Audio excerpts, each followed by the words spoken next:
They're probably in here somewhere too. Actually, that's a good call. Yeah, contest rules.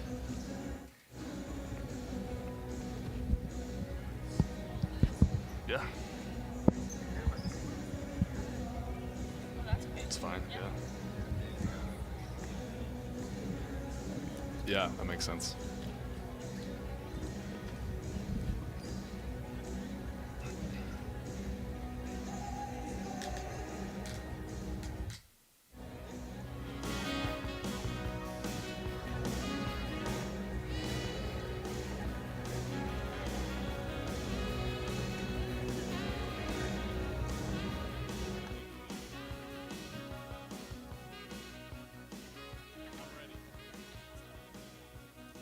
Good morning, ladies and gentlemen. If we could clear the floor at this time, we would like to get going. As a reminder, no personal basketballs are allowed at the event or on the court. If you have personal basketballs, please leave them with the check-in staff. They will be returned to you at the conclusion of the contest.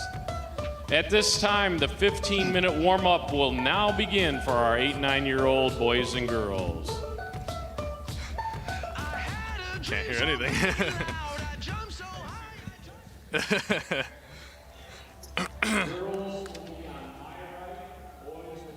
what are the rules? Up to 5 warm-up shots.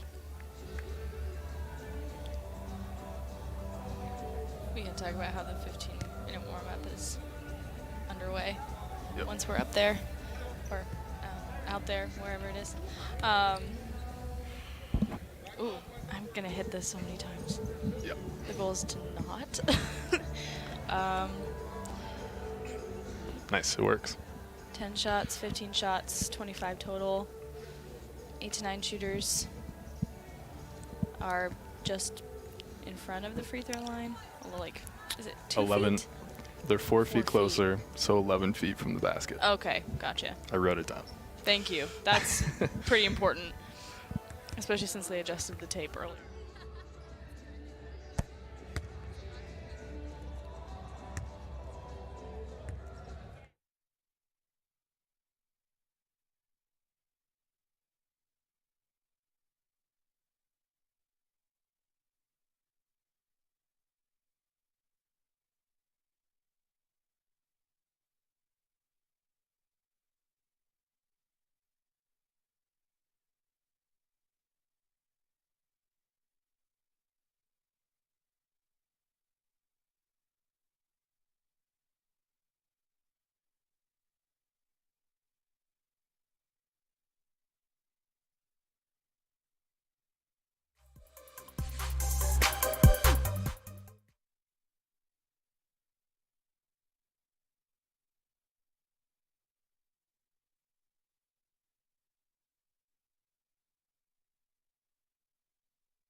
Great. Okay.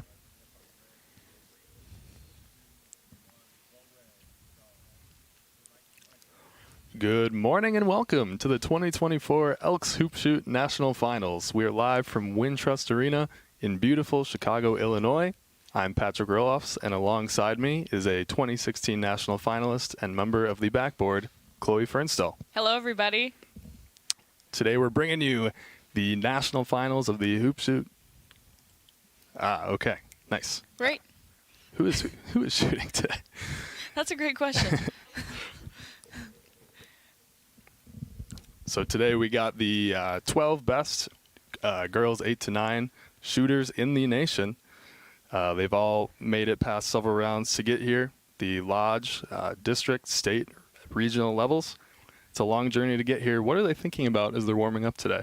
I mean, I personally would just be thinking about how exciting it is to be in the arena. It just looks so fantastic. And, I mean, the excitement and the build-up to getting to this moment from local competition to now is just unbelievable. So I would just be so excited, but also a little bit nervous. I mean, there's a lot of people watching. Absolutely. So let's take them through the rules of the contest today. For sure.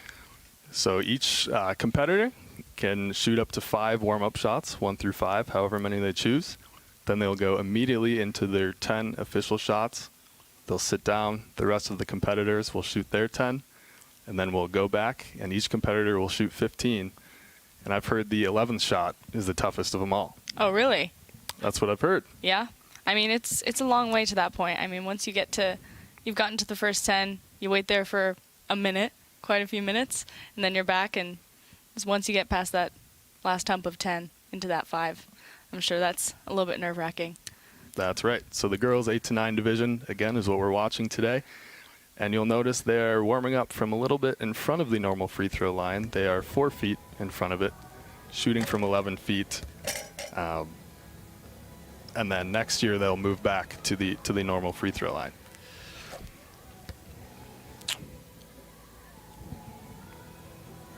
So Chloe, when you were in the contest, did you prefer to shoot first or last or somewhere in the middle? I think I prefer being closer to the beginning because I was always one that tended to count my shots or count other people's shots, and that tended to be a little bit more nerve-wracking for me. So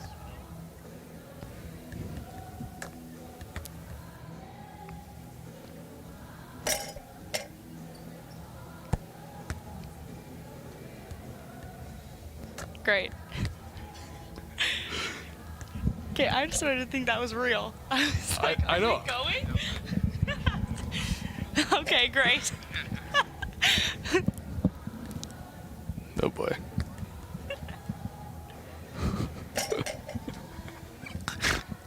Yep.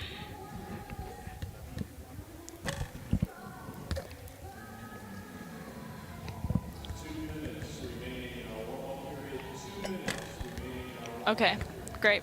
Once we finish the list of people. Okay.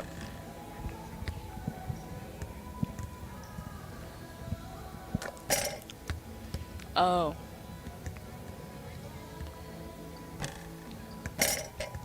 So do you want us to intro them? Like, say all their names?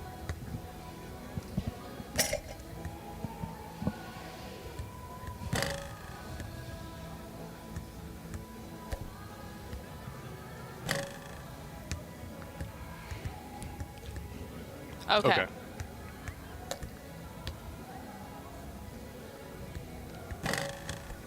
Sounds good. Great.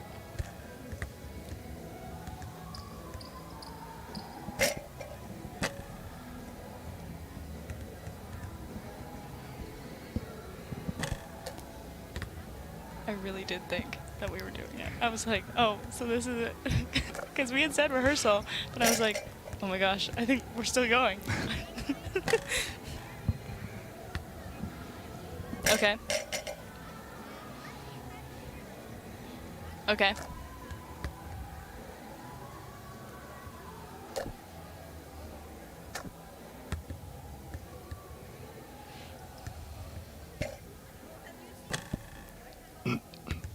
Right, right.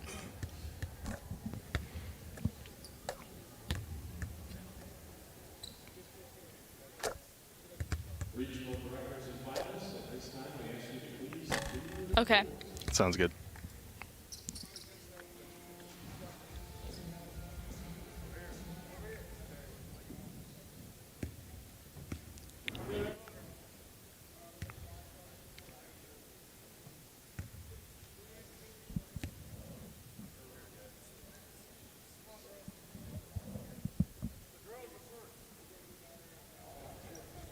Good morning and welcome to Wintrust Arena for the 2024 Elks Hoop Shoot National Finals.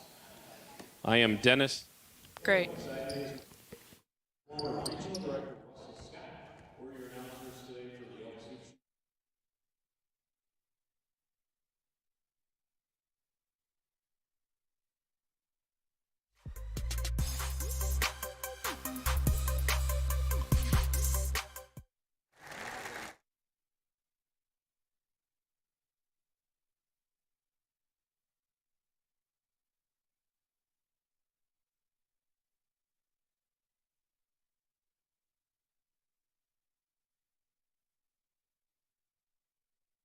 This is the birthplace of basketball.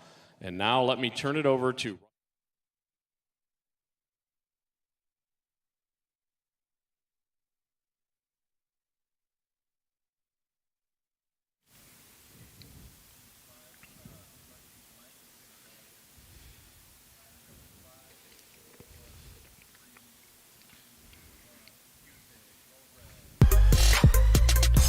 Good morning and welcome to the 2024 Elks Hoop Shoot National Finals, live from Wintrust Arena in beautiful Chicago, Illinois.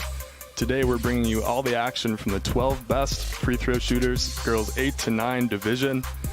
I'm Patrick Roloffs, and alongside me is a 2016 Hoop Shoot National finalist and member of the backboard, Chloe Fernstall. Hello, everybody. Looking forward to it. So let's run through the rules of the competition today. Each competitor will have up to 5 warm-up shots, 1 through 5 they get to decide. Then they'll go immediately into their official 10 shots.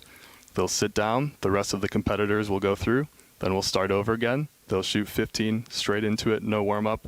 And Chloe, I've heard that 11th shot can be the toughest after such a long break. Really. I mean, it makes sense. I mean, especially doing the competition before. That's a tough one. And now they're warming up after such a long build-up. To get here, they have to win at the local level, the district level, the state and the regional level. What are they thinking about as they're warming up out there? I mean, for me personally, I didn't get to compete in the Wintrust Arena, but I'd just be really excited to be here. This is such a fantastic arena to be playing in and shooting in. But first off, I would just be excited that I got to this point after all this hard work and all this practice. This is the opportunity to show it. So I'd also be nervous. That's very true. That's right. There's a lot of excitement. That's right. And there are 10,000 seats in this arena. A lot of them will be filled today. And there are only a few competitors at regionals, at state, at all the other levels, but today there are 12. Yes. How does that feel to step up the size of the field coming into the national finals? Because the most that I ever competed against was really at the local level with 12. So 12, 13, 14. And to coming back to 12, it's just a long wait, and it's so quiet. So you just have to, you're just sitting in your thoughts, and you got to just really be thinking about your shot and thinking confidently and giving yourself some positive words of confidence, because you're just there on your own without your parents being next to you. So Absolutely, and you hit the nail on the head there. The silence, I think, is the most unique thing about the hoop shoot. I mean, you can hear a pin drop in that arena. How does it feel to be standing up there surrounded by all these people who are quiet? Oh, it's very intimidating at first, once you're doing your first practice 5. But once you're in it, it's just you and the hoop. And really that's all there is, and it's kind of nice. We're just that quiet, but it's an experience like really no other. That's right. Now let's turn it over to the arena for the national anthem.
say, can you see by the dawn's early light what so proudly we hailed at the twilight's last gleaming, whose broad stripes and bright stars through the perilous fight o'er the ramparts we watched were so gallantly streaming, and the rockets' red glare, the bombs bursting in air, gave proof through the night that our flag was still there. Oh, say does that star-spangled banner yet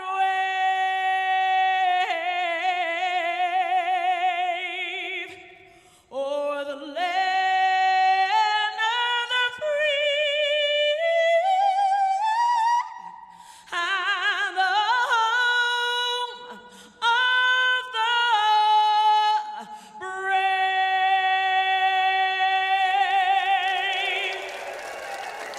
Elise Baker, ladies and gentlemen, and the Farragut Career Academy Color Guard from Chicago, Illinois.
All right, ladies and gentlemen, what do you say we meet some amazing kids? Let's give it up for our 8-, 9-year-old boys and girls.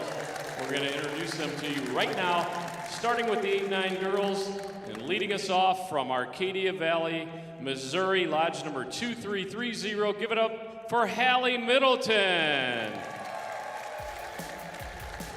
From Willimantic, Connecticut, lodge number 1311, make some noise for Hayden Patterson. From Boise, Idaho, number 310, it's Ari Komoda. From Bismarck, Mandan, North Dakota, lodge number 1199, make some noise for Jaylyn Hines. From Clovis, California, number 2599, Miss Jordan Hidalgo. From Kingfisher, Oklahoma, lodge number 2416, give it up for Presley Page. From Clearfield, Pennsylvania, lodge number 540, Miss Nora Fott. From Coleman, Alabama, lodge number 1609, Allison Rice. Representing North Glen, Colorado, number 2438, Caroline Kuman. From Winchester, Virginia, number 867, give it up for Eva Reed. From Chillicothe, Ohio, number 52, make some noise for Miss Ainsley Weaver. And from Brainerd, Minnesota, number 615, Miss Darcy Martini. Our 8-9 boys, beginning with from Great Falls, Montana, number 214, Jackson Newcomer. Hailing from Frankfort, Kentucky, number 530, Case Rippey. From St. George, Dixie, Utah, number 1743, give it up for Hendrik Slay. From Dalton, Georgia, number 1267, Edward Wilbanks. Hailing from Cedar Grove, New Jersey, representing lodge number 2237. Make some noise for Dylan Bogdansky. From Shreveport, Louisiana, number 122, Marcus Johnson Jr. From Jacksonville, Illinois, 682, give it up for Jacob Williams. From Mercer County, Ohio, number 2170, Parker Moeller. From Durango, Colorado, number 507, it's Walker Schaefer. Hailing from Lewiston, Idaho, number 896, Slade Sheldon. From Calvert, Maryland, number 2620, Mr. Knox Martis. And from Newport, Vermont, number 2155, give it up for Lincoln Sykes.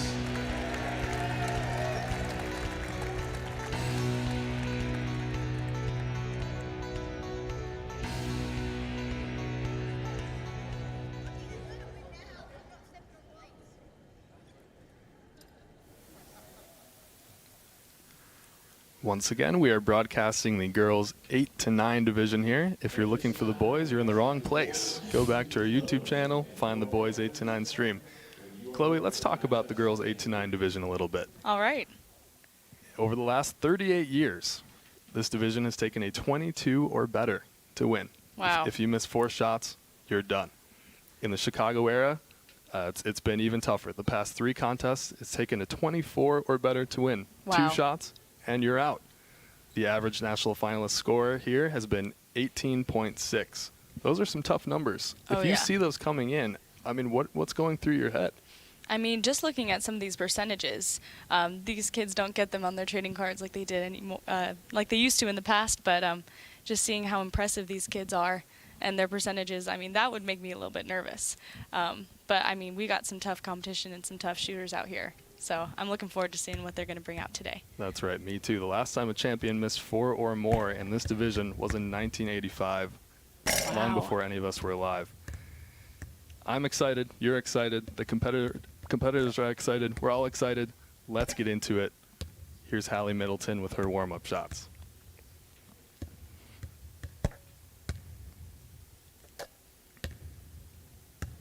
And our official today in this division is Tony Vulgaris from Wisconsin. Our scorers will be Kim McDermott from Texas, Beth Stanley from Texas, and Mary Vulgaris from Wisconsin. And here we go.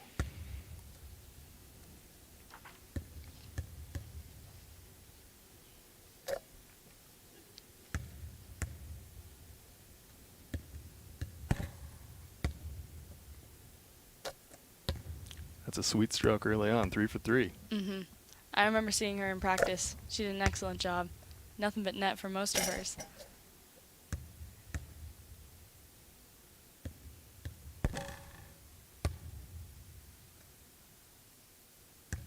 She is locked in.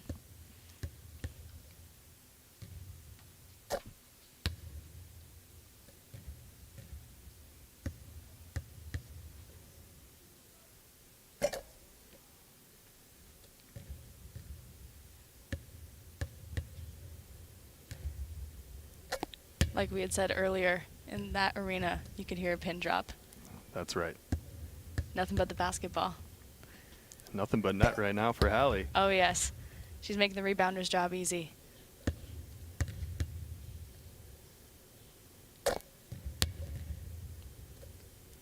And And what a start that was, 10 for 10. If she keeps that up, maybe she'll be in the Annapolis Freedom Fest parade over there in Annapolis, Missouri. Oh, wow. Yes. Very excellent first run from Hallie. Now we're on to Hayden Patterson from Willimantic, Connecticut. She'll be shooting 3 warm-up shots.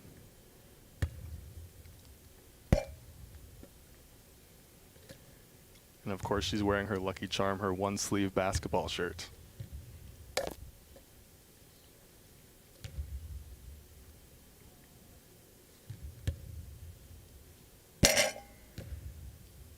What I love to see from the competitors is their routine. Absolutely. And here we go.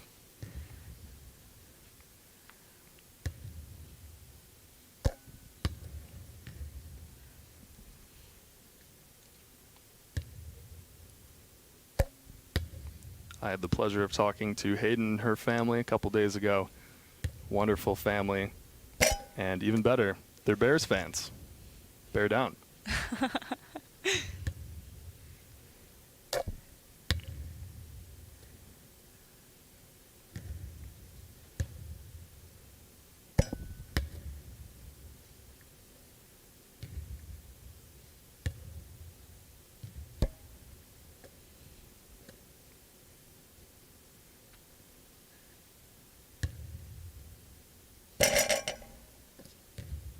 Tough roll on that one.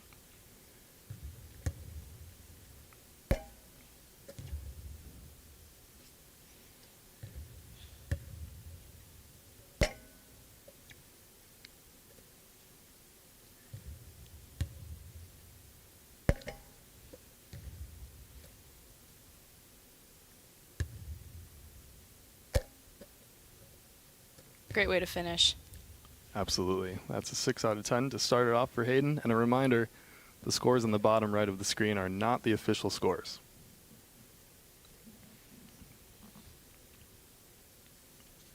Now let's go to Ari Komoda, Baby Moda, as she's known. Oh, she's from Boise, Idaho. That's right.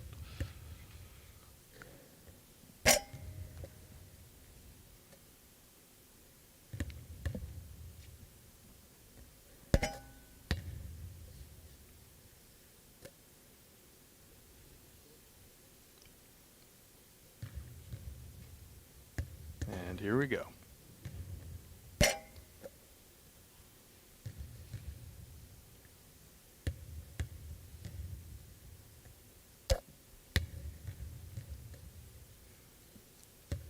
Baby Moda's journey here started at her school, where she had to shoot against her friends.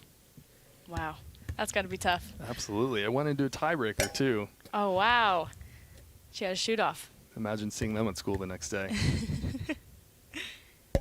Well, she also said that her brother Carter has also participated in hoop shoot for 4 years, and he shot 24 for 25 and lost at a future national champion. Maybe we have one here today. Maybe.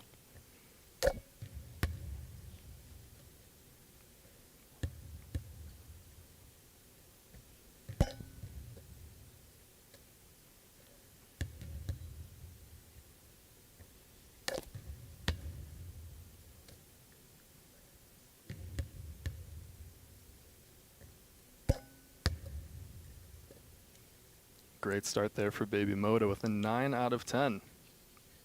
Keeping the pressure on the rest of the competitors. Oh, yes.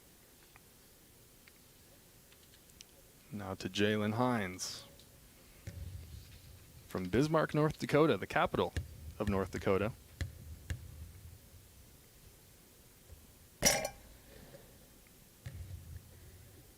Now, what do you think your strategy would be for practice shots? How many shots would you do? That's a great question. I think I'd like all 5. Yeah? Especially in a big arena like this that you've never shot in before. Oh, yes. Get a feel for it. I know that depth change can be difficult. Oh, for sure. And they also had 15 minutes of practice, which also helped them adjust. But I know that I would like to take as many opportunities to find my rhythm. Absolutely.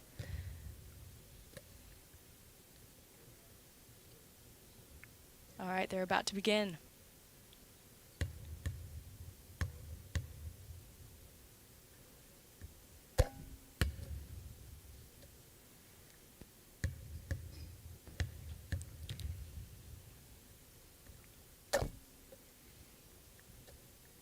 It's a two for two start, and Jalen made 16 at state and then made 22 at the regional. So she is trending up right now. Let's see how she can do today.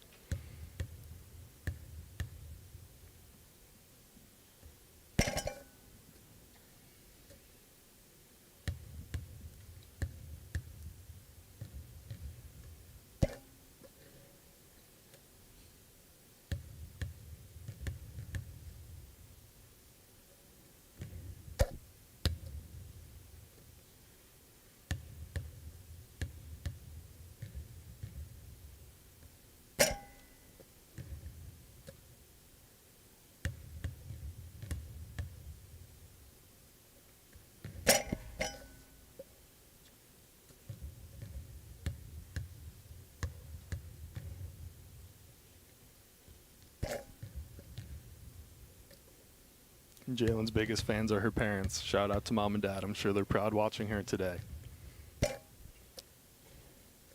A great first 10, 9 out of 10. Great job.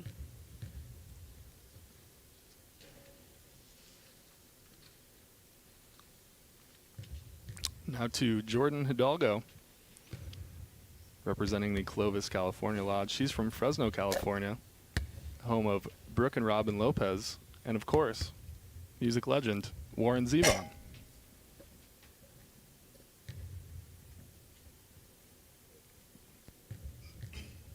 And let's get started here for Jordan.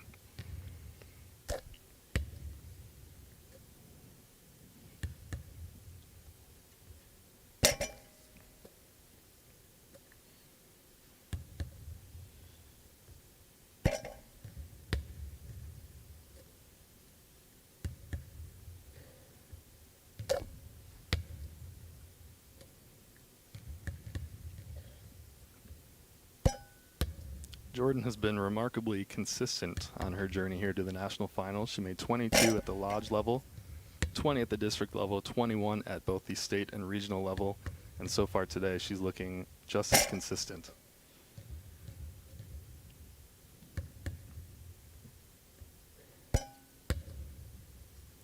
What I really like about her rhythm is that she takes a step back.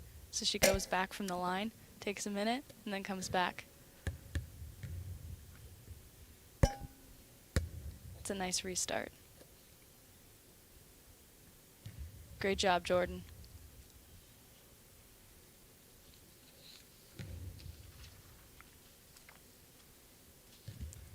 Now to Presley Page from Kingfisher, Oklahoma. Fun fact, Chloe, Kingfisher is not named after the bird, but is in fact named after a man Really? named Kingfisher. Wow. The more you know. Kingfisher is also the home of Sam Walton, of course, the founder of Walmart. Oh, that's fantastic. Presley said that her dad and her uncle competed in hoop shoot when they were young. So now she's continuing. She's got the hoop shoot in her blood. Oh, yeah.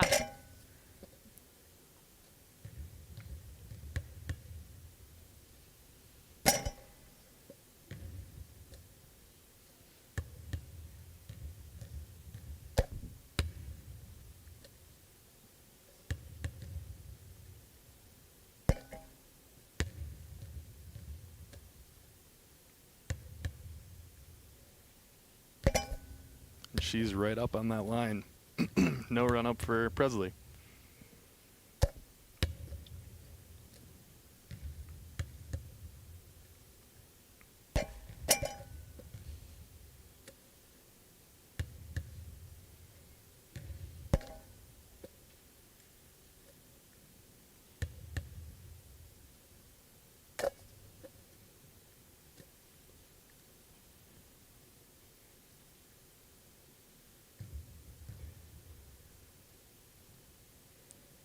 Well, she's got the hoop shoot in her blood, and it looks like she's got ice in her veins after that round. Oh, yes.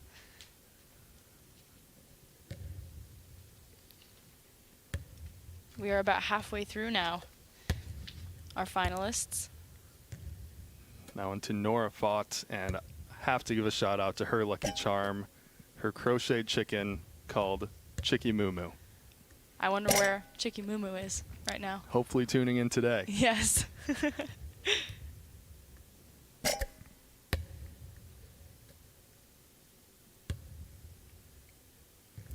Nora also has what it takes to win this contest today. She made 23 at the district level and 22 at both the state and regional level. Let's see how she can do today at the national finals.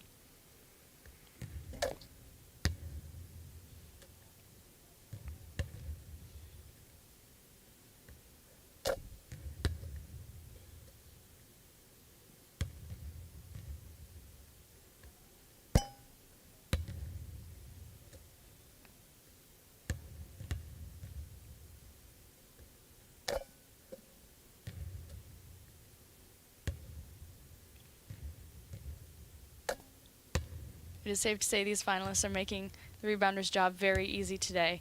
But you can also see that our rebounders are 2 backboard members as well, including Sophie and Nicole. They're also part of the backboard with me.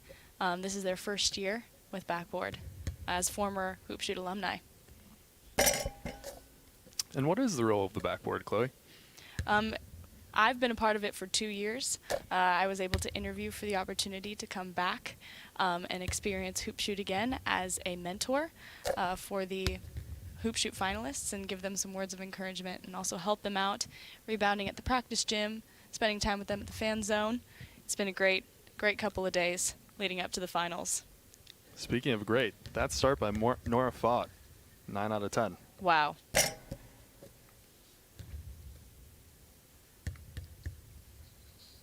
Now on to Allison Rice. She's representing the Coleman, Alabama Lodge. It's from Huntsville, Alabama, home of Alabama's oldest paintball and airsoft field. She said she learned about Hoop Shoot from her PE coaches at school. Very exciting to make it all the way here.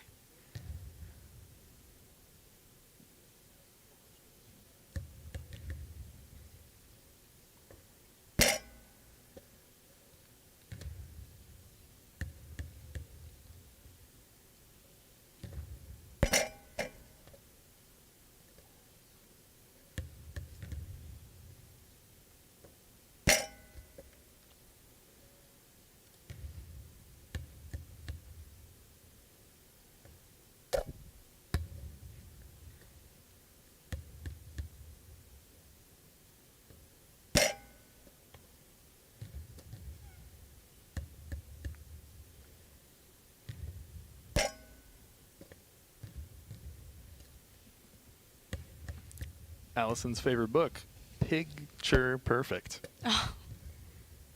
And also her lucky charm is a special basketball bracelet. I hope she's wearing it today.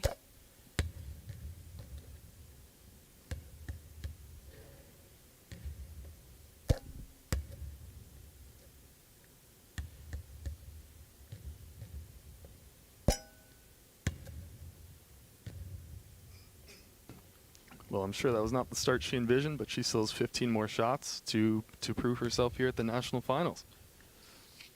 Now we're on to Caroline Kuhlman from North Glen, Colorado. They call her Caroline Curry because she is such a great shot. She's also a big Curry fan. It's fun. Once again, I had the pleasure of talking to Caroline and her family the other day. Very nice family. And fun fact about Caroline, she has her own YouTube channel. Go check it out, CWK Sports Cards. Oh, I'm going to remember that. I'll be sure to write that down. She told me she pulled a CJ Stroud card. That's the one she's most proud of. Oh, wow. She's wearing her lucky charm, her Steph Curry t-shirt with her Golden State her Golden State Warriors shirt. Looks like Warriors socks too. Oh, yes. She's decked out.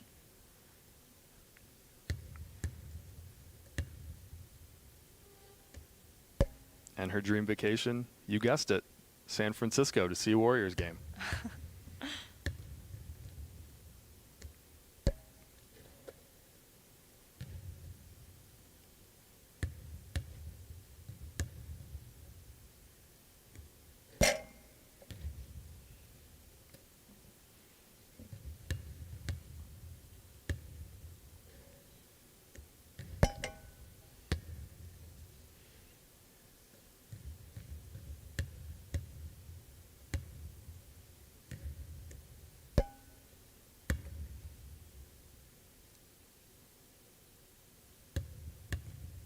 When Caroline started the hoop shoot, she did not even know it was more than a one-day competition. I was just looking at that. Well, it's safe to say it's been more than a one-day competition for her. Well, and she's saying that she's been determined ever since to come back to state. And it's very impressive to make this far, so great job, Caroline.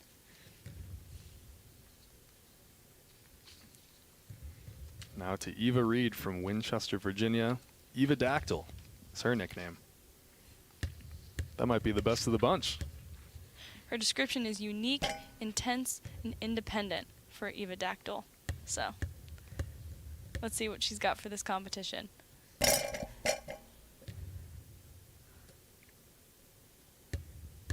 She's got her lucky shooting sleeve on.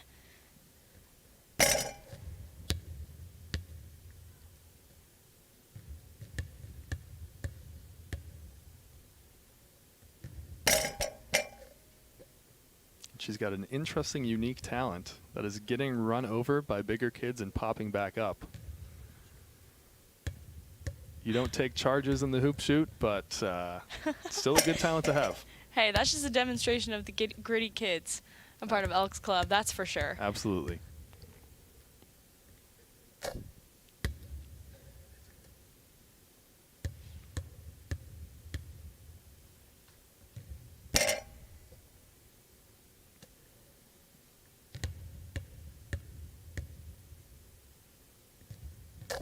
It's an interesting routine she's got there. 2 dribbles with the right, 1 dribble with the left, then back to the right. And what's interesting is the rules have changed regarding dribbling. You have 10 seconds at the line as opposed to only having 4 dribbles, which is very different from when I competed.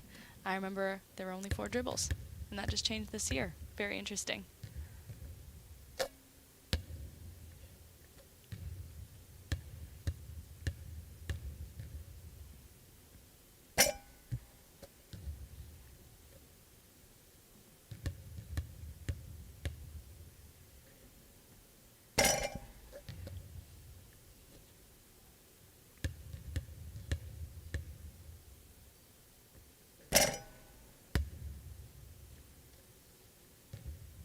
Solid round by Eva there.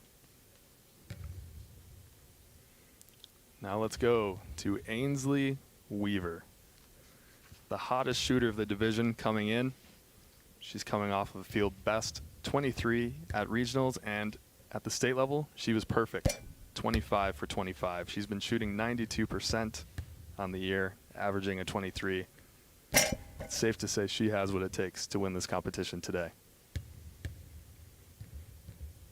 She said last year was her first year, and when she started, she didn't know how to shoot a basketball. And so since then, she practiced and ended up at state her first year. She ended up second. And then now this year, she's at nationals. That's a pretty impressive story. Very impressive. I can't even imagine going from not knowing how to shoot to making it all the way to the highest level of the competition. Exactly. I was able to rebound for her the last 2 days, and she did a fantastic job. So let's see what she's got today.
Just a reminder, the scores in the bottom right are unofficial, just like the yellow line in an NFL game. But there's no questioning that score. 10 out of 10 for Ainsley.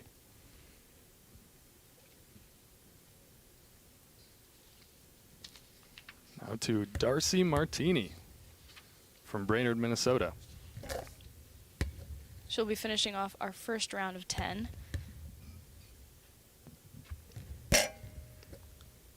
She loves to whistle. Can you whistle, Chloe? I can. I don't think it would be best to demonstrate it over the live stream, but I can. And probably not best to do it in the arena either.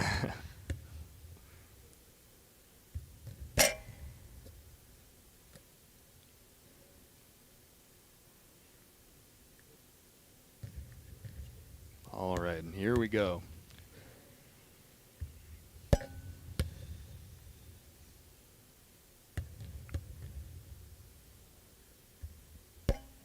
I remember when I came to nationals, I was second in the lineup, so I wonder what it's like to be 12th, to be watching all the girls compete first. That must Trying be to stay difficult. warm. Yeah. Yep. That's a long time to wait. She's doing a great job so far. She says her lucky charm is her purple shoes, and she learned about hoop shoot with her brother and sisters competing in the past. Yeah, her sister Kelsey made it to state 3 times and got 4th in nationals in 2015. Wow. And her brother Eli made it to districts 4 times as well. She's got some people to look up to, that's for sure.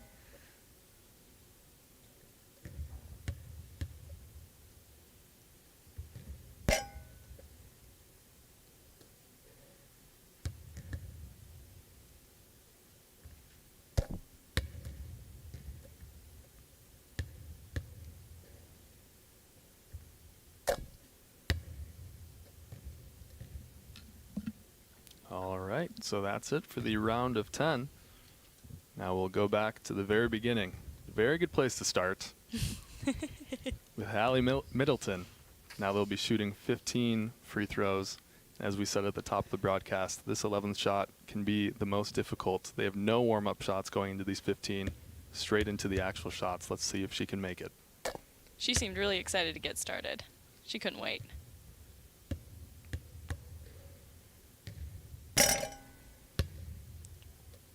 That was her first miss of the contest after starting 11 for 11.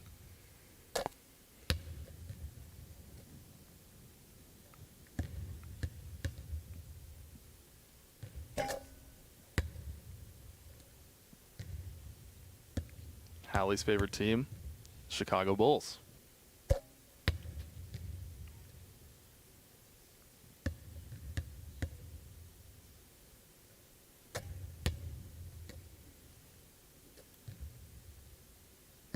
Hallie's journey started when she learned about hoop shoot at her school.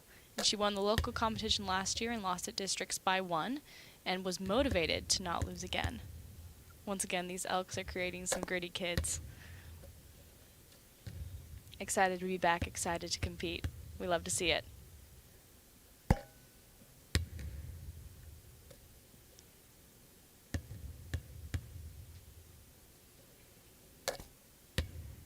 She's still looking very good right now, 18 for 19.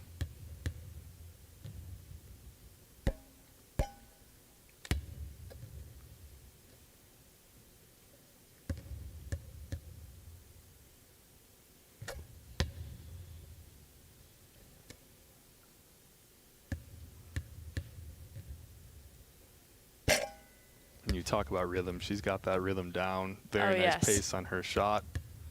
She's looking very confident right now. She does a little arm swing after she finishes, just to kind of like release, which I think is very cool.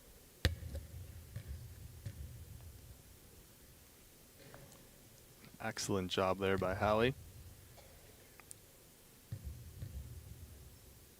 So I believe she'll finish with a 23 out of 25.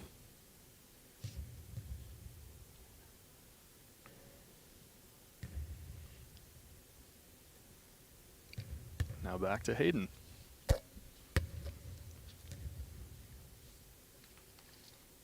Now, as we said earlier, Hayden is from Willimantic, Connecticut.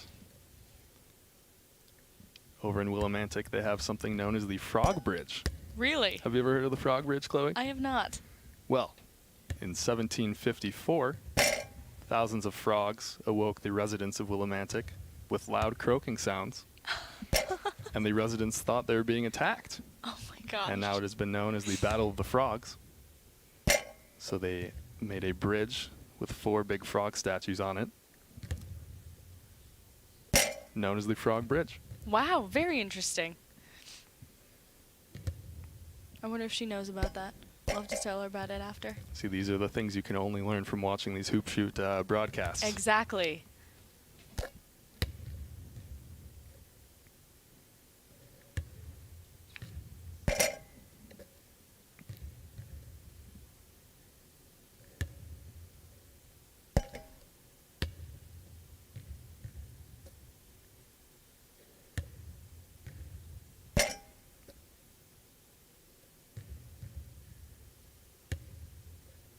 To get to know a little bit more about Hayden, she has unique talent. 2 unique talents, in fact. Styling hair and dancing. Very interesting. I'm not good at either one of those things. So she's got 3 talents: shooting hoops, styling hair, and dancing. We'll have to see those dance moves at the party later. Absolutely.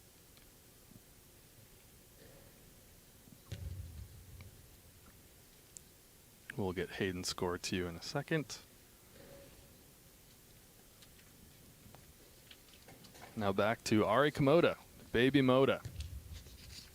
I love that nickname.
Ari's favorite part of the hoop shoot has been meeting new friends and traveling. And of course, she traveled from Boise to Chicago this weekend.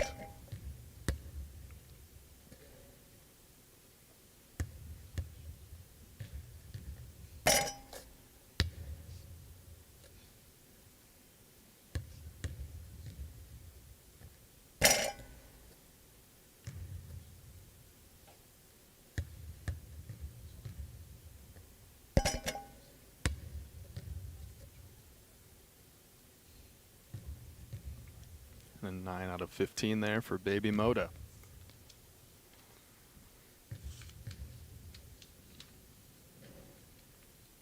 Now back to Jalen Hines. Once again from Bismarck, North Dakota, the second most populous city in North Dakota after Fargo, and the home of Carson Wentz. She says her favorite team is the Phoenix Suns from Arizona. Very interesting.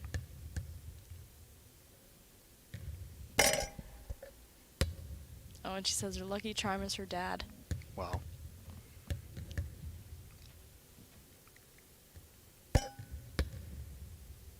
always wonder about that. In states where they don't have a professional sports team, how do you choose who to root for? Right, especially since as a Washingtonian, they stole the Seattle Sonics away from us. That's so right. my favorite team is Seattle Storm. Go Storm. Yeah. Well, and today the competitors are shooting at Wintrust Arena, the home of the Chicago Sky, and you'll see that court is there right now. Caitlin Clark will be playing there in a few short months. I'll be excited to see that.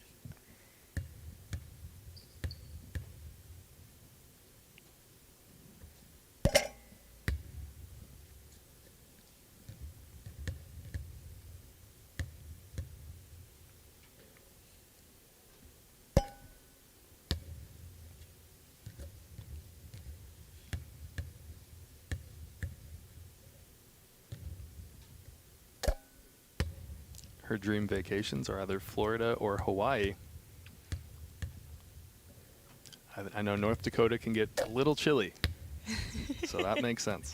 Yeah, that's fair. Especially since we're in the Windy City right now. That's right. I'd be looking forward to some sun right now.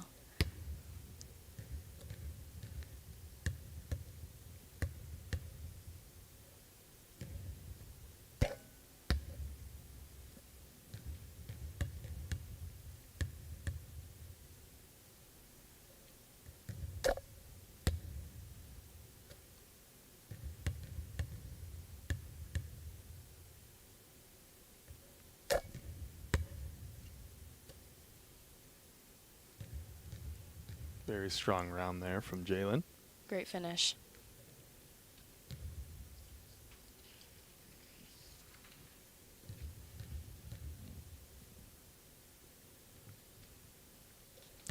Now to Jordan Hidalgo.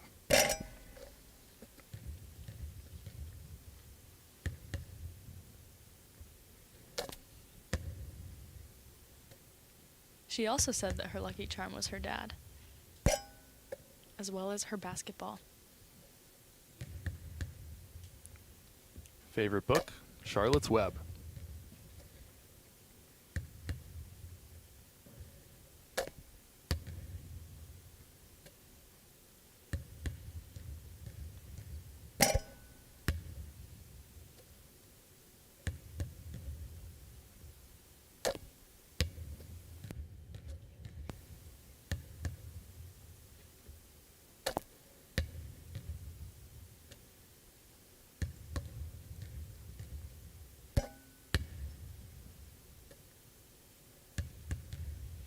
It's interesting to see that she's a little ways back from the line. She starts like just in front of the free throw line. Very interesting to see. Takes a little jump on her shot. Yes. She's got a nice high arcing shot as well. Yes. One thing I do love to hear is the sound of nothing but net. Absolutely. It's a good sound. And if she makes this, she'll tie Hallie. And there you go. Wow. So we've got two 23s. There you go. Two 23s out of 25s. Looks like we have a shootout in the future. And that's a great point, Chloe. If we have any ties for first, second, or third, those competitors will go into shoot-offs, which are sets of 5 shots. Now back to Presley Page.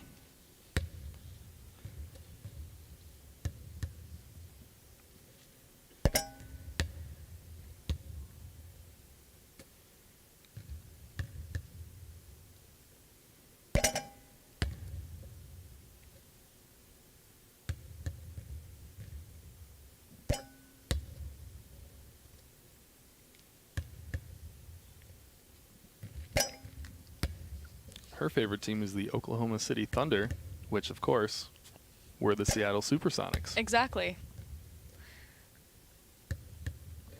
Still won't be over it, but I'll be okay with it, just for now. Maybe they'll make a comeback one day. Who knows? Presley says that her lucky outfit is the one that she wears for every hoop shoot. I wonder if she's wearing it today. I'm also loving her sweatband.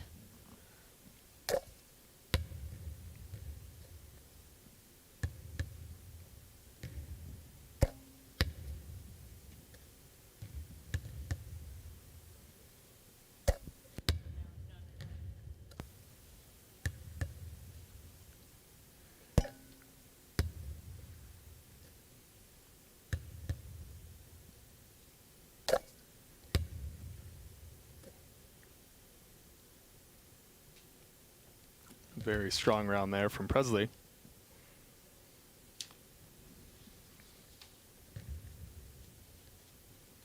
Back to Nora Fott.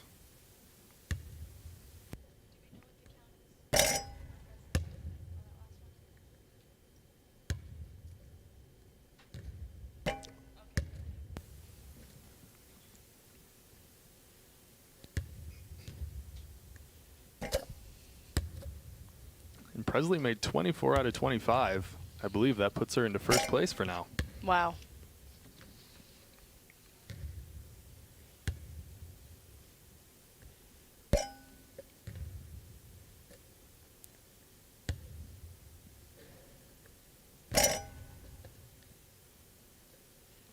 Nora said that she found out about hoop shoot because her friend Raya Mikombi participated in nationals last year. Pretty cool way to find out about the program. Absolutely. And once again, these scores we are giving you are unofficial.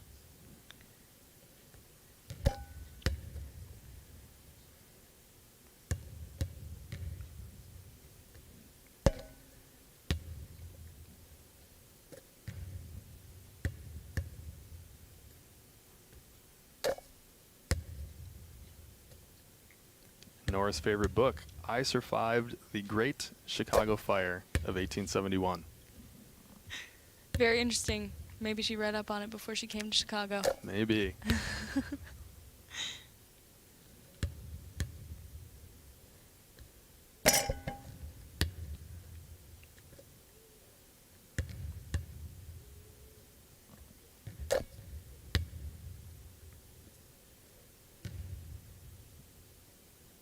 Solid round there for Nora.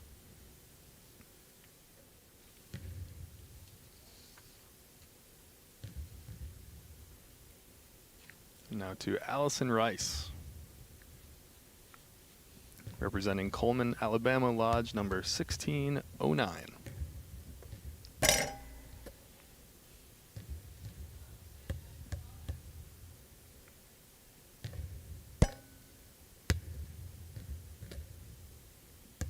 Allison has said that she's loved every minute of traveling and spending time with her family and meeting new friends through her hoop shoot journey. She's enjoyed cheering each other on, as well, like herself, as well as others, and especially for her friends at her home state. What's been your favorite part of this weekend, Chloe? Ooh, that's a good question. I think going to Wrigley Field and seeing the baseball game was a pretty cool highlight of the trip. And the Cubs won, which was even more exciting. Yes, that's right. That would have been a bummer if they didn't. But also just meeting the kids and being able to rebound for them and see their shot, and it always inspires me to get back into the gym and practice my free throws. So I haven't shot a free throw since probably 8th grade, but I'm ready to get back out there.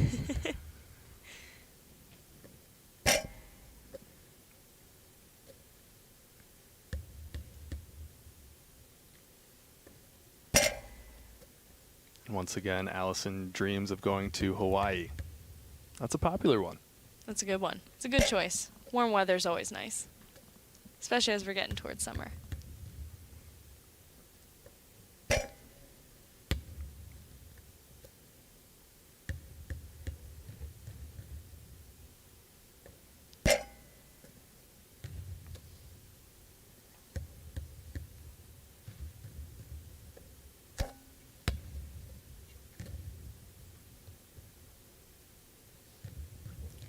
Very good round there for Allison.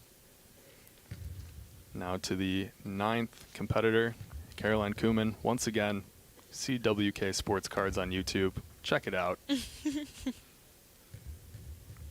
Her biggest fan? How can she pick? She has a lot of supporters.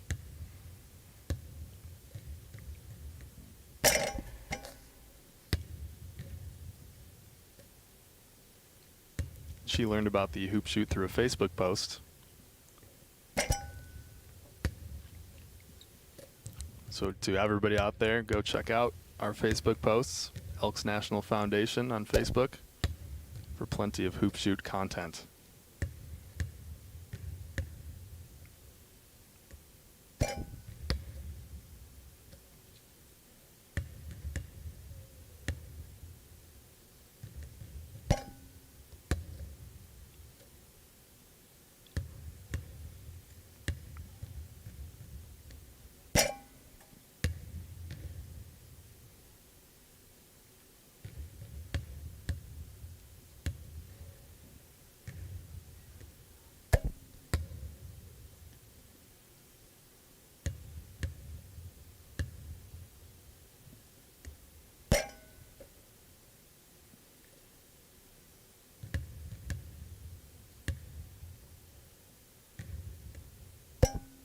One thing that is really cool to see is these 8 to 9-year-olds being able to be on this court and being able to stand on the WNBA court, where just seeing where their dreams could take them past hoop shoot. That is so cool, and especially with this new wave of WNBA stars. I cannot wait to see where Oh the my women's game will goodness. go. Yes. Well, especially just seeing this past March Madness season of fantastic basketball. I'm looking forward to seeing these girls watch their inspirations on TV. Absolutely.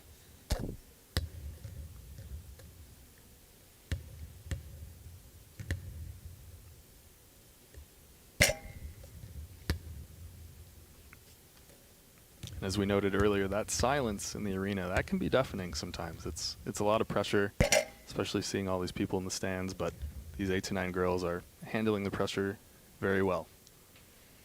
The best advice I ever heard before I would go out is every shot's a new shot. Every new shot's an opportunity to do the best that you can. Then you just got to keep going. That's some great advice. Now back to Eva Reed, Eva Dactyl from Winchester, Virginia.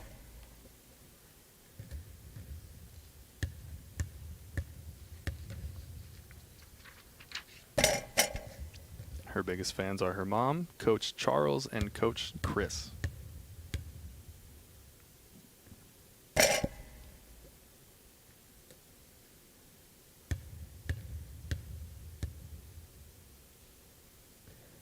Last year, she won the local and division levels by a total of 4 baskets because she was uncontested. Then she got help from her coach Chris and won the state championship in a tiebreaker. This year, the competition has been much greater, and she won state in a tiebreaker again. And because, one of her coach's daughters ended up with a fight with cancer, she has always been very sweet and encouraging, and so she's had some big inspirations over her journey. That's really exciting. Well, shout out to Coach Chris and all the other coaches that have been coaching these young competitors. That's a big job, and they all do such a great job. So thank you to everybody out there.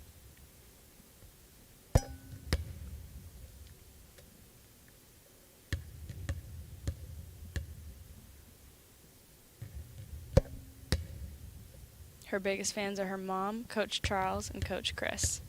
That's awesome. Her dream vacation, this might be the farthest one we've seen so far. I think so. Japan. I was just looking at that.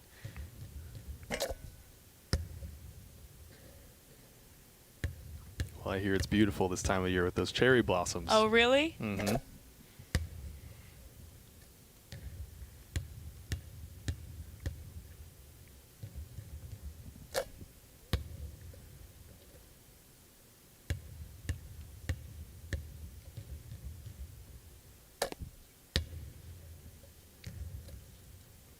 Great job there for Eva.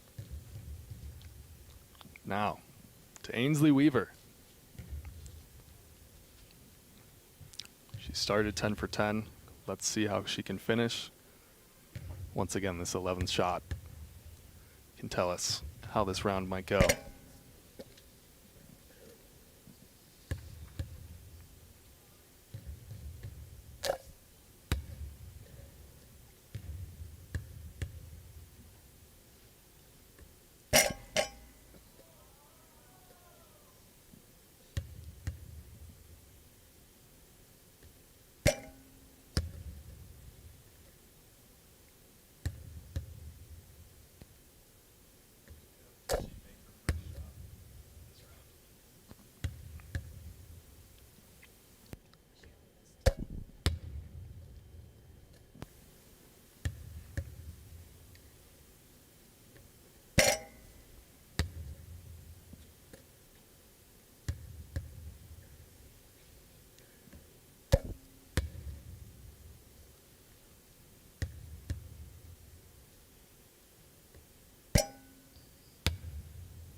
Ainsley looking very confident right now.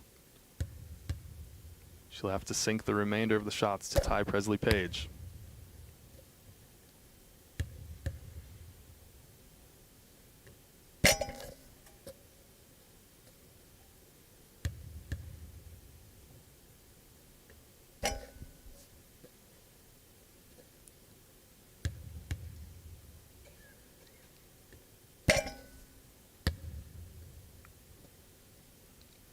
this for the tie. She's done it. What a round for Ainsley. 24 out of 25. This is one of the most exciting parts about the competition. I got to say that my heart was racing a little bit for her. Me too. The viewers out there could probably hear it.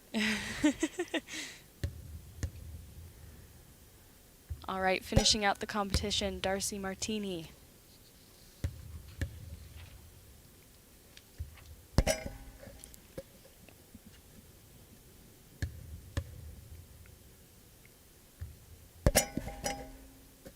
So if our numbers are correct, right now we have a tie for first place between Presley Page and Ainsley Weaver, and then a tie for second place between Jalen Hines and Hallie Middleton. So after Darcy wraps up here, we will be going into a shoot-off.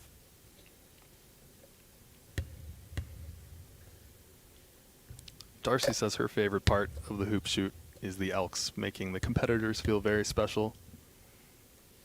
She says that they give them treats and shirts and basketballs and trophies, and she's just had a lot of fun along the way.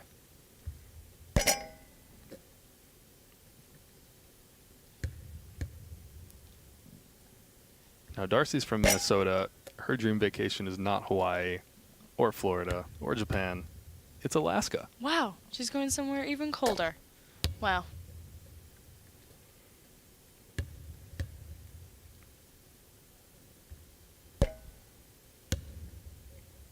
She said that over the course of her journey, it's been a really fun time and she's met some new friends. She said she was sick all week before the district competition and ended up winning in a shoot-off. That is grit right there. Absolutely.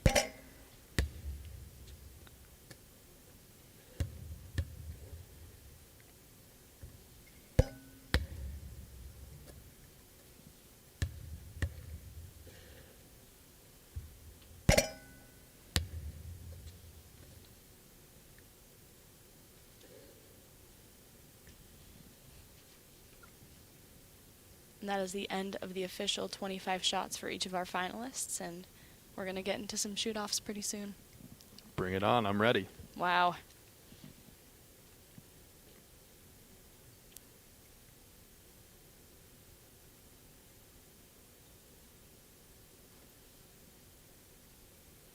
And it appears there's also a shoot-off in the boys division as well. What an exciting start to the 2024 National Finals. Exactly. I mean, already starting off with a few shoot-offs. And we've got some pretty great shooting already in just our 8 to 9, so it's very exciting to see what the rest of the competition is going to bring.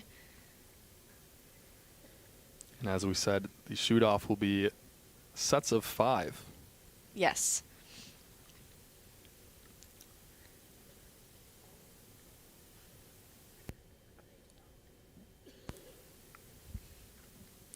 The longest shoot-off in hoop shoot history, believe it or not, went 75 shots.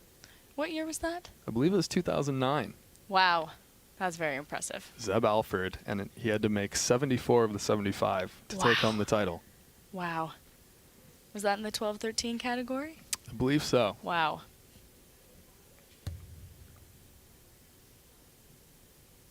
As someone who finished with 17 out of 25 at my finals, I don't think I could have done that.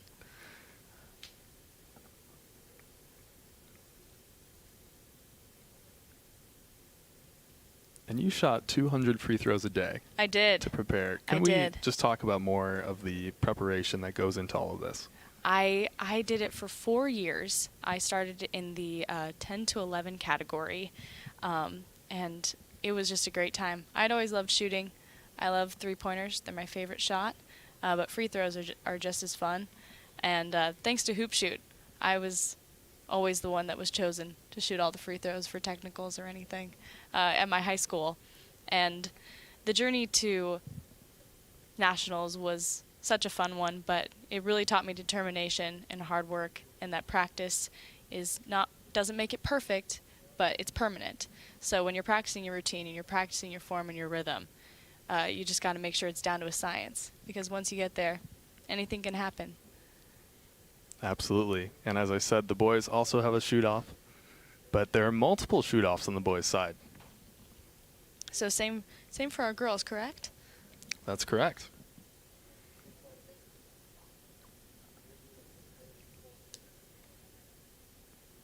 And here we see some of our hoop shoot volunteers adding up the scores.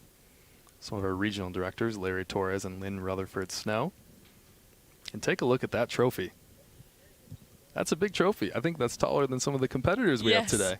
They get their chance to have the eye on the prize right as they're at the competition, which is great. They also got a pretty fantastic entrance at the beginning of the competition. That's right. That's pretty nice. I love the old Bulls entrance. Absolutely. Of course, we're in Chicago, the home of the Bulls, home of Michael Jordan. It's a great place to be.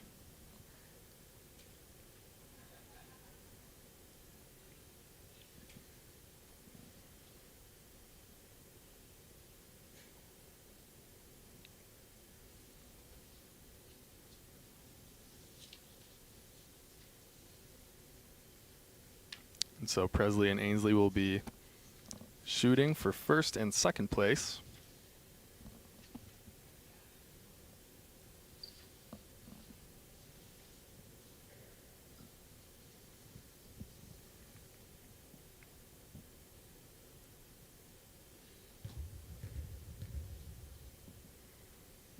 And Hallie, Jalen Hines, and Jordan Hidalgo will be shooting off for third place.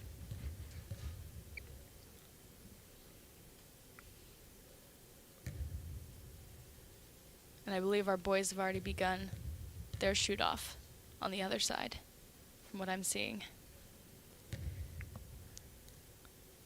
Another interesting part of the hoop shoot is, you know, you have competitions going on both sides of the court. Mm-hmm.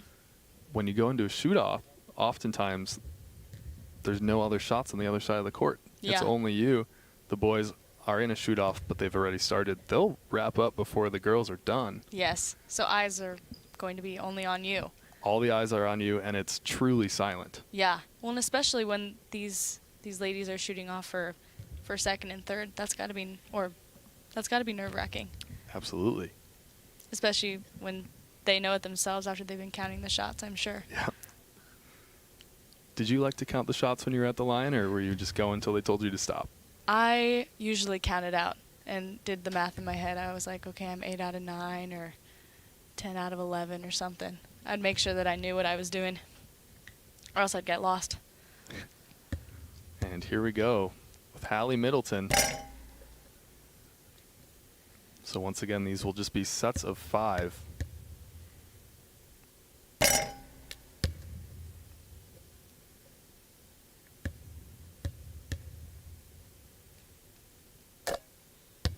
There we go.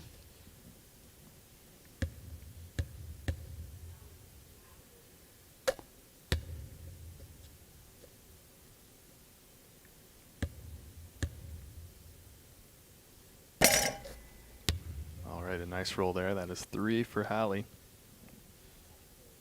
Once again, this is the shoot-off for third place. Now to Jalen Hines.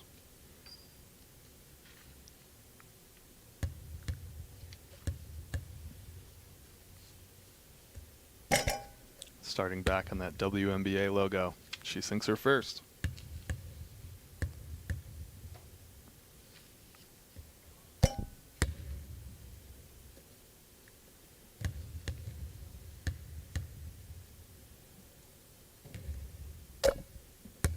Three for 3, so she is now tied with Hallie.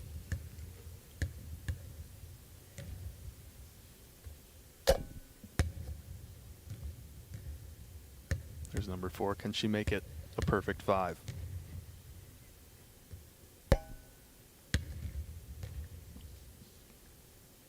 She cannot, so that is 4 for Jalen. That puts her into the lead in this third place shoot-off.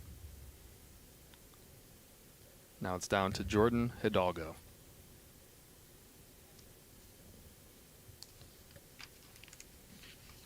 She needs at least 4 here.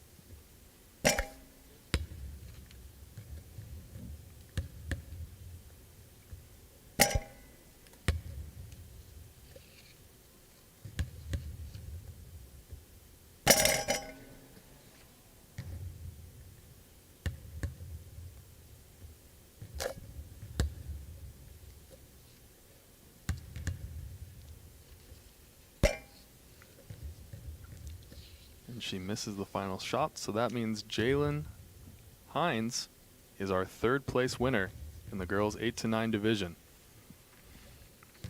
Congratulations to Jalen.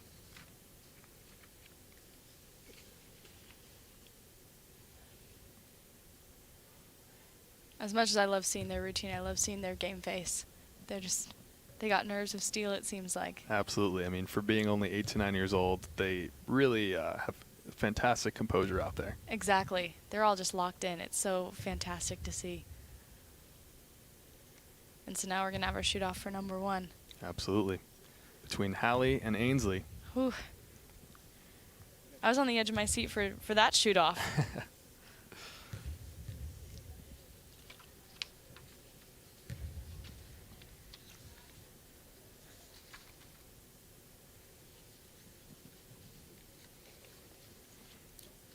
And Ainsley is seeking to become the 7th Ohioan to win a championship in the Chicago era, which started in only 2016. Wow.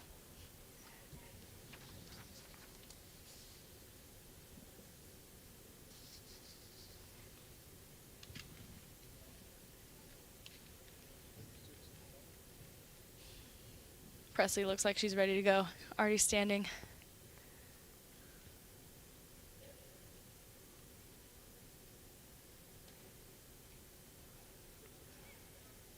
Presley's dad, Brady Page, shot for several years in the hoop shoot, and her uncle, Keaton Page, was a national runner-up in 1999. Let's see if Presley can become a national champion today. She said her favorite part is getting the trophy. So hopefully she can secure it today.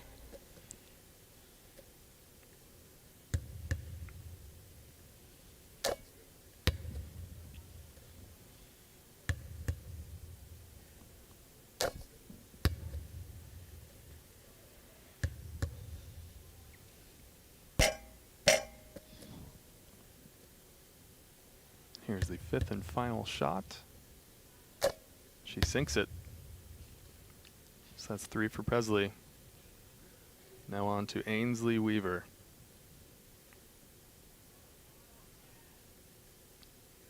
She needs 4 shots to become a national champion.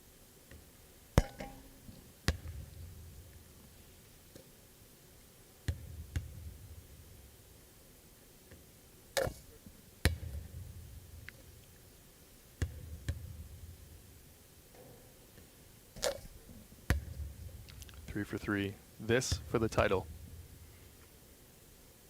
And she's done it. Wow.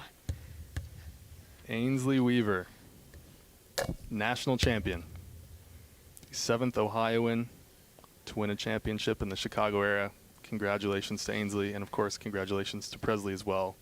What a fantastic run. You can see a little bit of a smile on her face. She knows what she's done, but she's still keeping it calm and cool. Yeah. I don't know if I could. I think I'd be jumping out of my seat. Absolutely not. It's taken a lot of work to get here, and all 12 of these finalists should be very proud. They did a fantastic job.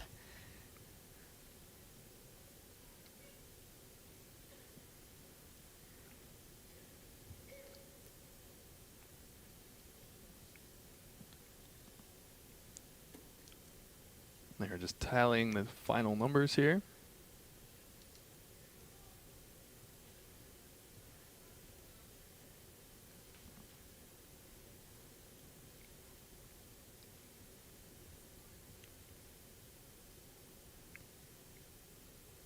And now Ainsley, as a national champion, will get the opportunity to go to the Naismith Basketball Hall of Fame in Springfield, Massachusetts.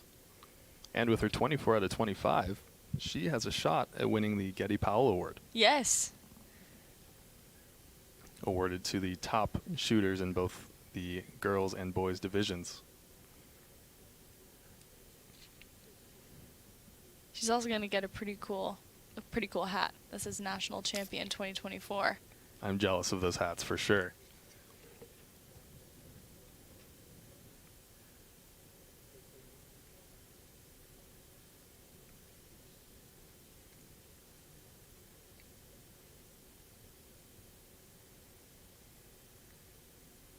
They're still tallying the scores here just to make sure.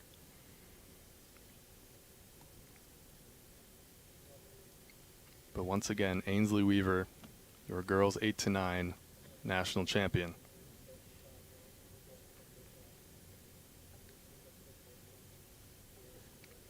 Well, what an exciting start to the day, Chloe. We still have a lot of action. Anybody you got your eye on coming up today? I mean, I've just been looking at the 8 to 9 and just looking at their tallies and their percentages and just really seeing what they could do. And I was really more so rebounding for these 8 to 9-year-old girls and getting to know them. So I'm looking forward to seeing what else the competition brings with our 10 to 11 and 12 to 13. But man, I've just been so impressed by these 8 to 9-year-olds. They did such an amazing job. I'm just smiling ear to ear. They did. And of course, Hoop Shoot weekend is so much more than just a contest. Exactly. Thursday night there was a trivia night. Last night there was a movie night in addition to the Cubs game. And tonight we've got the awards banquet.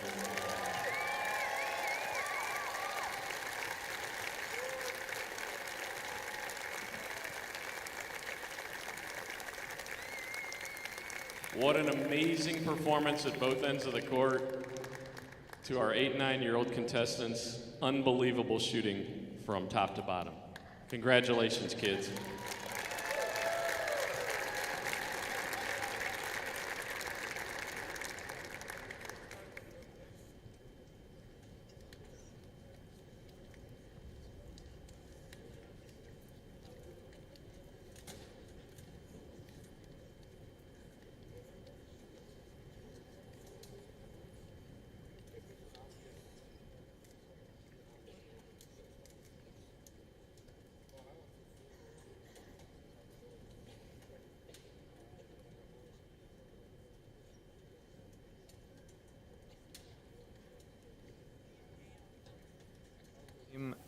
Announcement and induction. Head on over to the boys stream to see that there. Once again, congratulations to these 8 to 9-year-old girls. Fantastic job. Stick around for the girls 10 to 11 division coming up soon.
Finishing in third place with a score of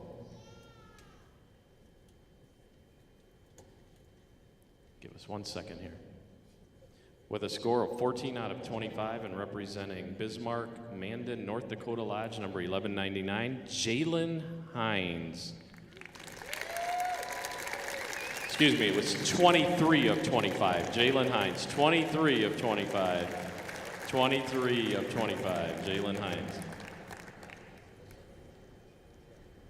The national runner-up with a score of 24 out of 25 and 3 of 5 on the tiebreaker shoot-off, and representing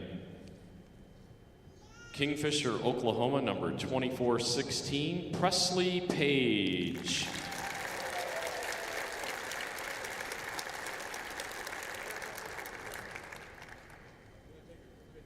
And your girls national champion in the 8-9 division with a score of 24 out of 25 and 5 of 5 on the tiebreaker shoot-off, representing Chillicothe, Ohio, number 52. Give it up for national champion Ainsley Weaver.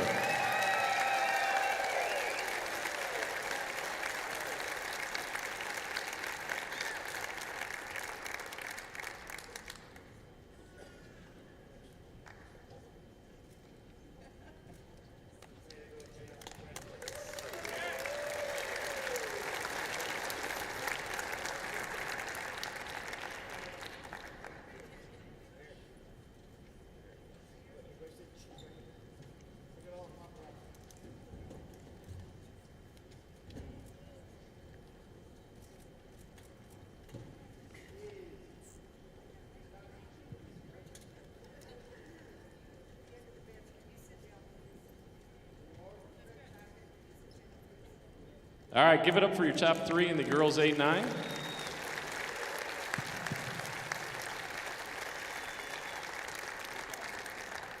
In the boys division 8-9.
loves me.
Can you talk now? What's up? I want to know.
Good morning, everybody, and welcome to beautiful Chicago, Illinois Wintrust Arena on the south side for the Elks Hoop Shoot National Finals of the Girls 10-11 Division. I am Jim O'Kelly. I'm here with the pride of Presque Isle, Maine, Faith Schoberg.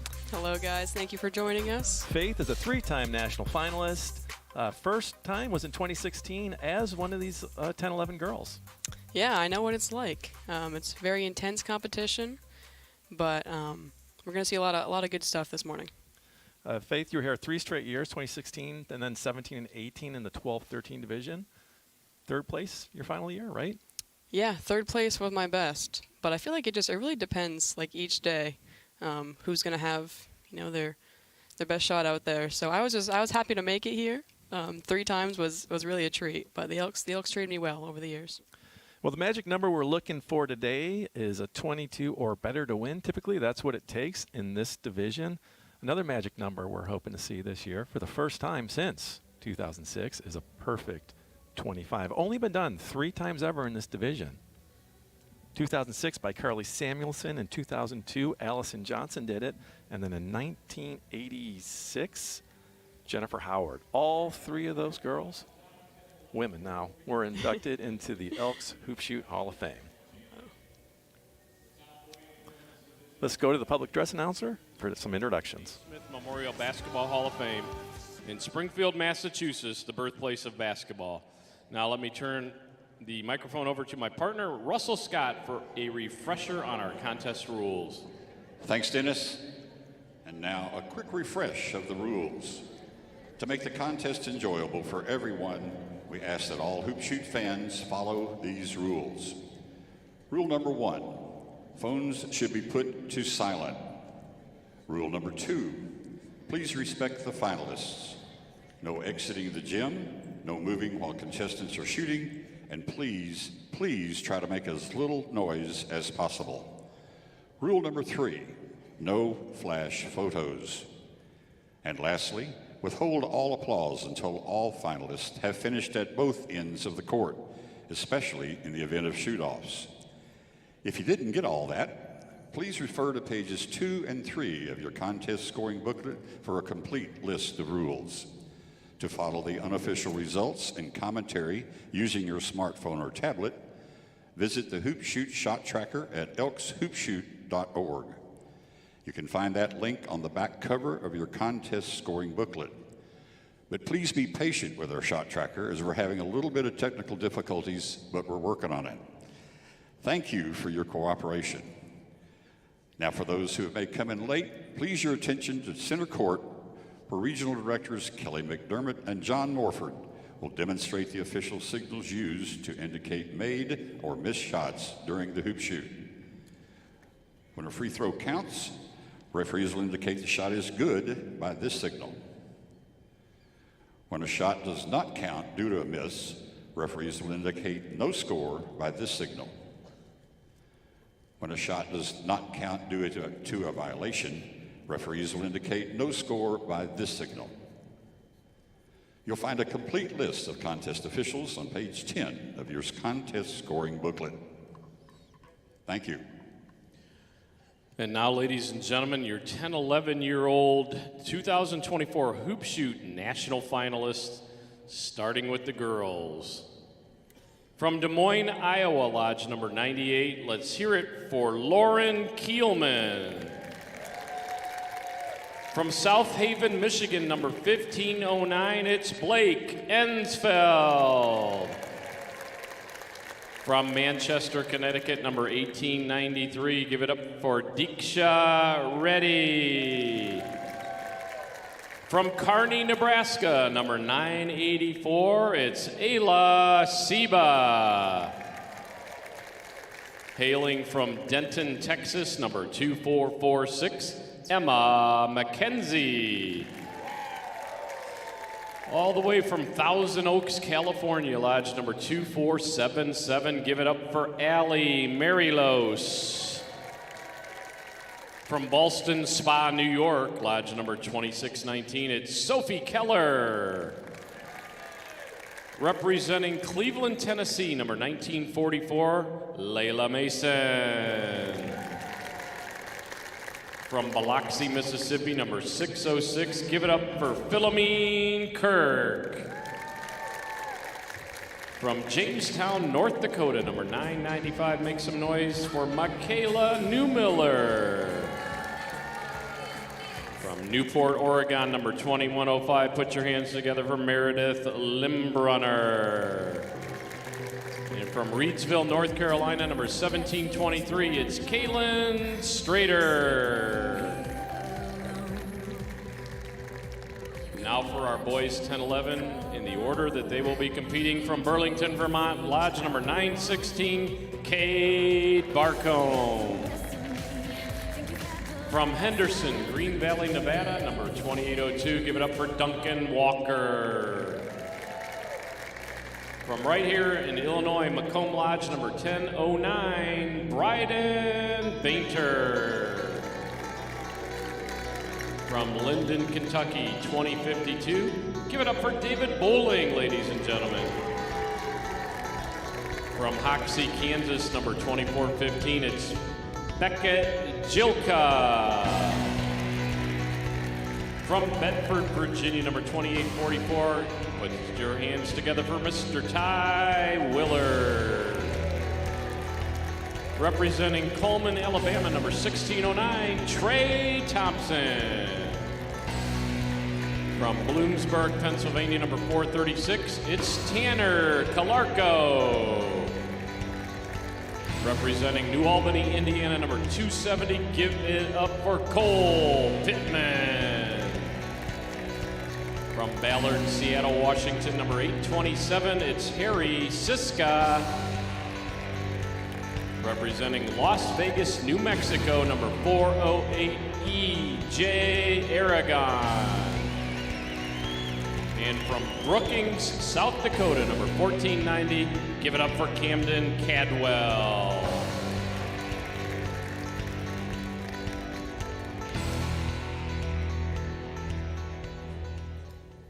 All right, at this time we ask that the doors please be here closed. we go. And floor So, managers, Faith, when you are ready. what's going through their minds right now? Wasn't so long ago you were sitting in one of those chairs? Yeah, I mean, it's definitely a lot of pressure. It's difficult going up against 11 other people. Usually you're used to smaller competitions, just a few others. So it's a little nerve-wracking. Yeah. For But- regionals, it's going to be anywhere from 2 to 5 other opponents, depending on your region. You had the largest one, New England, 6 competitors. But here, you shoot, you're waiting on 11 other people before you get to go back up to the line. Yeah, that makes it tricky. I remember, getting my legs were cold, my hands were sweaty. You're just waiting there for a long time. Definitely a lot of pressure, but Did you have a preference of where you shot in the shooting order? definitely would like to go closer to the front. I didn't care about being like first necessarily, but the closer you are to the back, you do a lot of math on the way. You're counting how many people or how many they're making and missing, and it's just sometimes you can get in your head about that. So it's good to be near the front. Just do your own thing. Don't worry about what everyone else is doing. Well, this is Lauren Kielman from Des Moines, Iowa. Some pretty good shooters in the Des Moines area, right? I can think of one making a name for herself, Caitlin Clark. Guessing a big role model for her. So what we saw that pause a moment ago is line judge Kelly McDermott is trying to make eye contact with all of his scorers. And it took a while to maintain contact with that last one.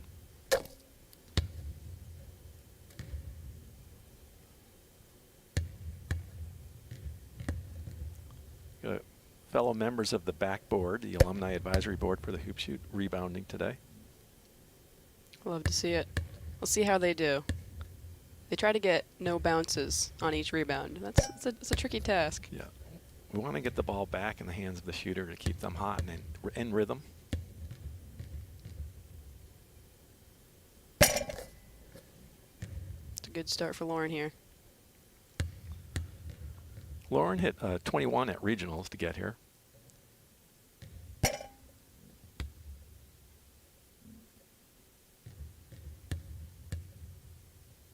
In a hoop shoot contest, you can't defend against your opponents, but what you can do, especially if you're shooting early, is put pressure on. Yeah, for sure. That's big. When the first person goes 10 for 10, that's a tough thing to follow.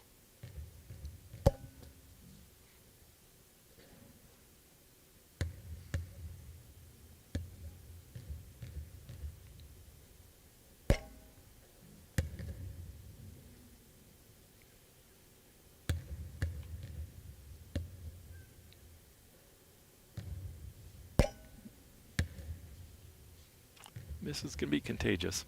Just missed 2 in a row there after looking so good on those first 7 shots. It's hard to find that rhythm again. There we go, that last one. Now the rebounder on the right is Sophie Phillips, who you competed against in 2017, right? Yes, I didn't even realize that that was her, but I know like I have a picture back in the day from on the podium. She got first place. I was close behind at third, but it's funny to see her again.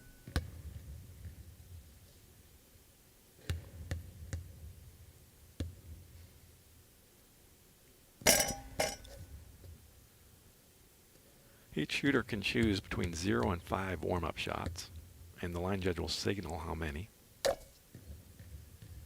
And when we're done with the warm-ups right now, he'll make eye contact with each scorer, and now she's shooting for score. This is Blake Ensfield from South Haven, Michigan.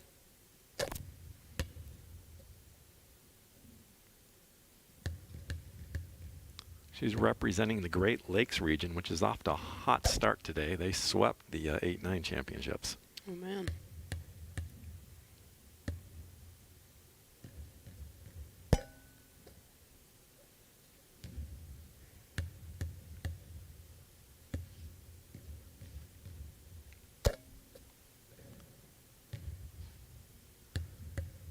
I believe Blake is wearing the custom shirt that was designed and available only to the 72 national finalists. It's a good looking shirt. I like those ones.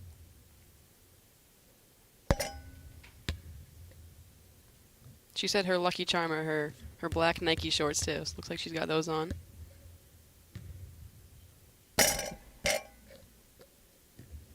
Yep, there it is. The Hoop Shoot 24 National Finals, only available to the 72 national finalists.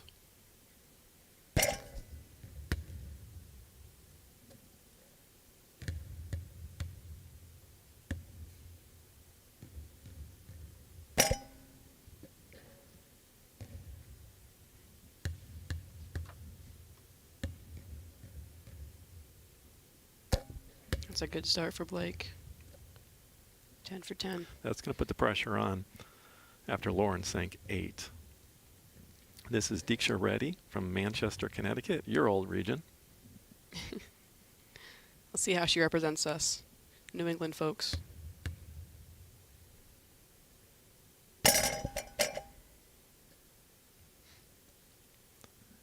Now, we mentioned Sophie already. Our other rebounder is Jerica Moore, and both of these rebounders are former national champions. Got a good lineup out there.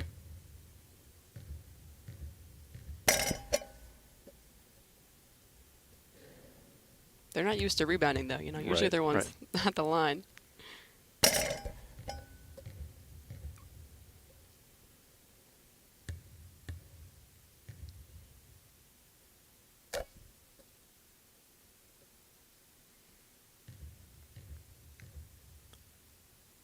All right, here we go, shooting for score.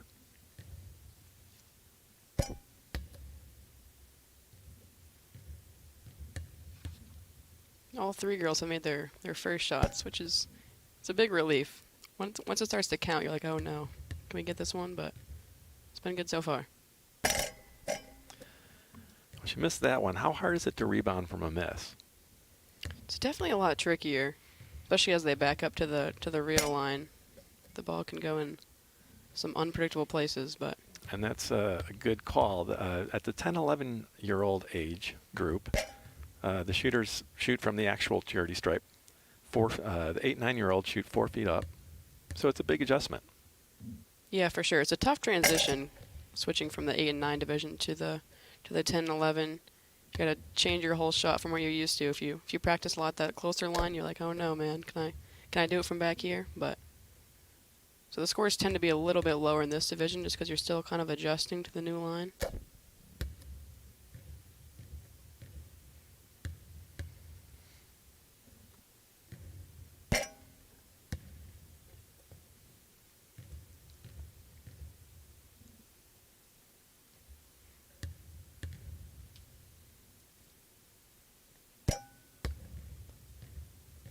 So Diksha will sit down with a 6, and she's going to need some help.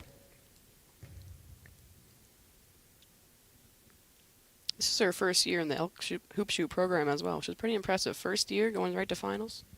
Now you were all 6 years you were eligible, you competed. Took you a few to get to the finals, though, right? Yeah, I don't know what happened in the beginning there, but I found my rhythm eventually. And then you were a fixture. Once you go once, it's a lot of pressure to return. You know, they expect it out of you. All right, this is Ayla Siba from Kearney, Nebraska, shooting for score right here. In this first round, they're all going to take 10 shots, sit down. Again, each shooter can choose between 0 and 5 warm-ups in the first round. And then the second round, it's a set of 15, no warm-ups.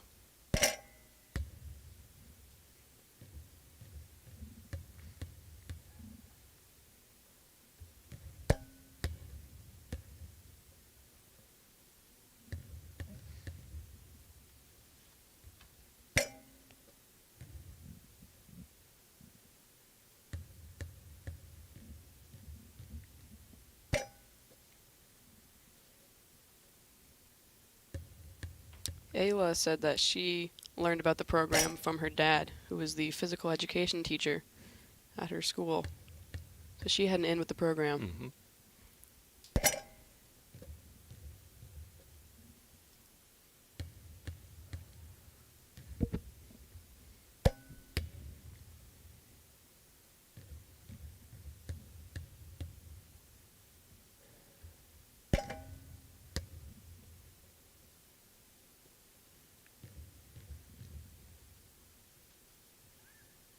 It's a good finish, 7 out of 10. Mm-hmm.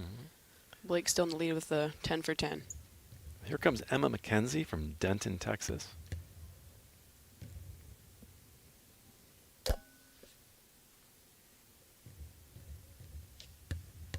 I like those shorts she's got on.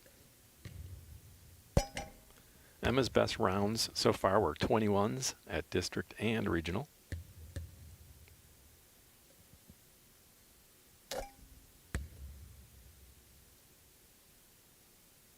All right, here we go, shooting for score.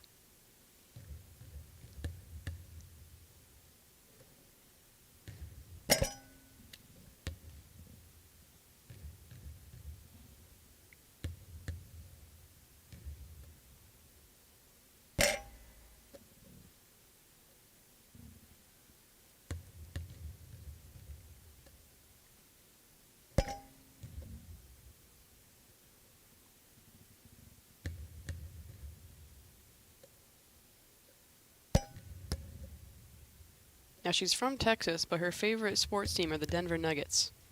So I guess those Texan teams just weren't doing it for her. She has plenty to choose from down I there. know. She rejected 3 teams.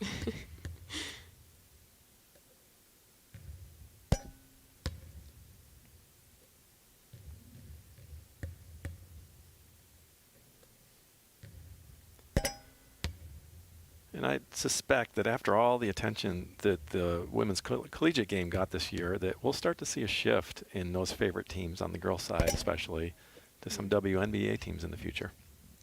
Yeah, for sure. Of course, today these kids are shooting on the same floor in the same arena that the Chicago Sky uses. They won a championship recently, 2021, I believe.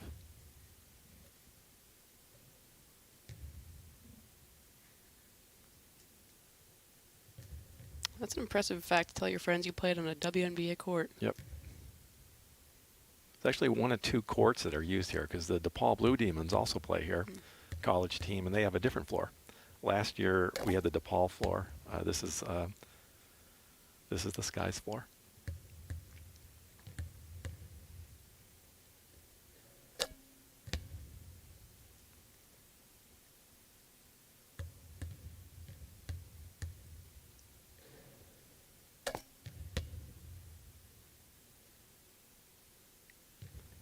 You know, and speaking of the women's college game, all those great players in this year's tournament, one of them is coming here. The Chicago Sky drafted Angel Reese.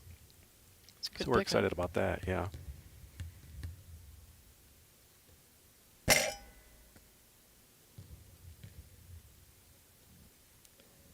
Okay, Allie Marilos from Thousand Oaks, California, now shooting for score.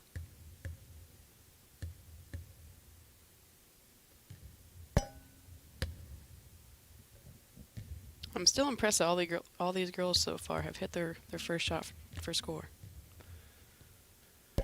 The real test is always that 11th shot. After you've been sitting for a long time, coming back to the line, no warm-up, no practice shot, you just go. Yeah, it's a tough one, especially at nationals. All those girls before you. Yep, and it can be the perfect score killer. Mm.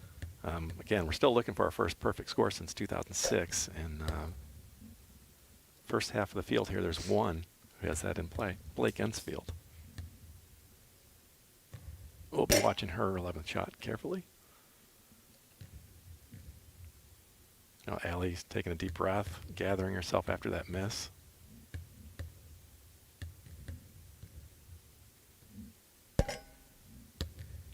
Allie wrote down that one of her nicknames is Chihuahua. Her teammates call her that. She says she's crazy and feisty on defense. That's right.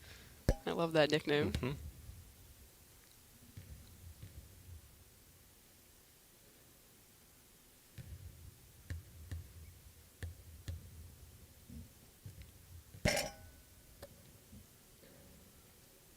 Well, Allie's favorite book is All the Answers. She's going to need an answer right now. Here she goes.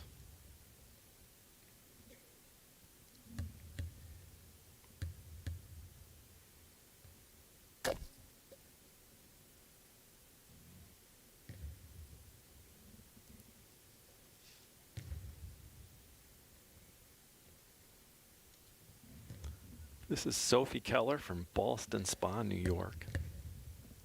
Got the jersey to show for it. Mm-hmm.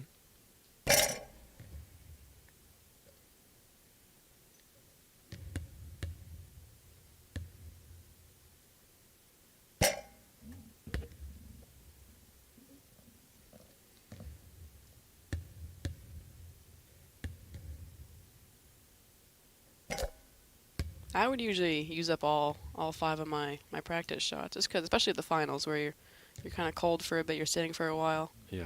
Want to shoot as much as I possibly could. Now we just saw Kelly give the technical foul there. Got to watch out for that line. Yeah, no, he gave a technical, so I think, yeah, right.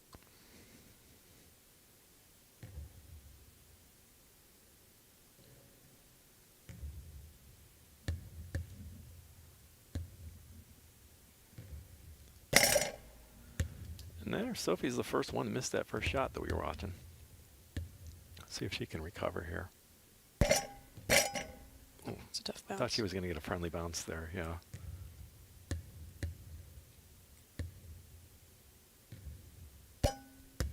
There we go.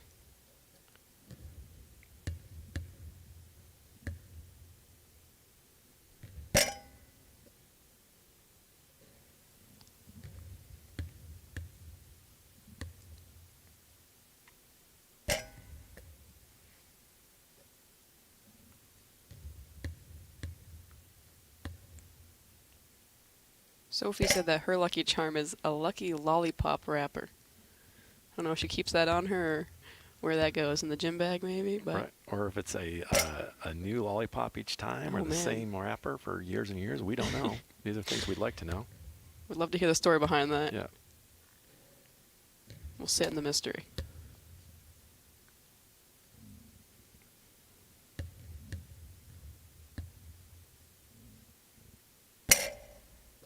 This is also Sophie's first year in the program, going straight to nationals.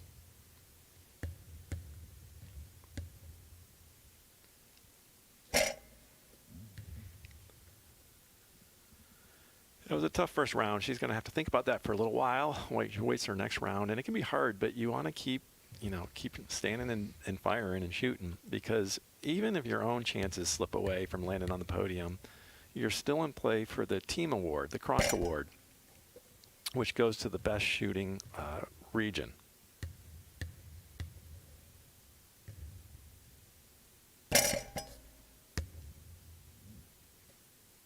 After a tough first round, it can be easy to lose confidence, but still 15 more shots. There's plenty of time to redeem yourself. Then you got to think about it as all the other Right. shooters go. Just That's the sitting there worst thinking part. about it. Yeah. Yep. This is Layla Mason from Cleveland, Tennessee. She had a 19 out of 25 at regionals, landed in a shootout, sank 5 of 5 to advance to Chicago. There we go.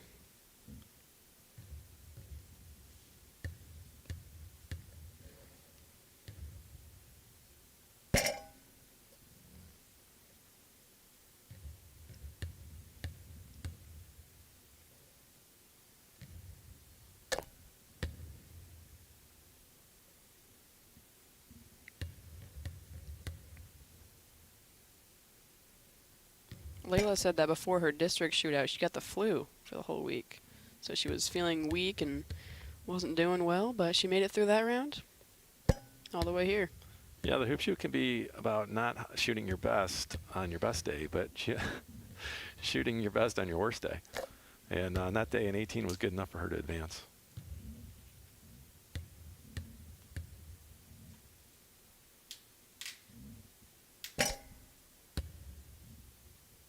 It's hard because each day you wake up feeling a little bit different. You know, maybe you could just be more tired one day, but so everyone's coming in different circumstances.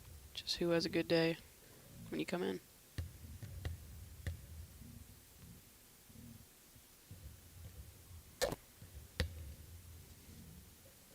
This is a good start for Layla. Yeah, she bounced back from that miss really nicely.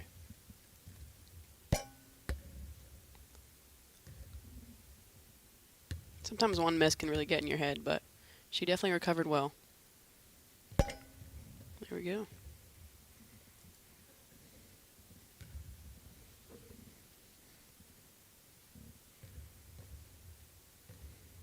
I love seeing the high fives going back to the chairs too. I feel like when I did it, I was just a very antisocial, keep to myself kind of kid. The sportsmanship is really amazing. Yeah, I love seeing that. This is Philomene Kirk from Biloxi, Mississippi. I ran into her and her parents on Thursday, chatted with them a little bit about our Monday Madness show. I rebounded for her at the practice gym yesterday, and her mom had a clipboard with all the little dots. She was filling them in for her. Oh, nice. Take it seriously.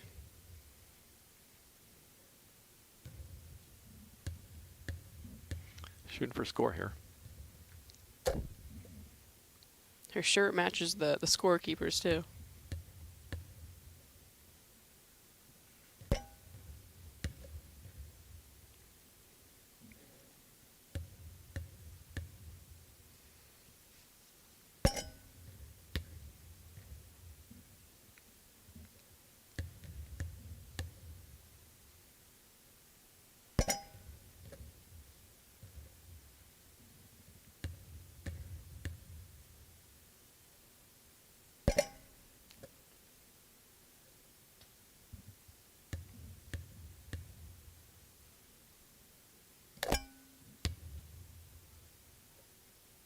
Her dream vacation is to go to Europe and see Vatican City. It's not one you hear every day. Right. How are the beaches in Vatican City?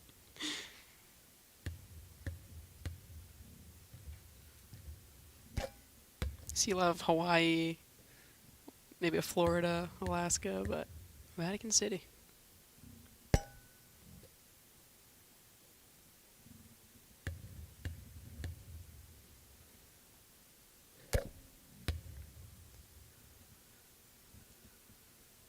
Well, 3 more shooters to go in this first round. Right now we're looking at Blake Ensfield with a 10. We've got a 9. And a 9, Layla Mason, and then an 8. Our first shooter, Lauren Kielman. Now this is Michaela Newmiller from North Dakota. She was here last year as a spectator. 2 of these girls shot 22 or better at regionals. That's the magic number, has been the magic number in this division in the Chicago era. And Michaela was one of them. She shot 23, which is a field best at the regionals. And now she's shooting for score. Now, although she didn't participate last year, you'd think just being here and able to soak up the experience maybe gives her a little bit of an edge. Yeah, it's definitely can be maybe a little overwhelming at first, just taking it all in. So she got to experience it from the sidelines, and now she gets to start her own journey here herself.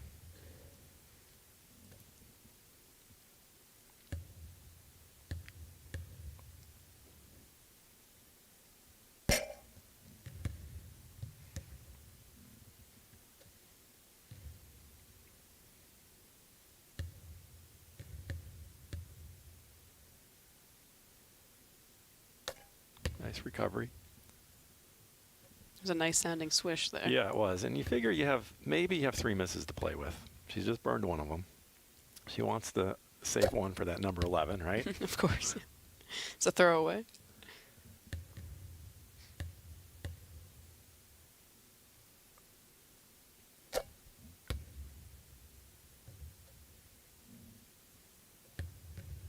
It's hard because the urge is just to keep track in your head of all your makes and misses, but sometimes that can hurt you more than it can help you. How do you do the math, or how did you do the math? Usually I would keep track of how many misses I had. Yeah.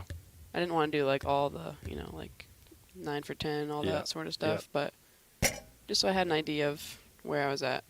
I try not to keep track of other people's scores, though. That would mess me up sometimes. But it's hard not to. What was your best round in the, not necessarily the finals, but in the tournament? Like my best score? Yeah. I think I got a perfect score one time. And then a couple 24s, but usually I sat around that 22, 23 range. This is Meredith Limbrunner from Newport, Oregon.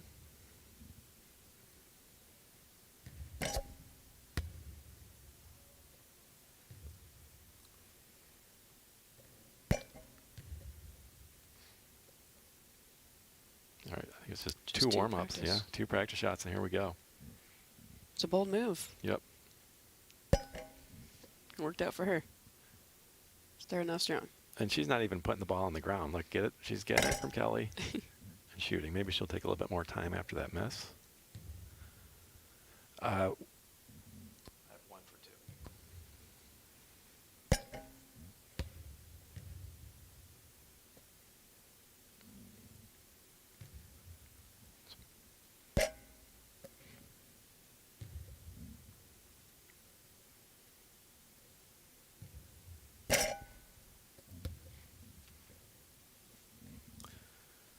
She was called for a technical on that second shot, which she missed, but she needs to steady herself after that. There we go. Meredith said that one of her unique talents is cooking, which is interesting. I don't think I was cooking much at that age. I used up my parents for that. Yeah, well, she's starting to heat up a little bit.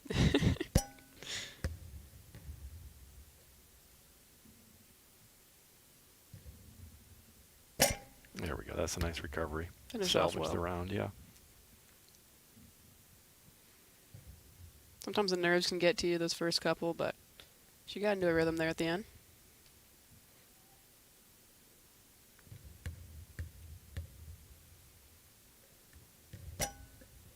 You know, she sits down with a 6. If she's perfect in the second round, that still puts her in the mix for the podium. Yeah, for sure.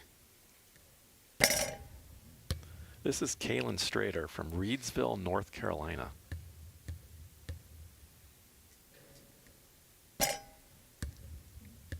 People call her KK. KK. I'm not sure if I have that pass, but maybe I'll try it out.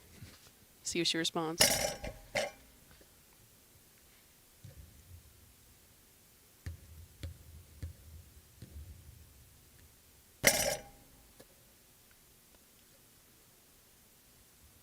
Here we go. She's our 12th shooter, so after this, we're going to have the second round of 15 shots. And that's really been a rare first shot miss for this field. Yeah, they done well with the first one, but that shot always worried me too. The first one that counts. She has an interesting technique here. Look how far back her left foot is, and then Yeah. she brings it up. That's probably part of trying to adjust to that move back to the actual free throw line. Get a little bit more momentum on your shot. Ooh, lucky roll in there. Yeah, the rim hasn't been really friendly so far this morning. Not sure what these kids did to it. I'll have to ask about that. It's holding a grudge.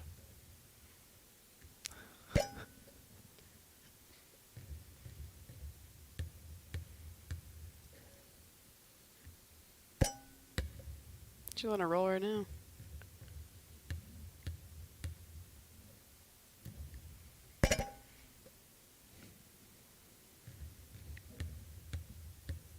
I feel like sometimes being further back like that can be hard to find the right spot every time, but she did well with that. All right, so she sits down tied for third after the first round of 10, and now we're going to the second set of 15. These are all for score. This is Lauren Keelman. She's working on an 8 here. It's a good place to start. I'm taking 8. And there's the Wow, 11th 11th shot. shot. Yep.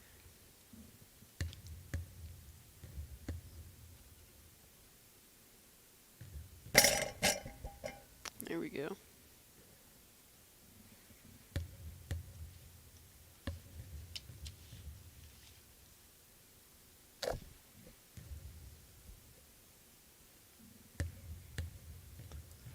You know, for a long time, there was a hoop shoot rule that you couldn't bounce the ball more than 4 times. But that rule actually changed last year. Now you have 10 seconds to shoot. That's the rule. I'm kind of glad they've done away with that one. I'm never sure about that. Just because, you know, in a real game, you can dribble as much as you want. It's the 10-second that counts, but...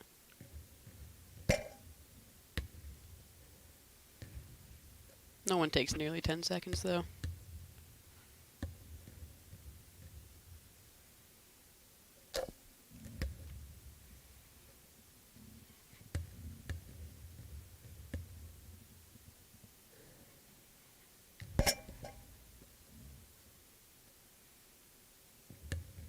Lauren put her favorite book as Mamba Mentality. I own that book at home somewhere. It's a pretty good read. That's Kobe Bryant, right? Yep. I respect a young Kobe fan.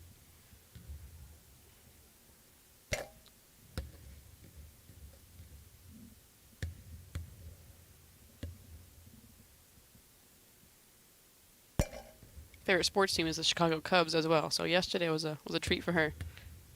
Well, as my nanny would have said, I'm glad someone likes them. That's tough.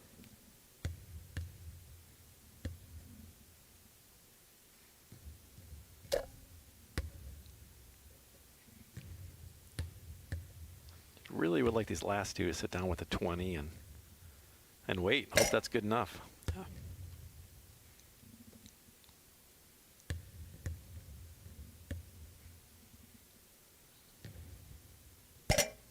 All right, well, 19 looks like it's going to be the number to beat for the moment. And we should point out that our scores are unofficial. There are 3 scores on the floor, and what they see is what matters. So we're doing our best to bring you an accurate score. We think we're right, but just bear in mind that our score is unofficial until you hear the PA announcer tell us what happened.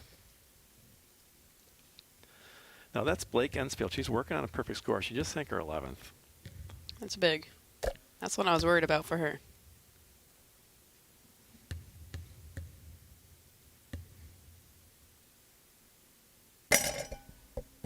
Nope.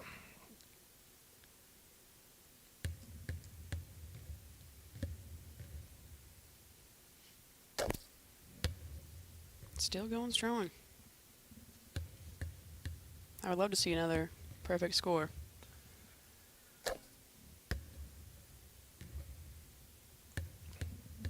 It's been the longest drought in hoop shoot history. Oh, man. You know, I wanted it to stay silent while she was shooting. I couldn't do it. Let's see. She sank that. Let's see how she recovers. Perfect scores are nice, but you don't need a perfect score necessarily. You just need one more than the next shooter. And if she finishes this set with a 24, she guarantees herself first or second because there's only one other girl who can catch her.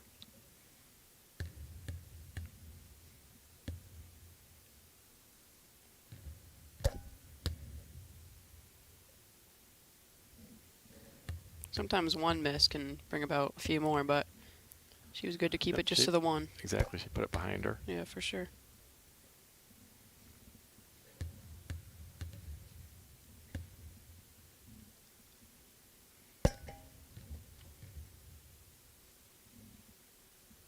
She's got a very consistent routine. The shot looks the same every time. Good looking form as well. Mentioned earlier, the Great Lakes region, which is Indiana, Ohio, and Michigan, took home 2 first-place trophies this morning in the 8-9s.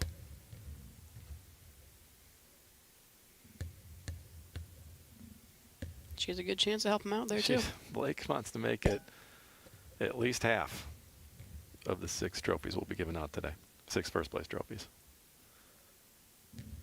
So she'll sit down with a 24. At the moment, we're pretty sure there's only one other girl who can catch her. That's Layla Mason, shooting 8th. Deeksha hit 6 out of 10 in her first round. Definitely puts a lot of pressure on Layla with the score of 9. Got to get a perfect 15 to even tie for first. That's definitely the good thing about going closer to the front. Get it over with, yeah.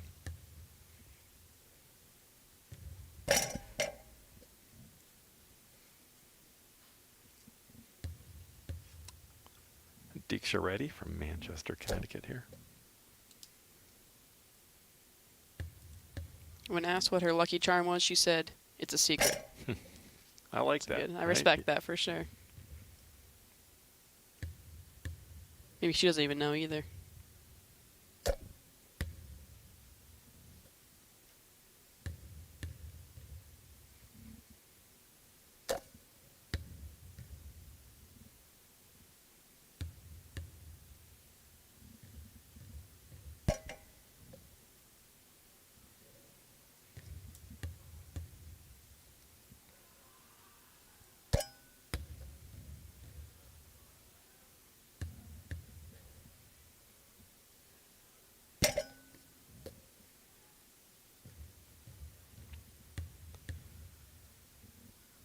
Looks like she's found her shot here now. Yeah, huh? for sure. Yeah, it just took her a while to warm up.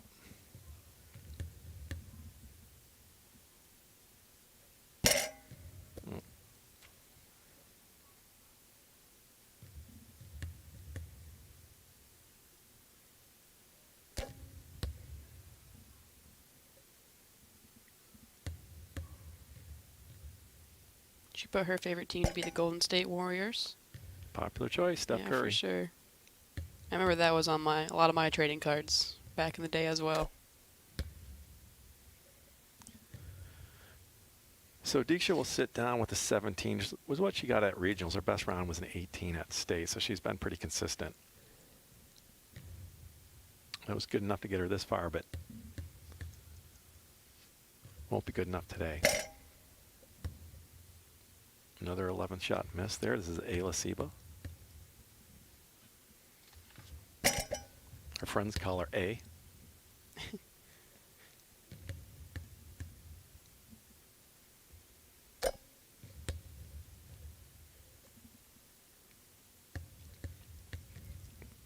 Now her dad, Clay, actually won the state competition in Nebraska as an 8-9-year-old in 1991. Went to the regionals, which were in Golden, Colorado at that time, and he finished in 2nd place.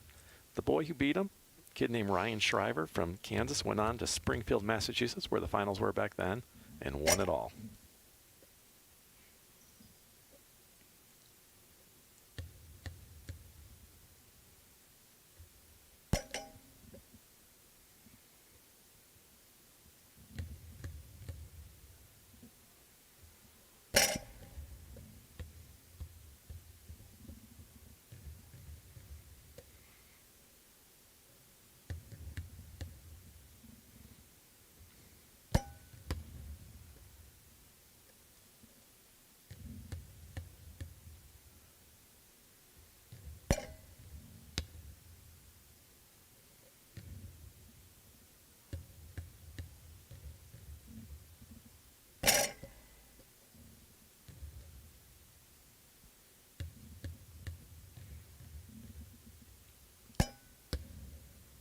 She put down that she also enjoys wakeboarding and surfing too, which is not very common hobbies, I would say.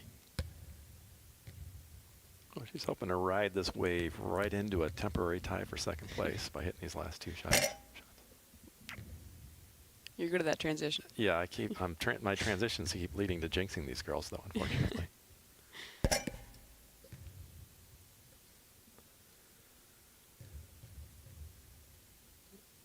All right, so she'll sit down with a 17, tying Deeksha. And again, we see that sportsmanship. This is Emma McKenzie from Denton, Texas. She's working on a 7. And and she cleared that 11th shot hurdle. See if she can go on a little run here.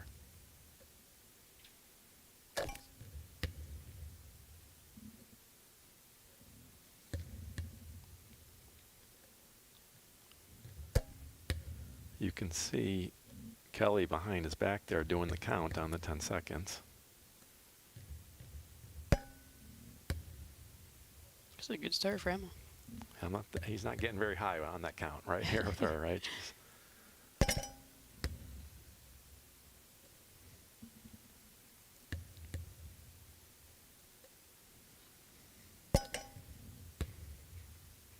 There's a lot you got to focus on as that line judge. Yep. Got to watch the feet, obviously watch the make or miss, count the time. They do more than you think.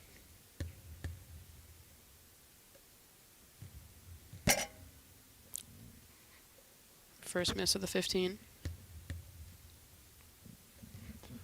Well, if she can hit all the rest, that 21 still looks pretty good. Very solid score.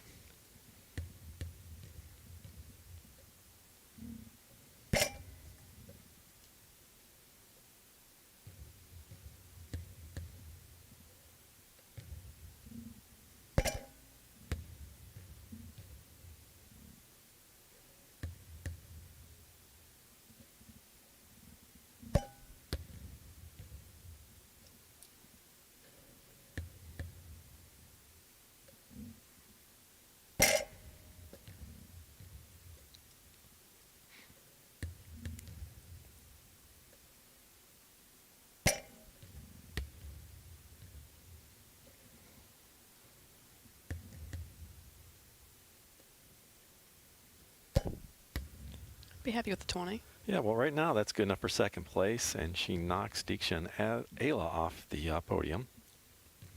Lauren's temporarily in third, we believe, with a 19. Thanks.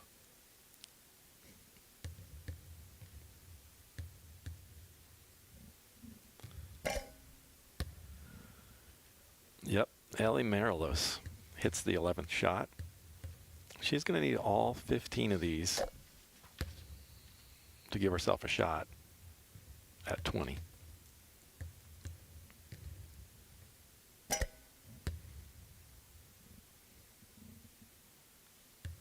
Once you get in a rhythm, 15 in a row is not as scary as it seems.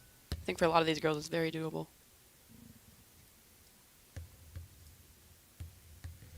That's why the role of the rebounders is so important also, is collect that ball, get it to the line judge, get it back to the shooter, and not disrupt the rhythm. Yeah, the rhythm is everything. Even if you're waiting for a couple extra seconds, it can really mess you up.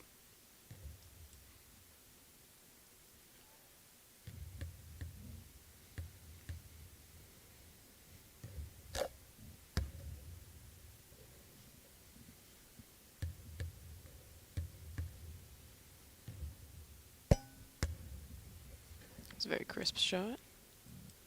Allie said that her lucky charm is panda. I'm not quite sure what that means. Is that the stuffed animal at home or something? But I hope Panda's watching today.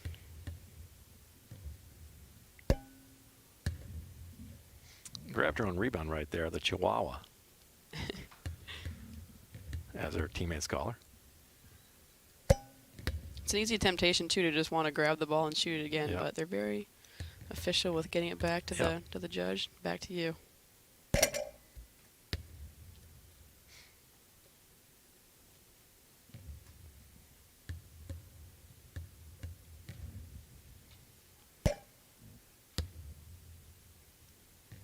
I do appreciate the formality of the hoop shoot. They keep it consistent across the entire country, so when you move on each round, it's all just the same.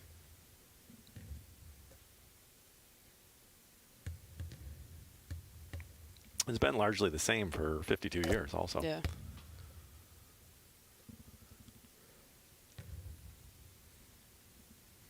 That's another 17. Seen a lot of those.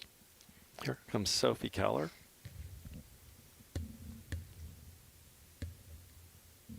She had that rough first round, so she's working on a 3.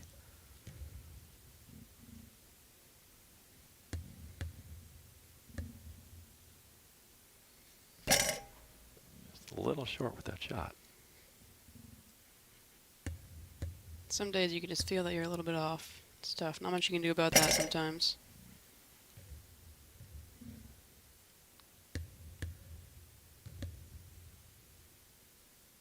There Usually, we go. yeah, there we go.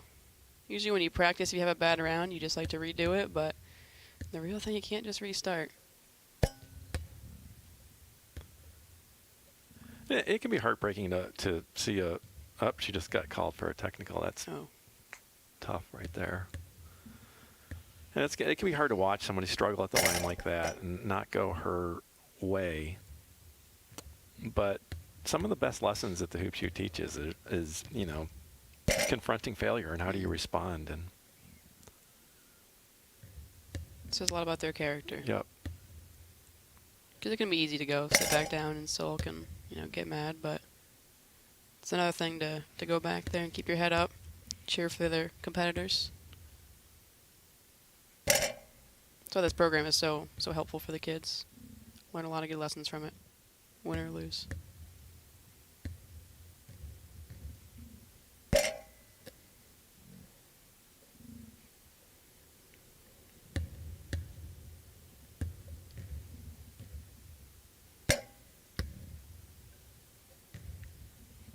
Sophie said her favorite part of the hoop shoot too is all the traveling they get to do. So, trip to Chicago is enough to ask for. Yeah.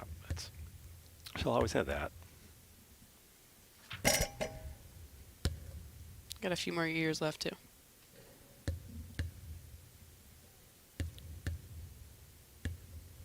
It's hard in that last group if you're 13. It's your last year, but everyone else, they can come back.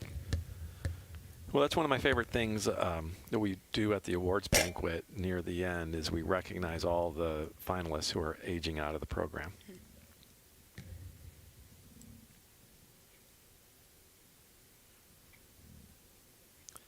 All right, this is Layla Mason. She's working on a 9 here. Needs all 15. So there I go again. She misses the 11th shot, and it looks like Blake Ensfield is going to be our winner.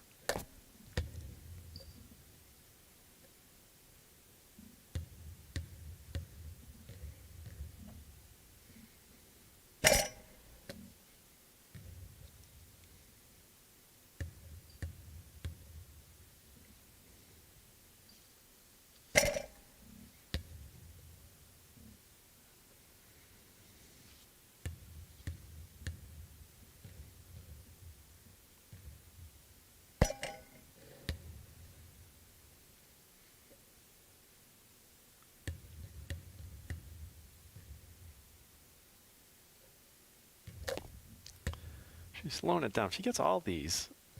By my count, that would put her in second place. And I think would only one or two other girls would have a chance to catch her.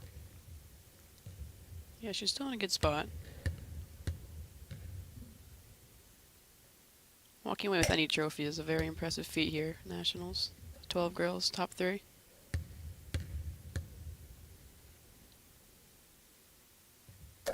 Yep, so there's first through third place trophies for each of the 6 divisions. There's the Emil Brady Award named for a former national director for perfect scores. So far today, we haven't seen any of those. Not sure what's happening on the boys' side at the moment, but there weren't any perfect scores in the 8-9-year-olds, and there won't be one in this division either. And then finally, there is the medals for the Kronk Award, the team award.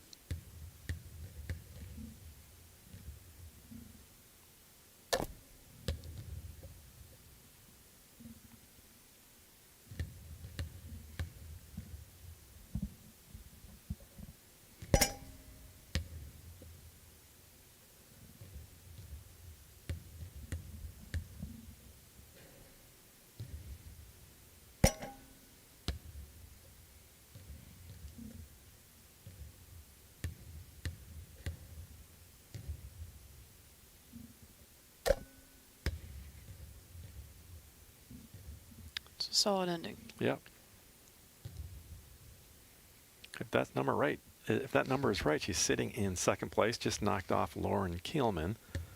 So we got Blake Ensfield as our national champion, we believe, with 24. Couldn't see that first one. Okay.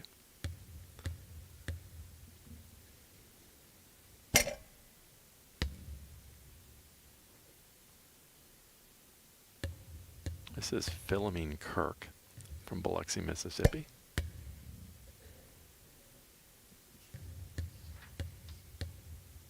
No, sorry, this is Michaela Newman, right?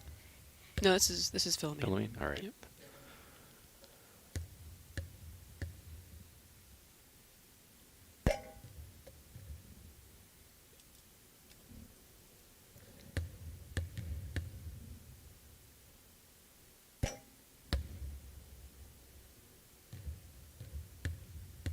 Philomene had said that a week before her state competition, she rolled her ankle. So she tweaked that. That'll definitely mess up your shot some, but she still made it through that state competition. We do have a medic on hand today, just in case. We don't expect there to be ankle rolls. Yeah, fortunately not a lot of foul shooting injuries, but I guess you never know. The little step up out of the court. Maybe on that run out could see something happen, but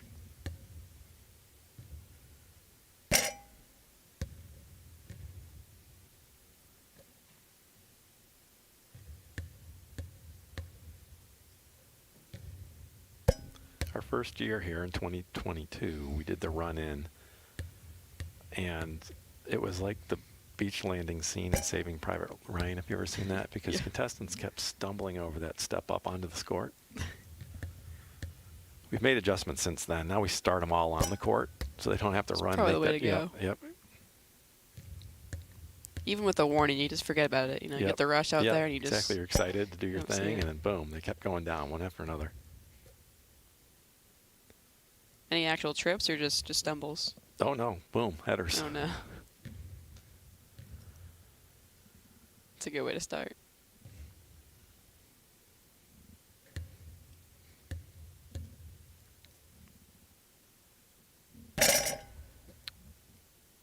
Here's that 11th shot.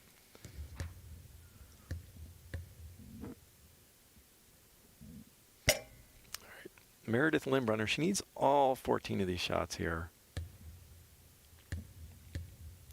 to force herself into a shootout to make it onto the podium.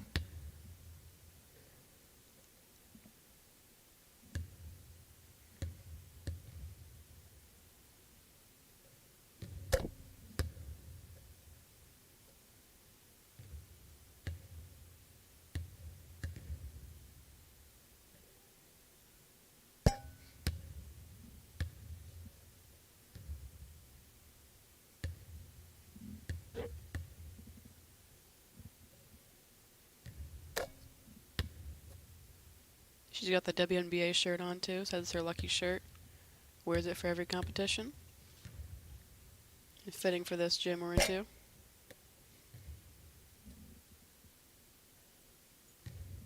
Her favorite team is the Minnesota Lynx, WNBA team.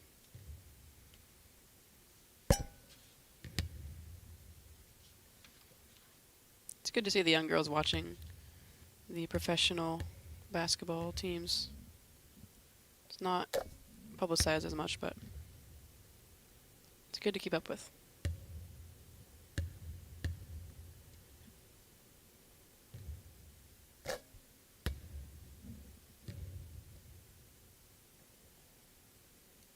See her practicing her form before getting the ball.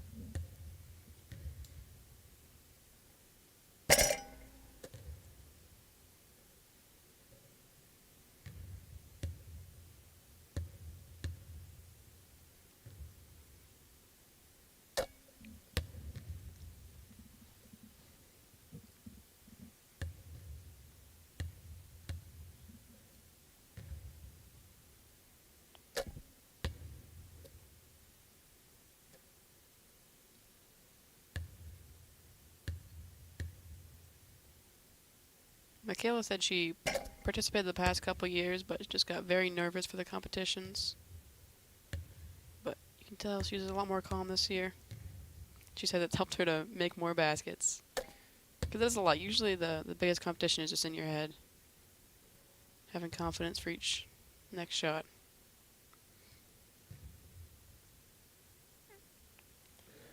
All right. Now we have Meredith Limbrunner.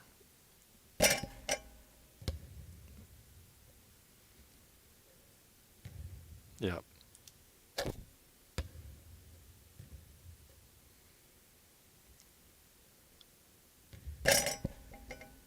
Oh, look at that. Here's a from good the- yep. bounce.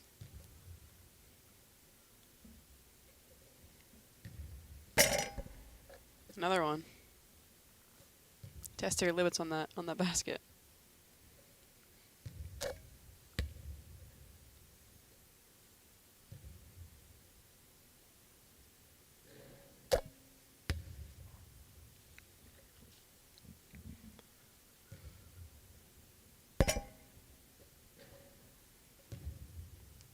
That time I couldn't help her.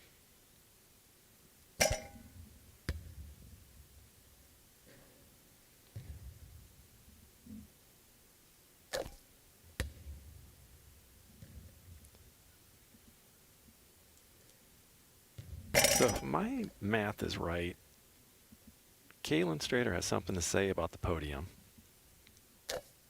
Working on that 8. Yep. Of course, Blake, we're pretty sure is our national champion, right? Yeah. Confident in that one. Yep.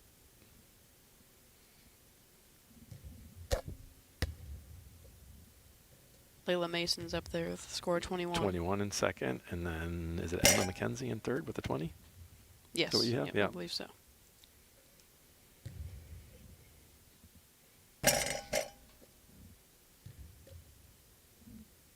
So as Kaylin walks to the line here, working on that 8, he has 1 to play with, right, for second place, and avoid a shoot-off. She looks pretty intense, pretty focused.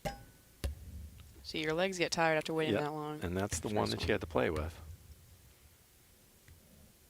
Here we go.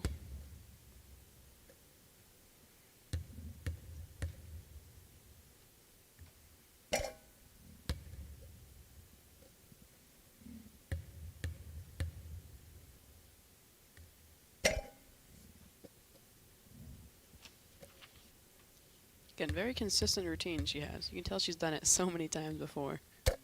Her Gets right into brother, position. yeah, her brother's an excellent free throw shooter as well. I'm sure they practiced a lot together.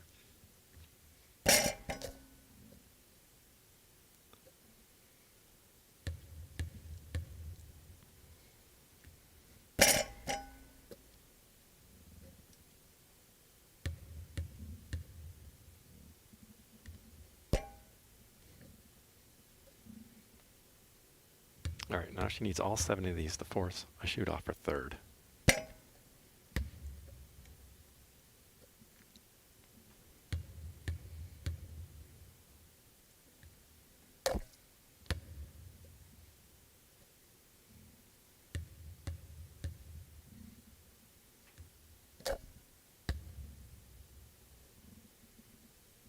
She said her favorite part of the competition is just being able to shoot. That's a good motivation. You just love it so much. Why not do it here? Well, yeah, this is our happy place then. Just let's see if she can. If you enjoy the process, it makes it a lot better. All right, sinks this one, and we have a shoot off for third, we believe. Here we go. That was a solid second round for Kaylin there. All right, now they're going to collect. The floor manager will collect the score sheets from the 3 scorers and review them. But what we think they're going to see is that Blake Ensfield is our national champion with a 24 out of 25. Layla Mason from Cleveland, Tennessee will be in second place with a 21. And Emma McKenzie of Texas and Kaylin Strader of North Carolina will shoot it out for third place in a series of 5-shot shoot-offs, with Emma shooting first by virtue of an earlier place in the shooting order. Now, you had a shoot-off in your third year, right? Yeah, I believe so. I think it was actually my second year. Your second year? Yep. So I got 23, which was a tie for third, and then I got 5 for 5. Ended early. Yeah. Yeah. It's fortunate. I hadn't done a ton of shootouts in my day. They're pretty intense. It's a series of 5 shots without warm-ups between them, without practice shots. And you just keep going until somebody breaks the tie. The longest one on record, I believe, was in 2009 in Springfield, Massachusetts, when Zeb Alford from North Carolina and a boy from Utah, former national champion from Utah, battled for 75 extra shots Oh my goodness. before they could break the tie. Can't imagine being in that gym watching that.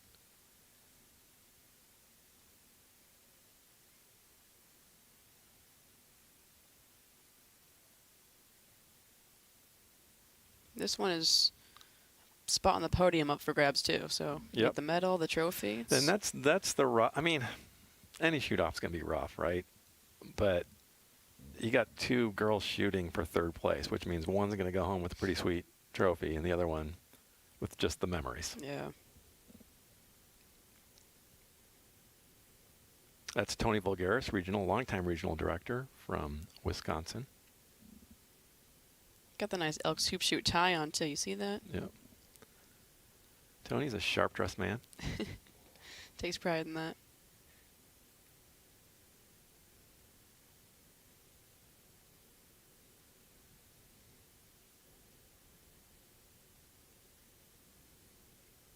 Part of the hard part about getting a trophy though is figuring out how to get it home. We had to deassemble ours to just get it in my bag to get it with us back to Maine, but there's probably different ways to go about it. Yeah, it is a sizable trophy. Yeah, for sure.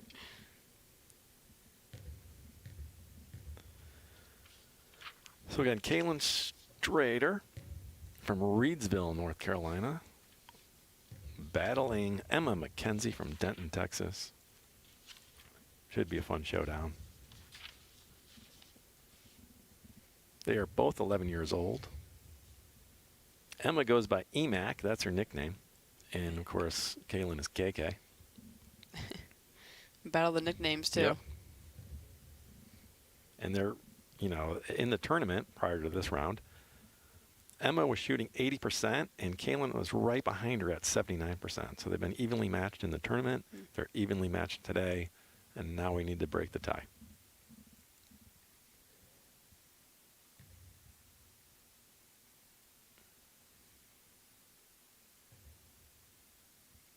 These shooters are fun to watch. Mm-hmm. Any miss, you get a little worried.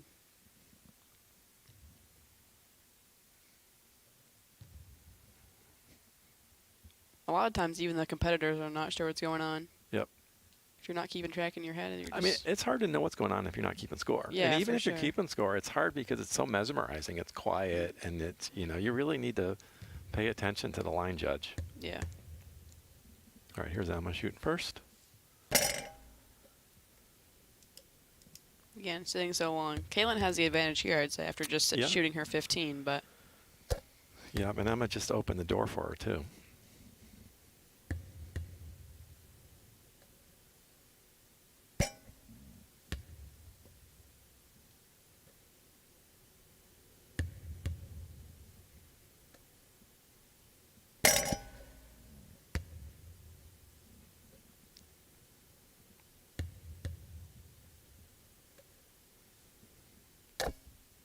it's a solid score. 4 for 5. Yep. It's Opens pretty the door, comfortable. but only just, right? Kaylin's going to try to end it right here with a perfect 5. She has one miss to play with, at least to force in the second round. Got that first one in. Yep. And sort of that unorthodox. Oh, All right, she's going to need these last 3 here to force the second round.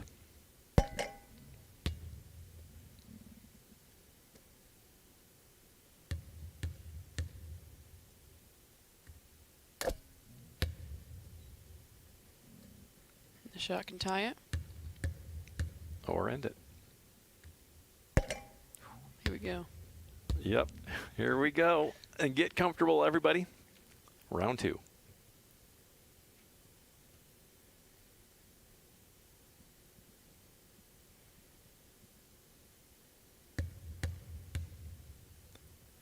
Now, Emma cracked the door by missing the first one in her first set, but not this time. She's warmed up now. Yep.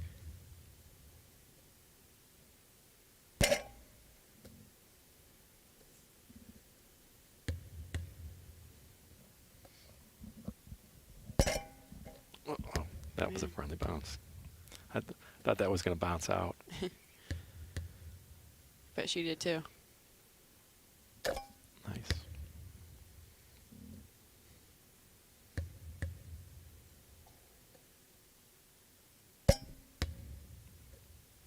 All right, Kaylin steps up, having a second chance to end this.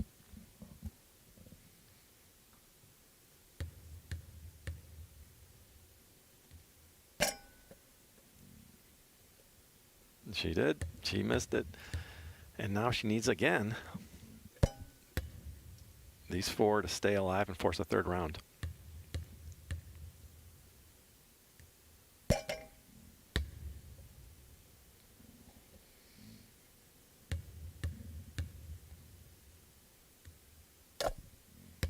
You know, Emma's already given her 2 chances to close this out.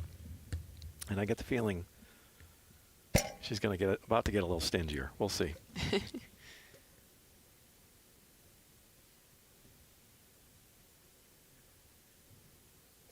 Third round. Again, the record is 75 extra shots.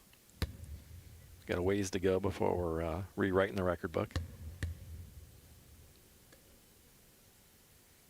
Hope we don't have to.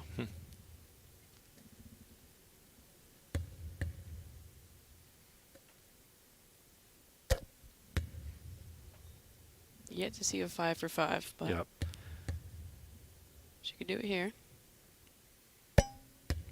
You just kind of get the feeling, right? She opened the door twice. Kaylin didn't walk through, and now I'm not sure she's going to get that third chance. Well, look at that.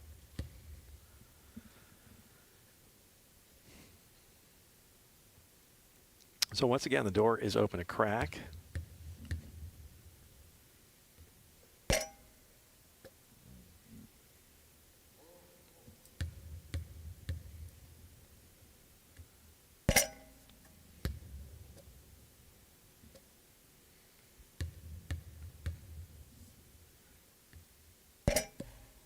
And there it is.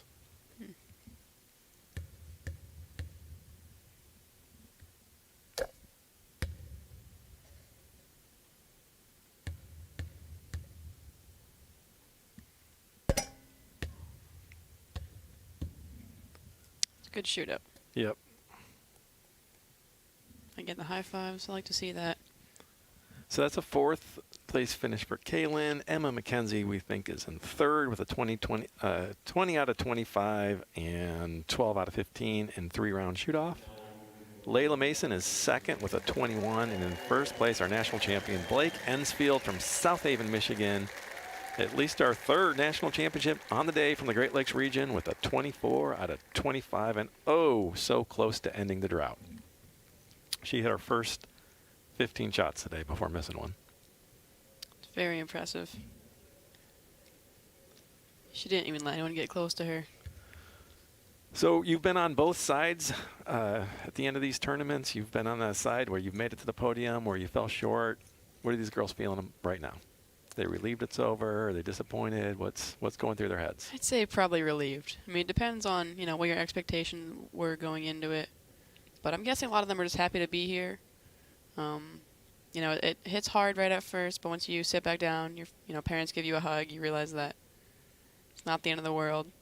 They still got a couple more years. And it's a feat to make it this far in the tournament, make it to the national finals. You're still one of the 12 best in the tournament. Got a lot to be proud of, for sure.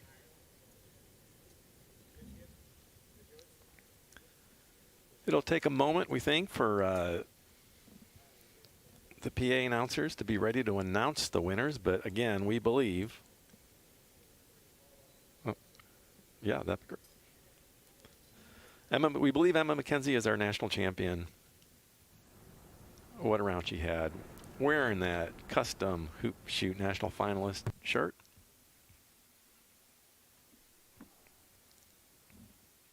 She really had a nice shot. And even when she missed that one, you know, she did not collapse. She just put it right out of her memory.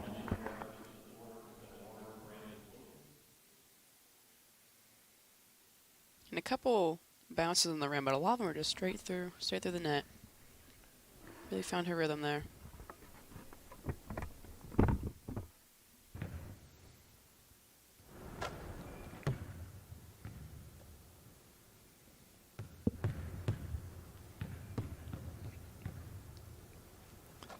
Blake Ensfield, our national champion, we believe. Be official in a moment. Well, Faith, this has been a lot of fun. Yeah, it was good. Good to watch all of them. All right, let's go to our public address announcer, Dennis Sabo. With a score of 20 out of 25, and as you just saw in 3 consecutive tiebreakers, 4 of 5, 4 of 5, 4 of 5, representing Denton, Texas, 2-4-4-0. It is Emma McKenzie, ladies and gentlemen.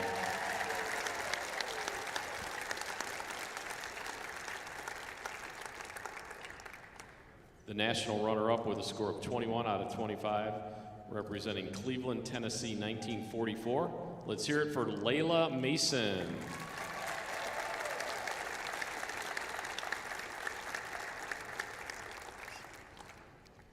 Your national champion with a score of 24 out of 25, representing South Haven, Michigan, Lodge number 1509.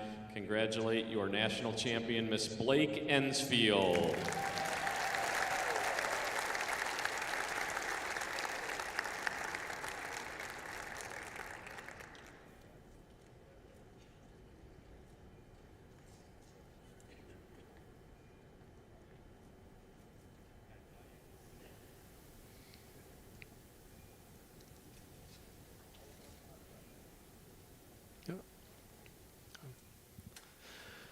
Well, thanks so much for joining us for the national championship in the girls 10-11 division. The finalists today are going to take a lunch break. We'll be back at 1:30 p.m. Central Time for the 12-13 division. Faith, you'll be back here on the girls' side with Gabby Nunez, right? Yes, it should be a good one. And I'm moving over to the boys' side to cover that one with Bart Powell. Thanks for joining us, guys. Thank you.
Just a couple of reminders. Lunch is now going to be served in the Dips Club, which is located on the second level behind where you are seated. And also during this time, there will be a very special halftime performance in center court. Please know attendees, finalists, are unauthorized personnel on the court during any of our breaks today, and our 12-13-year-old contest will begin at 1:30. Head up to the Dips Club, second level behind where you are seated for lunch.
Center Court when they are ready.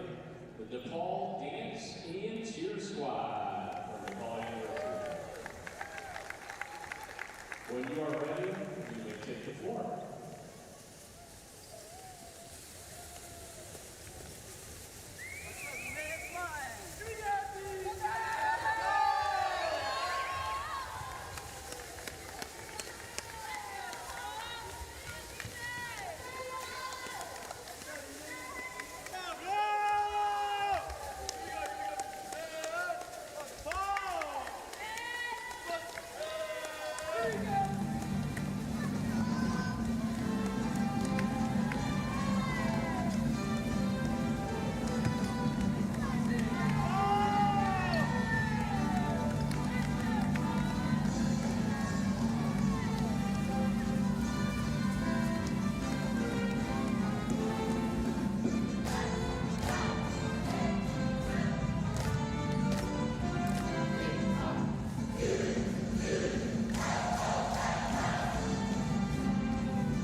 Give it up one more time for the DePaul Gibson Cheer Squad, ladies and gentlemen. Thank you for sharing your talents with us today. We appreciate it.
appreciate that.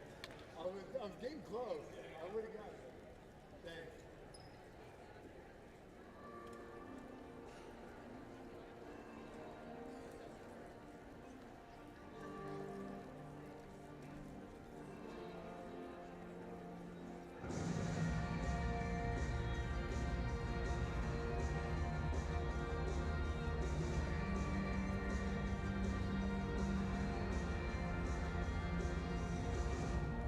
Those souls are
away from warm-up for the 12-13 age group. If the kids want to start getting ready to head down on the floor, we're going to start the warm-ups at 1:15. As a reminder, no personal basketballs are allowed, and we will have a 15-minute warm-up beginning at 1:15.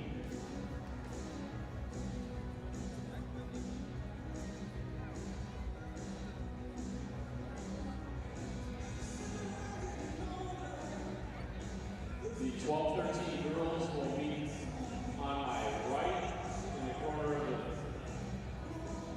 the basketball floor, and the 12-13 boys will be on my left at the corner of the floor.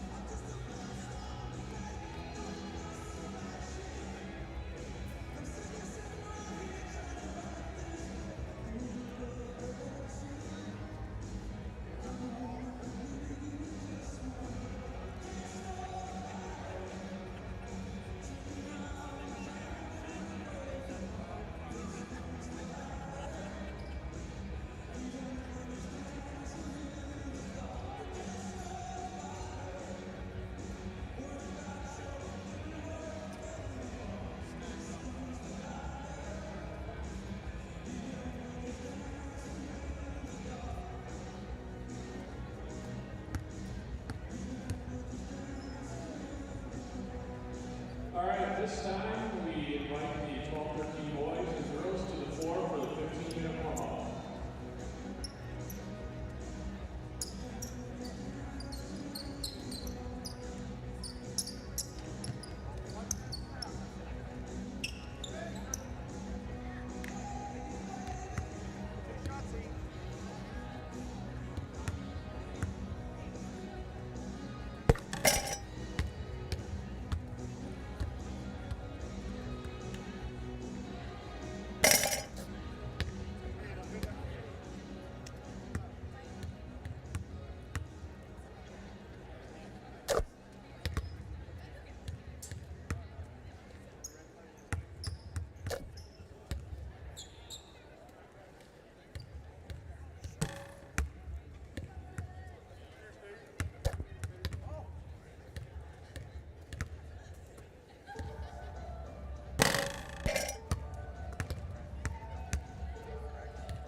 At this time, regional directors and finalists, please clear the court.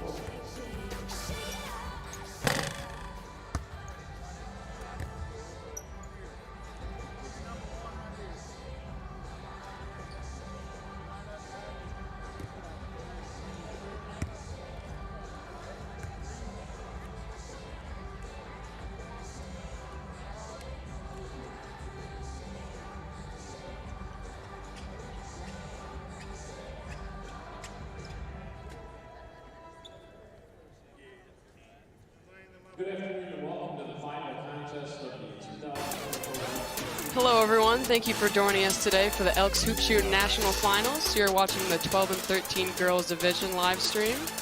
We're about to get underway soon, so hope you guys enjoy this.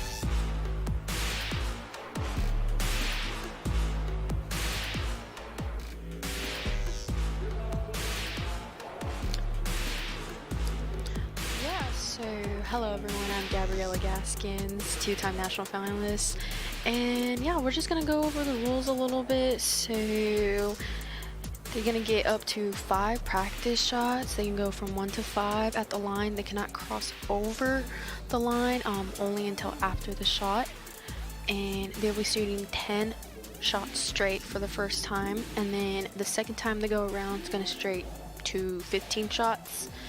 They can take as much time as they please, as much dribbles, anything, go through their routine. If it goes in, you'll see a fancy little sign that goes this, so that indicates an in. If it's missed, they're gonna go like this. If you guys can see my hands, it's indicating that it was a miss. And any technicals, just going over the line or anything like that, it's gonna indicate a T. Those are pretty much the rules. Everyone is pretty quiet in the arena. No cheering, no clapping, no yelling until the whole competition is over. And we'll have an unofficial score on the screen for you guys, so if you want to keep up, it'll be there. But like I said, it's unofficial, so those aren't necessarily the exact scores. The official scores will be announced at the end of the whole thing.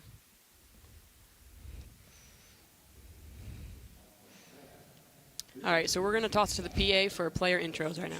.org.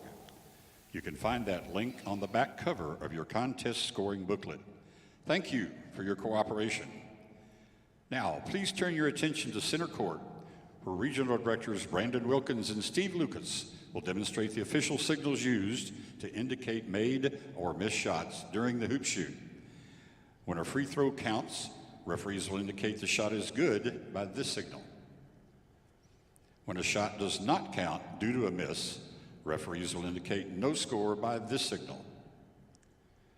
When a shot does not count due to a violation, referees will indicate no score by this signal. For a complete list of contest officials, turn to page 10 of your contest scoring booklet. Thank you.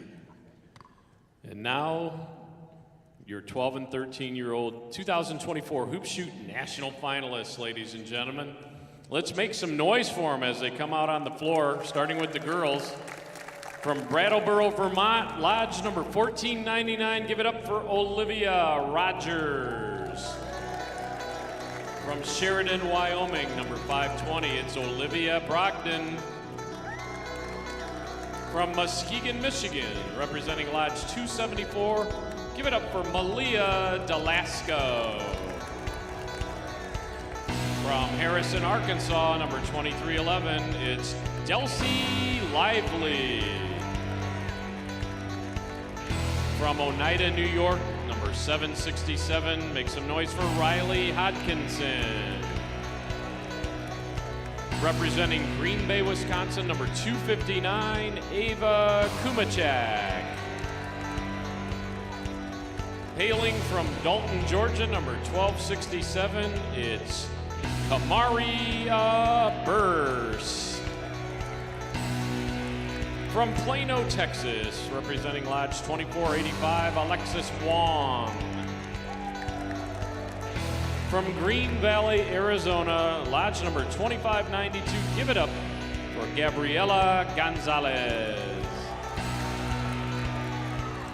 Being sponsored by Raleigh, North Carolina, number 735, it's Daraji Harris.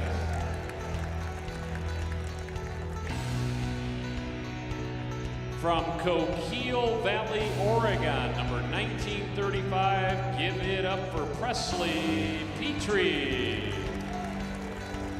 And from Missoula, Hellgate, Montana, number 383, welcome to the floor, Presley Newman. For our 12, 13-year-old boys, first out of the chute from Morgantown, North Carolina, number 1852, Reed Borders. From Camillus, New York, number 31, make some noise for Owen Salisbury.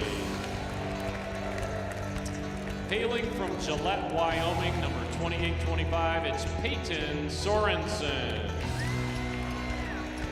From Greater Spokane, Washington, number 228, put your hands together for Blake Zimmerman, ladies and gentlemen.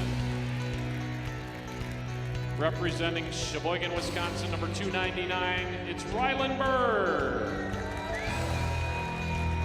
Walnut Creek, California, number 1811, sends to us Jackson Ramirez. From Highland, Arkansas, number 2539, welcome Paul Turner Arias. From West Warwick, Rhode Island, number 1697, give it up for Patrick Wingate. Being sponsored by Jackson, Ohio, number 466, Mr. Mason Malone. From Hot Springs, South Dakota, number 1751, put your hands together for Trip Johnson. From Greenville, South Carolina, number 858, Gio Noriega. And from Midwest City, Oklahoma, number 1890, Aiden Birch.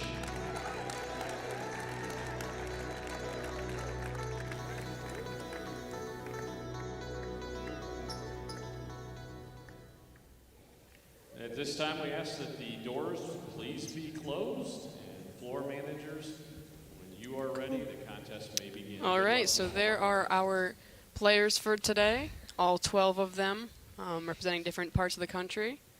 So we're about to get underway here soon with our first shooter of the day, Olivia Rogers.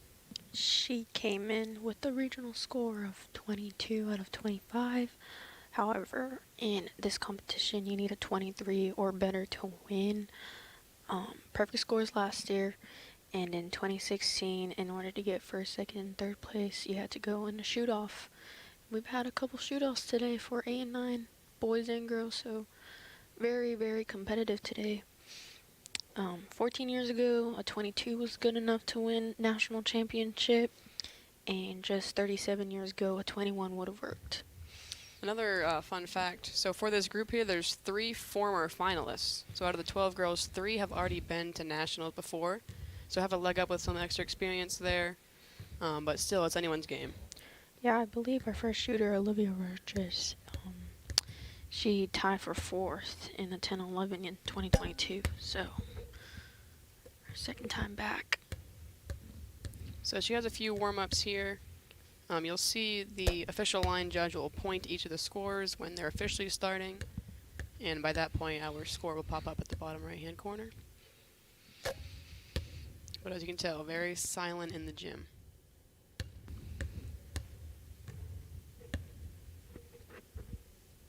So Olivia is from Brattleboro, Vermont, representing Lodge 1499. And here we go. First shot for the 12 and 13 girls to make.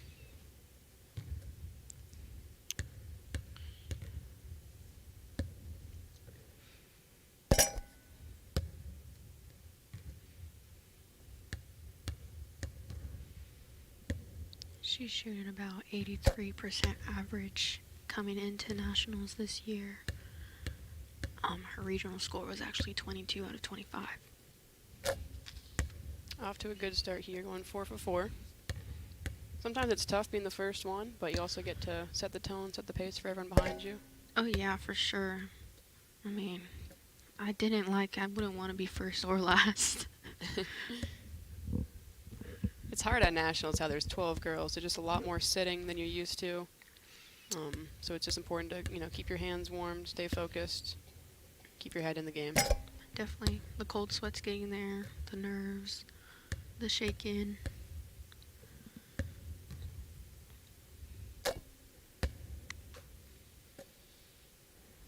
Good start for Olivia here.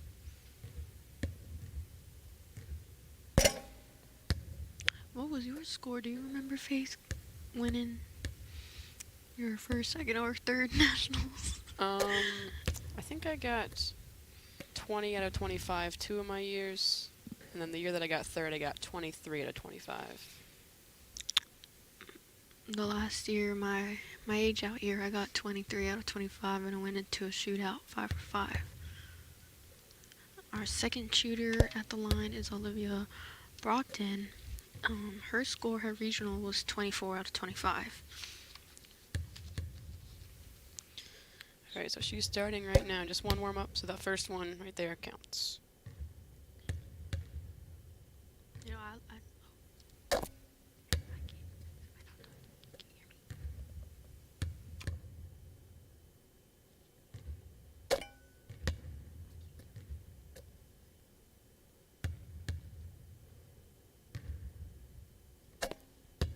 A good start for Olivia, 4 for 4.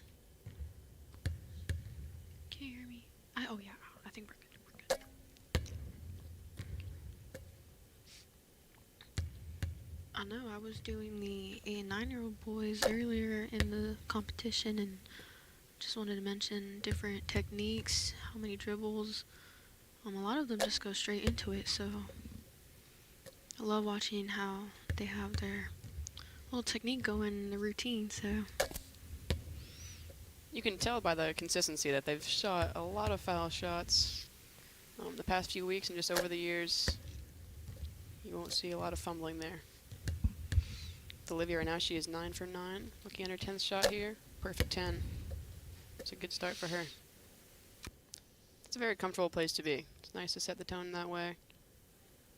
She can wait for the rest of the shooters, knowing that she's starting off strong. Now we got Malia Delasco. She is from Michigan. Taking her practice shots right now.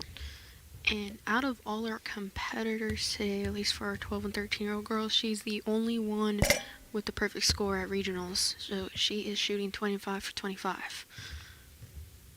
She's averaging only 21.75. That last time regionals, she had a heck of a showing there. We'll see if she can bring that back today.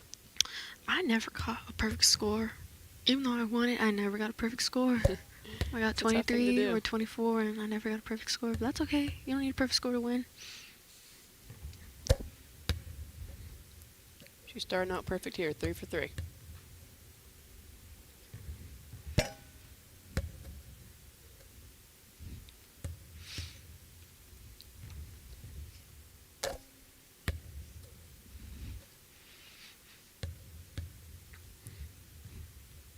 I feel like there's a lot more pressure for 12 and 13, especially as you're aging out. You really want to go out with a bang, win or lose, but, you know, everyone loves to win, so I think the competition's way more intense at this level. Yeah, for sure. And a lot of them have a lot of experience, too, so they've been doing the competition for a few years now, probably, and they know what to expect. They just want to make sure they get it done out there. For Malia, this is only her second year in the hoop shoot program, though, so she is relatively new to it. But to get to finals her second year is very impressive. And she's only 12, so she also has one more year after this. She's just like me. I only did it for 2 years, and I went to nationals both years.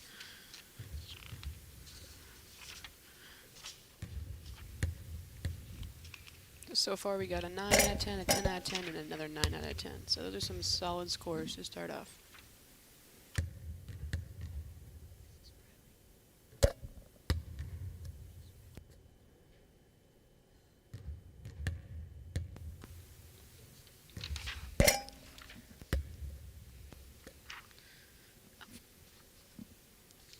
Alright, these ones count here. For Dulcie Lively. She was shooting 22 at regional, but 23 at state, so she's about 90% when it's coming to the national finals today.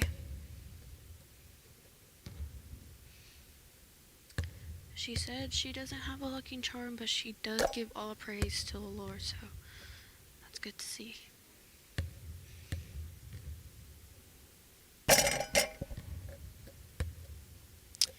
Oh, and her mom has competed past at the national level, so that's really good to know. You have some experience, some advice, some help on how to calm those nerves and how to get back there, so. It is helpful when you know someone who's gone through the program can give you some advice, some tips. The biggest piece of advice I usually give to competitors is just to focus on yourself, not worry about counting the makes and misses of everyone else, but just focus on your own game, do what you know what you can do. You just saw the best results from that. For sure. I think I was looking like down at the court when I was shooting. Yeah, nothing wrong with that. Yeah. Delsey's starting off strong here too. For She sure. finishes it out. Another perfect score to start. You got Very, 2 9s and 2 10s. very well for the 12 and 13-year-old girls so far. I love seeing the high fives too on the benches there. It's awesome. Oh yeah, great sportsmanship. Great sportsmanship. I know when I used to compete, I was not the social type. I would not be high-fiving people. I would just stay in my own lane. But I like to see that now. Yeah. I wish that was me. For sure. I just had tunnel vision. I think me and other backboard members were talking. We were like, I don't remember who was giving me the ball. I just got the ball in my hands some way somehow.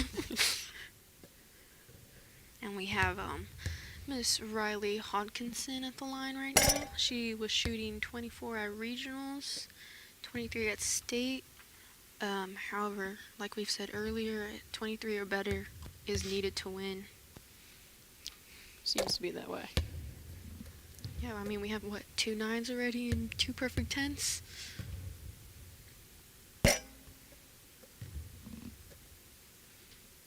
It's an early miss for Riley, but she has plenty of time to make it up. She placed 7th last year and then 10 11, so I believe Yeah. she's 12. She has It's her one more second year here. Yeah. Yeah.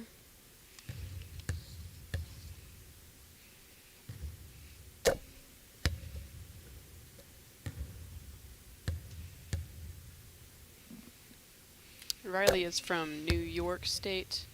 Her favorite team, the New York Yankees.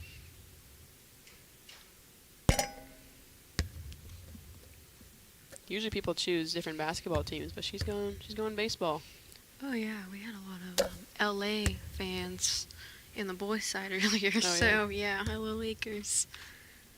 I'm from San Antonio. Go Spurs, go. I'm from Maine, so we don't really have a team, but we usually go Celtics. Grafted in. And another 9 out of 10 for Riley Hodkinson. These girls are really setting the tone so far. This first half is doing well. Yeah, 5 of these young ladies actually shot extra free throws at some point, whether that was at state or regionals. They did have shoot-us just to get here. I wouldn't doubt we have a couple today in the 12 and 13-year-old girls. Now we have Ava Kumachek up to the line. She is from Green Bay, Wisconsin. Wearing her Wisconsin basketball shirt as well, to show for it. And her favorite team is the Milwaukee Bucks, so it's all very fitting. She says her biggest fan is her twin brother, Aiden. That is so cool to have a twin. We have some twins on the backboard with us. Miss Chloe is a twin, and Miss Sophie is also a twin. So out of our 10 members, 2 of them have twins. She's going 3 for 3. Great follow through. Love the swish. Love the noise the net makes.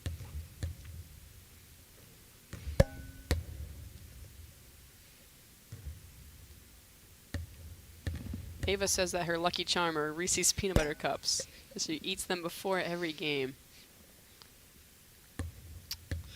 Not sure if that'd be good for me, but she can do it and it works. Hey, I don't see why yeah. not.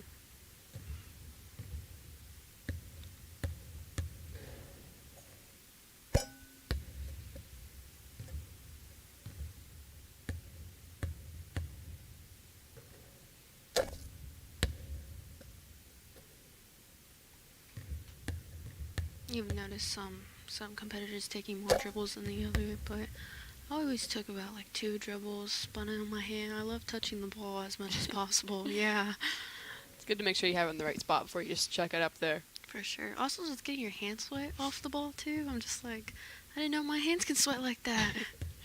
It gets intense when you're just sitting there for a long time.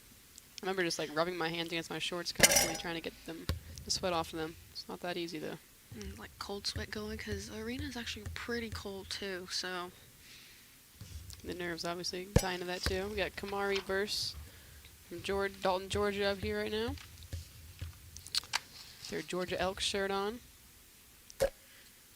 her favorite team is LSU basketball, and I'm hoping she's talking about the women's. That Final Four this year was pretty intense. We got Caitlin Clark and LSU Angel Reese going at it. And we're actually in the arena where LSU Angel Reese will be playing in a couple months actually. She got drafted to the Chicago Sky, so yeah. We're in the Wintrust Arena. Chicago Sky play. Also DePaul University can play here as well. They changed the court for that, so pretty big competition spot right now. For sure, and Miss Burrs has been shooting 20 at regionals. Like I said, this competition is very, very just making sure that we count all shots, make our miss. And on the side, we have our line judge, so hopefully no competitors pass the line, touch the line, any technicals, they catch as well. So Kamari got 7 out of 10 there. So our lowest score so far, but still up there. Still got a chance to win it for sure. Next at the line, we have Miss Alexis Wong representing Plano, Texas. Shout out Texas. I'm from Texas. Love my great state of Texas. We actually had Miss Emma and our 10 and 11-year-olds place 3rd, so hopefully we can get another one on the podium for Regional 11 and Texas, of course.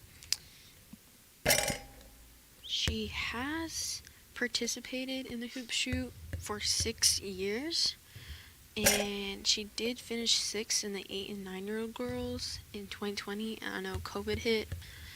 We were talking a little bit about that. So this is her first actual in-person finals for her.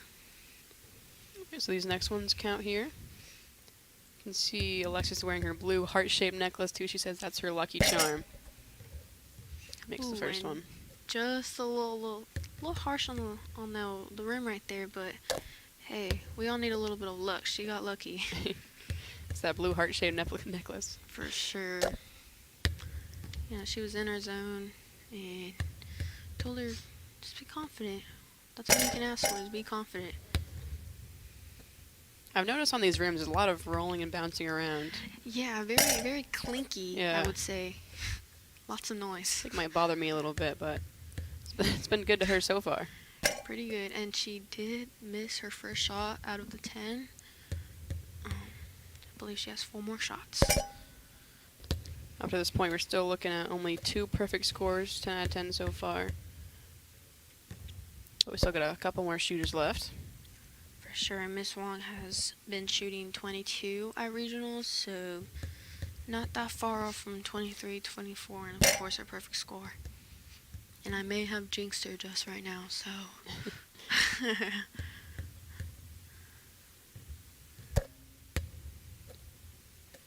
She ends her round with a 7 out of 10. And that's okay. I mean, as backboard members, we were helping around with practice, and you might be having an off day yesterday at practice, or you have a great day at nationals. It's just, you never know. The air's different, and the feel like it's actually happening. So someone might have a better day than you, or vice versa. So anything's bound to happen. Yeah, and even just focus on the next round too. Like a 7 could still win it if those higher numbers don't perform as well as second round. You still got a chance. So the key is not give up. Just keep, shooting your shot and get it up there. For sure. We have Miss Gabriela Gonzalez from Arizona at the line right now. Is her first one? I believe so. She was shooting 19 at regional. However, before that in state, she was shooting 22.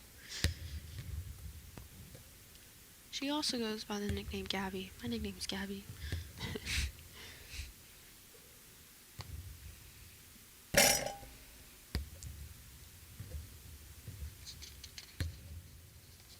She's from Arizona, but her favorite team, the San Francisco 49ers. Got a football fan on our hands. They have a lot of college team lovers too, especially from the boys' side. Yeah. Very surprised. Happy to see that. She's smart. She's wearing sweats. I was wearing shorts. I was freezing, actually. I had a jacket, but I did take it off going up the line. But still, super smart. Stay warm. Yeah, it's easy when you're staying there for so long to get cold again. Some people bring their jackets out with them, but you never know the gym you're going to be in, what it's going to be like, but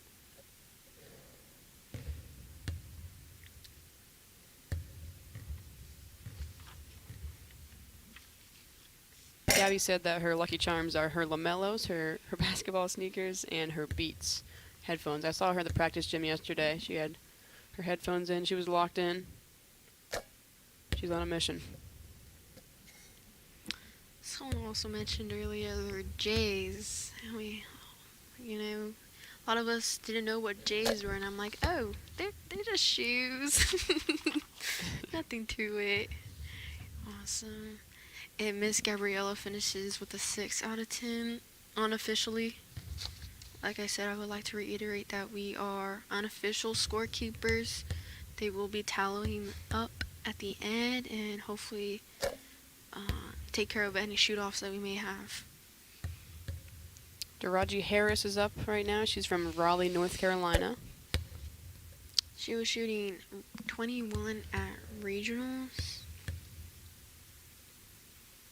Her average is 17.75, so regionals she took it up a notch. Hopefully she just keep going up and up from here too. For sure. And she is 12, so she does have 1 more year. She's got her national finals new t-shirt on too, sponsored. I mentioned we see a lot of blue today. I don't know if it's just the court because it's blue as well, or, I mean, Elks, we have red, white, and blue, but... Yeah, I'm seeing a ton of national finals shirts in the crowd already. Yeah. All we can see, there's like 4 or 5 of them. People are loving the new merch. I love representing.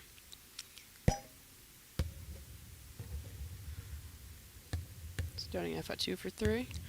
Her unique talent is that she can use both hands in a lot of sports. She says she plays a lot of sports. She's ambidextrous, probably. It's a good quality to have. A lot of people just, if they're right-handed, they just do the right hand all the time. Don't develop the offhand. Yeah, I know you played college basketball for a little bit, Faith, but I loved going left even though I was a right-handed, Yeah, people don't expect it so much. Yeah. So if they force you one way, you're just like, okay, I'll take that. I can go either way. For sure. It's a good skill to have. Especially at her age, too.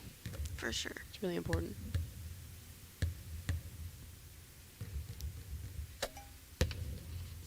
It's a nice swish right there.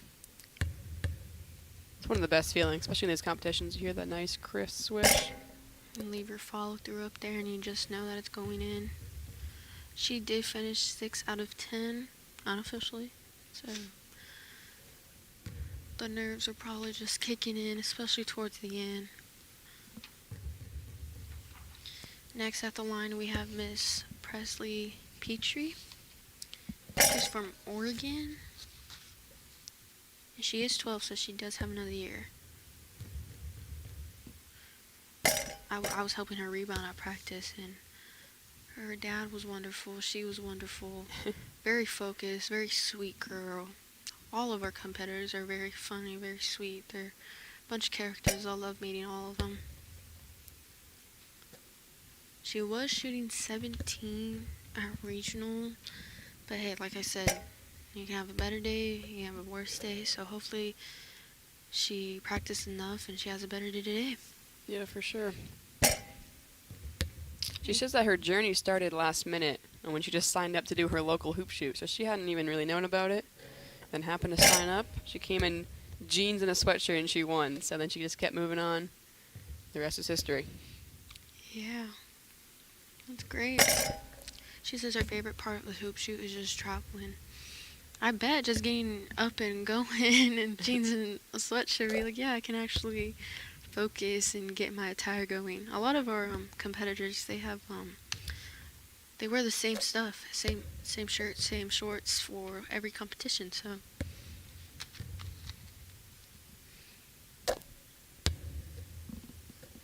Were you one to do that? Would you wear the same outfit every time?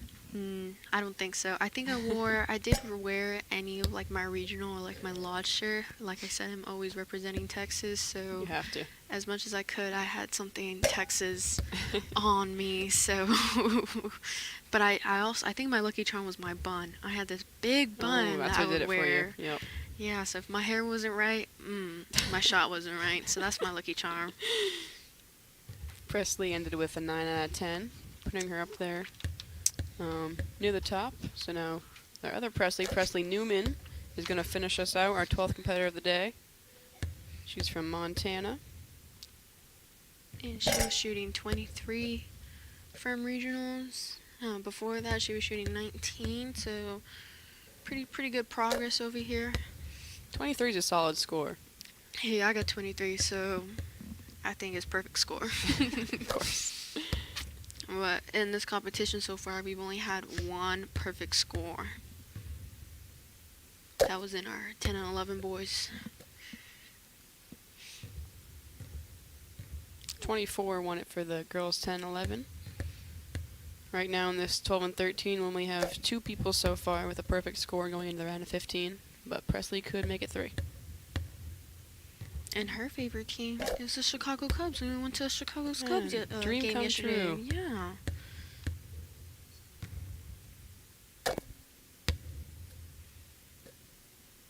She heard about us in the newspaper articles. People still read that? She's an old soul, it seems like. Yeah. Didn't know those existed. No. I'm just kidding. We have those at my university, so They're still kicking. yeah. Well, it's great to have you, Miss Presley. It's her first year in the program. First year at Nationals. Ruins her perfect streak there, but still getting up there 6 for 7 so far. Honestly, I think that was my issue coming in my first year is like I missed one and I thought it was over. It's not over yet. Yeah. It's not over until it's over. So just like to tell everyone, don't give up. Keep going. Finish strong.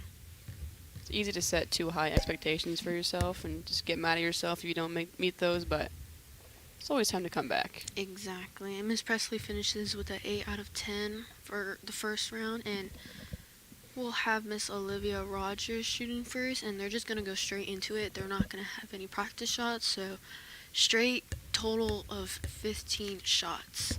People always say this 11th shot is the hardest one in the competition because your legs are For you're tired, sure. you just sat for a long time. I Especially agree. with, being finals, there's 12 of them, but she hits her first one. It's a confidence booster for sure. That one always really stressed me out. I was like, please hit this 11th one. If I hit that, then I was confident for the rest of it, but Oh, yeah.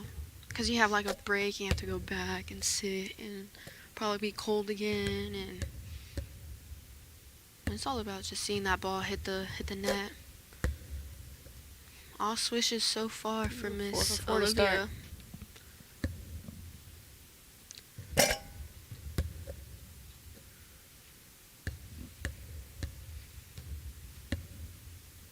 because even sometimes you can have a really good first round and then come back for the next 15. It just doesn't go the way you want to or expect it to. For sure. But she's taking control so far. No misses yet in these 15. Tunnel vision, those eyes are focused at that basket. Like I said, I don't remember who was handing me the ball or how I was getting the ball. It was just in my hands. It's her first miss of the 15 there. Says her lucky charm is a peanut butter and jelly sandwich. I'd be surprised if she got one of those today, but other competitions, that's her go-to. Well, isn't that convenient? Good and easy snack. But more jelly over peanut butter. Hmm. I'm not the biggest peanut butter fan. More jelly over peanut butter. And strawberry jelly. I'll go ask her what's her favorite type of jelly. I bet she'd be dying to tell you that. We have jalapeno and like peach jam back at home, so you know, or just jelly in general. So, yeah. She's from Vermont, so she's probably not into that, you know. Yeah, she's from It's too bold Lodge. for us, New Englanders. Miss Olivia's from Lodge 1499. She finishes off with a 21 out of 25.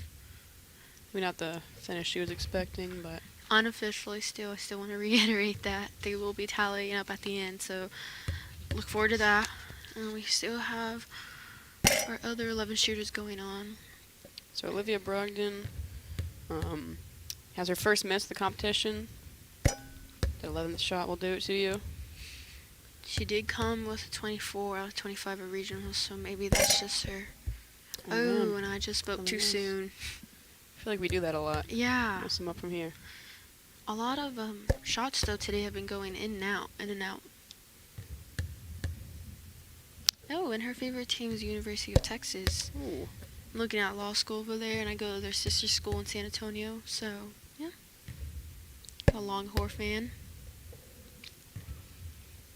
She can write in calligraphy. She has pretty handwriting.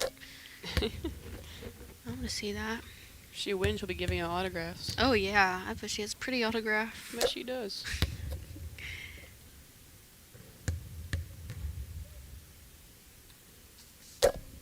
She says her dream vacation is just somewhere warm.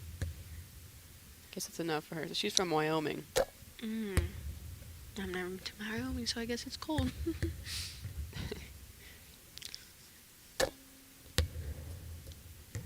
See a lot of Hawaii's as the dream vacation, or Yeah.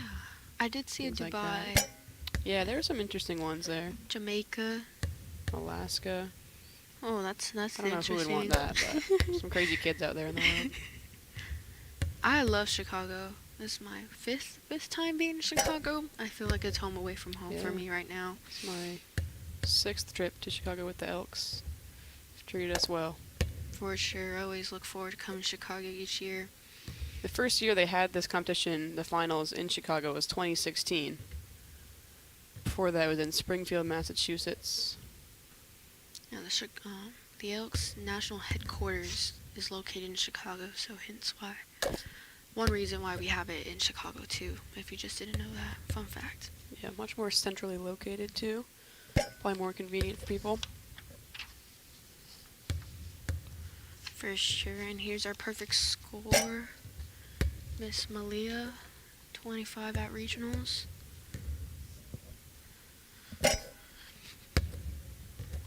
Starting off strong this round, too.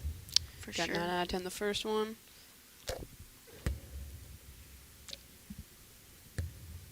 Her favorite part of the Elks Hoop Shoot journey is meeting new people and the trophies, she says. I hope she can get one today. First, second, third all go home with a pretty large trophy. Nice medal to go with it, too, so. Yeah, those things are hefty. I remember getting back on the plane, and I believe a flight attendant was like, "Do you want to put that on top?" I said, "Nope, no one's getting this. No one's touching this. This is my pride and joy right here." I think I had to take mine apart to even get on the plane with Yeah, me. there Didn't you really can know how see to go them right about it. there on the screen. They're pretty hefty. They're about Yeah. 3 feet tall, so half my size. You're And- 6 foot? Oh, I wish. Tell the fans the truth. I'm like 5'5" on a good day. Okay, okay. Yeah, and first, second, and third place winners do get trophies and medals. So at the conclusion of the competition, they'll announce the winners, give them their medals. The winner will get a hat as well. But then at the banquet tonight is when the trophies are getting passed out officially.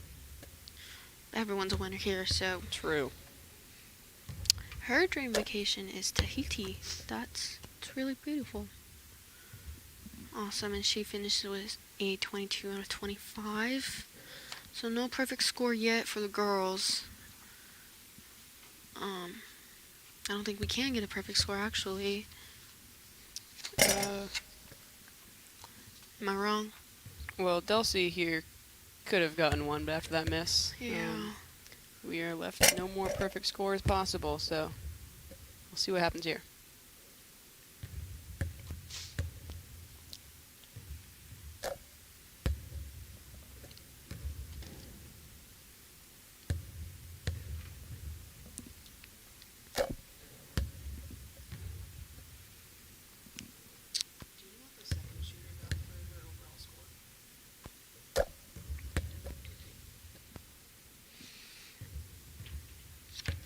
So if we're correct, we have a couple 21s, 22s, but like I mentioned before, 23 or better for first, second, or third.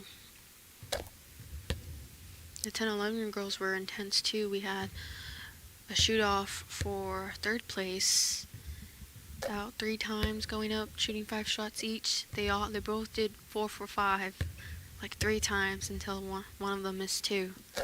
So hopefully we have a couple of those. Yeah, those are intense. They're fun to watch. They're not fun to do. Like No, I said, no one I went likes in a to do shoot-off, but I said I'm getting it done. They said the longest shoot-off of Elks history was 75 shots. Oh, Lord It have was mercy. 2009 maybe? But that is intense.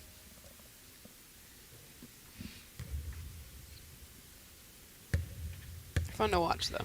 For sure. So being a spectator, I might want to see that, but the competitors do not want it. For sure. She's doing a little spin with the ball. Like I said, I used to do that, so I guess I'm being a little biased. But if you spin the ball, yeah, you just might win. Your percentage goes up the more you spin it, is what Exactly. And yeah, I jinxed her again. I heard. Yes. Oh. She goes to the 20 and 25. Maybe a little disappointed after that perfect start, but that's just how it goes. You know, even each round can be different. Each day is different. Just who shows up that day. Hope it's you. So Riley, our returner from last year, is back up to the line. She got 9 out of 10 the first round. She's from New York. Off to a good start here. For sure, she did get 24 at regionals, so She's capable of it. for sure. She's still able to get that today, too, if she keeps this up. Mm-hmm.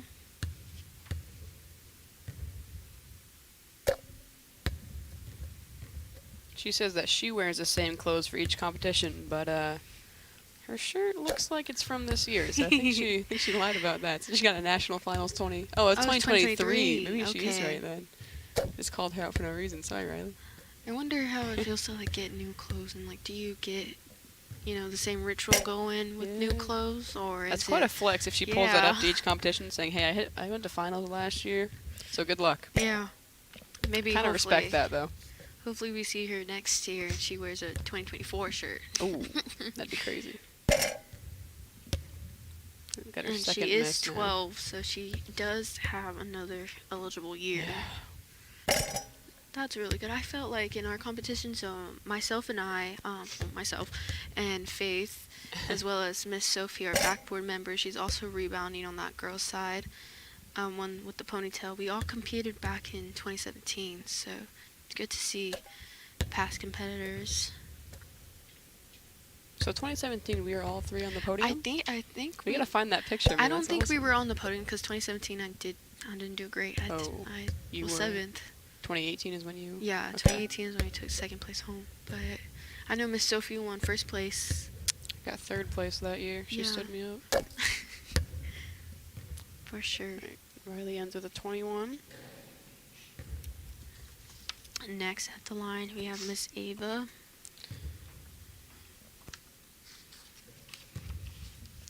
She seemed pretty focused in practice the other day too. I love seeing the girls' hair too. I cannot braid. I only have 2 younger brothers. Awesome. See. Hit Yeah. her first 2. Yeah, that first shot, especially that 11th shot in the competition. I know Faith said it's pretty hard. I always think that's the hardest one. You have no practice shots. You're not in rhythm. Everyone's already went. You already went up there, and you're just like, hey, can I just get this done? But time definitely moves slow at the line. You Yeah. think you're up there forever, literally forever.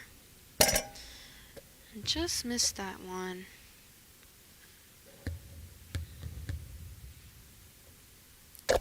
I feel like the girls bounce the balls a lot more than the boys. They really take their time. Maybe the boys are more impatient to get over with. The girls Probably. take their time. Mhm. Slow it down. Maybe more nervous too. Ava said that she has ran 2 half marathons as well, so she's not just a basketball player, but a runner. Good one at that. That's great. a lot of people just do running to like stay in shape for, you know, basketball for their sport, but seems like she does it for fun, I'd argue. Who would Competitively. want to run for fun? Please ask me. Oh my You goodness. gotta ask her tonight.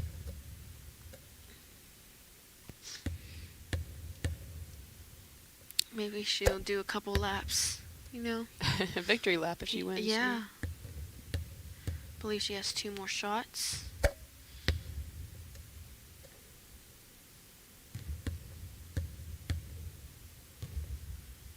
And that will be 22 out of 25 for Miss Ava. Just a little bit better than what she did at regionals. Her dream 22. vacation is a women's NCAA championship game. It's really cool to see. So Ava Kumacek ending with 22 puts her at an unofficial tie right now with Malia Delasco. Olivia Brogdon is still the top with 23 so far, unofficially. Mario Bursch is up now. Dalton Jordan. Her favorite part of the hoop shoot is just the whole experience as a whole. Me too, girl. I made wonderful memories here. I love the Elks. I love being a part of it. So hopefully, if you didn't know this, to our viewers, once you turn 21, or even if you're obviously older than 21, you can go find your local lodge and become a member. Miss Jerica, also on our backboard, she is a member, as well as her parents. So, and if you have younger children as well before they turn 18, they could be eligible for some scholarships just by being a member. So go check that out later. Yeah. I know, Faith, you won a scholarship, correct? I did, yeah. Yeah. So I got a scholarship through the Elks. My parents are both Elks. Just my affiliation with them, I was able to apply for that. They helped me out a lot. For sure. We all live in, a lot of our backboard members, we all go to universities, college, and we just love seeing previous competitors, previous Elks succeed. So we just want to do everything we can just to give them each opportunity as much as possible. The finalists are also able to join the backboard once they graduate high school like we did. If you apply for that, you can be one of the volunteers. You fly out to Chicago. You help out rebounding and encouraging the kids and whatnot. It's a good time, I'd recommend. Treat us well. For sure.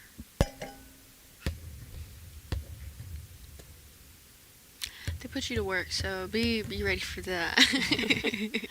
We're young and we can move around, move faster, so they're like, hey, you got some work for you to do. But this year we had a privilege to broadcast. So myself, Faith, and Miss Chloe got the opportunity to broadcast this year, just to help out. I know Mr. Jim, they were talking the whole competition previous years. I said, that is absurd. Being quiet for the whole competition is absurd too. So we'd love to help out. They let us run our mouths for them. We'll take it. Alexis Wong is up now. Plano, Texas. She got 7 the first round.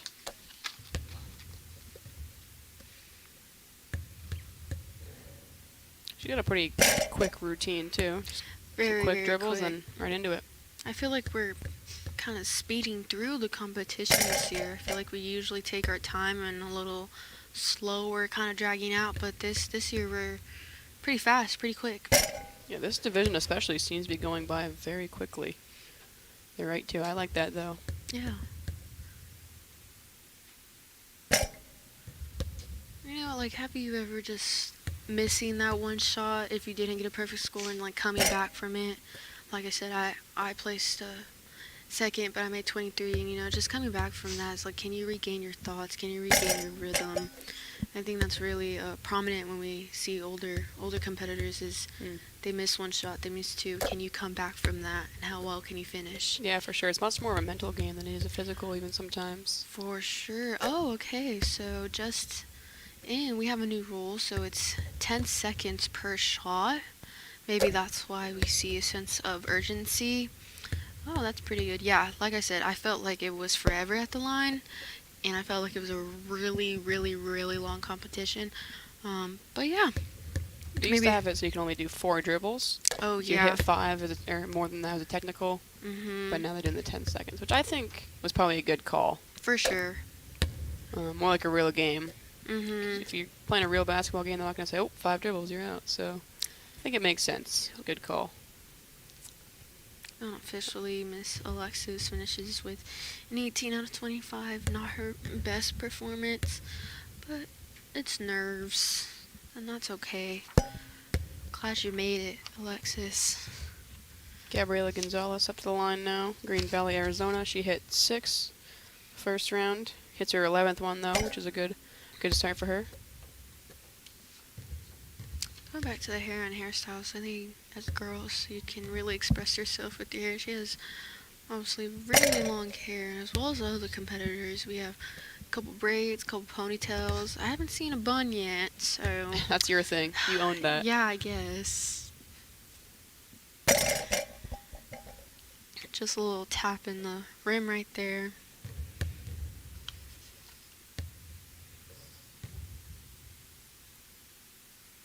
We have a lot of artists, actually. A lot of our competitors' unique talents is they can draw, they can sketch, they can paint. You got the calligraphy going? Yeah, that's really cool. I don't know what's my unique talent. I guess I can just talk for hours. Is that my talent? Is that a Is thing? that a talent, or is that just, that's just a hobby? Well, what about you, Faith? Man, I don't have any talents. I can spin a ball on all five of my fingers. Me too, dude. It's pretty cool.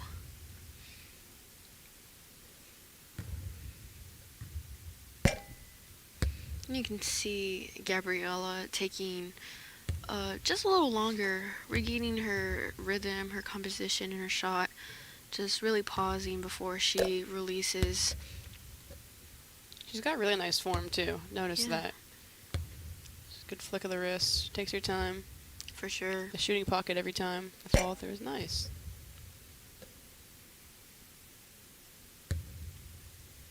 It's funny how like a lot of the kids, their forms will be all over the place for some of them. For sure. I know at that age my form was terrible. It somehow went in the basket, but it really was not good. So Yeah.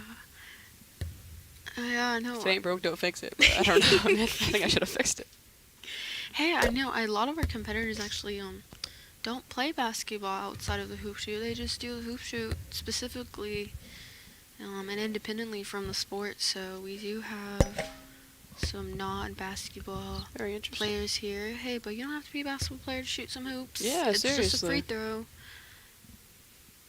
Because even like my local competition, we'd be, in middle school or elementary school, and everyone would get a shot at it. So Yeah. it could be kids doing anything they want. They can I go to remember. the foul line, shoot some. Yeah, I remember this one little guy. I apologize, I forgot her name. She was at nationals last year, and she played rugby. That was very interesting. Awesome, and Miss Gabriella finishing with an unofficial score of 17 out of 25. She did shoot 19 at regionals, so not too far off. It still looks like Olivia Brogdon is in the lead with an unofficial 23, with Malia Delasco and Ava Kumacek falling behind at 22. Presley Petrie got 9 the first round. She's up next, so she has a chance to get up there with him too. Possibly take the lead or at least tie it. Yeah, the average final score is about 20, which I think, at least from when we competed, that was not as high as we would hope. We had pretty, like I said, I finished second with 23, and I know Faith and Miss Sophie were like 24 out of 25 and shoot-offs and things like that, so a little lower than what we've seen in previous years, but that's nothing to worry about. These girls come out and work and showcase each and every day and in each competition, so we just love seeing their hard work pay off.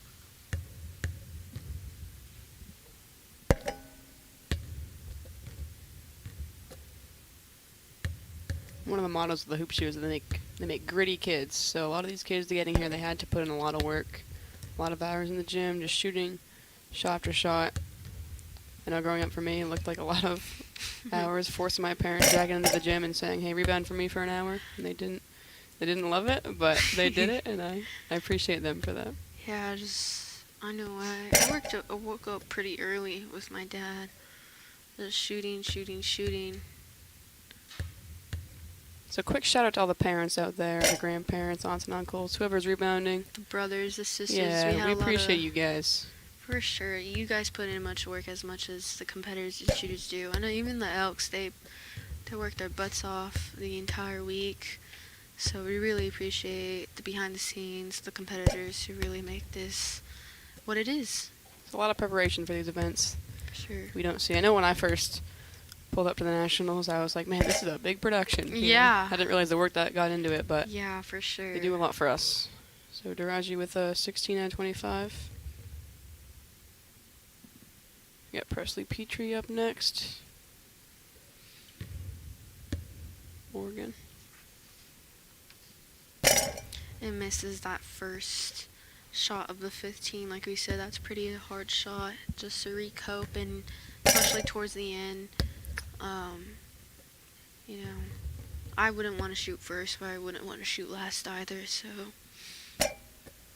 it's okay. A hard time getting those legs in it now. It is hard after sitting for that long. But you just gotta find that rhythm back. For sure, she is a little short. She's not really falling through at the line right there.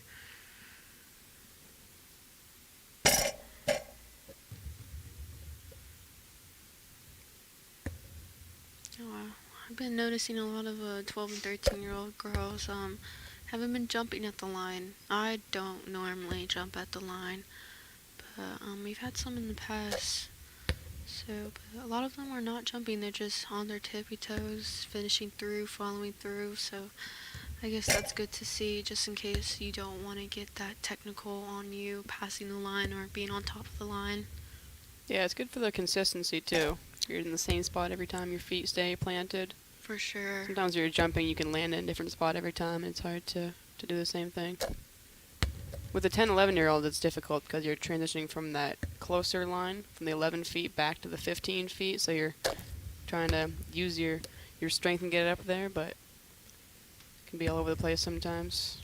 But 12 and 13, usually you have your routine down, you got your rhythm in, and it's second nature. Yeah, and Presley's favorite part about the hoop shoot is just getting to travel, getting out there, meeting new people, making new friends. That's what the hoop shoot's about. It is a great opportunity to come to Chicago for all of them. Get to travel, see new places. Some of them, I bet a lot of them, it's their first time on a plane even. So a lot of new experiences, very memorable. Presley new with 18. No, the other Presley, Newman, up to the line. And she is our last shooter of the 12-13, and we can just see that she missed that first shot out of the 15. Like I said, that shot's going to get you.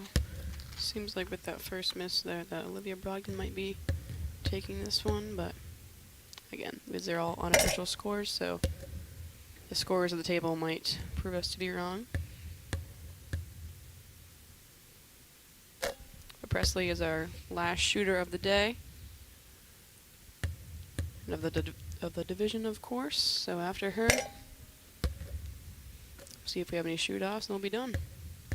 I think we do the best boy and the best girl, and I think they go from like 8, 9, 10, 11, all that. And I think just the best one out of the whole competition, like I said, they've only had one perfect score, and that was a 10, 11-year-old boy.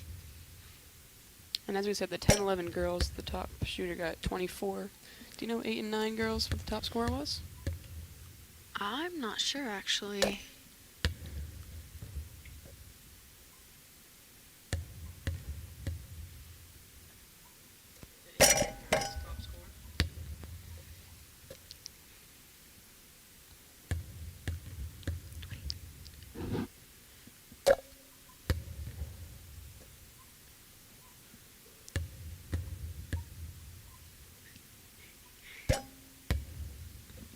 Presley said that her journey looked like a lot of long hours of practice. So it wasn't just by chance she got to this point. Put a lot of hours in. That's a big part of it. The biggest difference is just if you're getting a lot of shots up,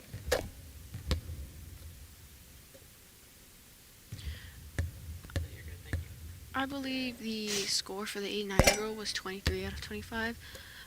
But after the competition of the 12 and 13-year-olds, boys and girls, we do have the Getty Powwow shoot-off. It's between the 8 and 9 girls and the 10 and 11 girls, and both of those got 24 out of 25. So that will come towards the end after we give pictures and medals out, things like that. I think we're going to have a shootout for our division, though, for second and third place, I believe.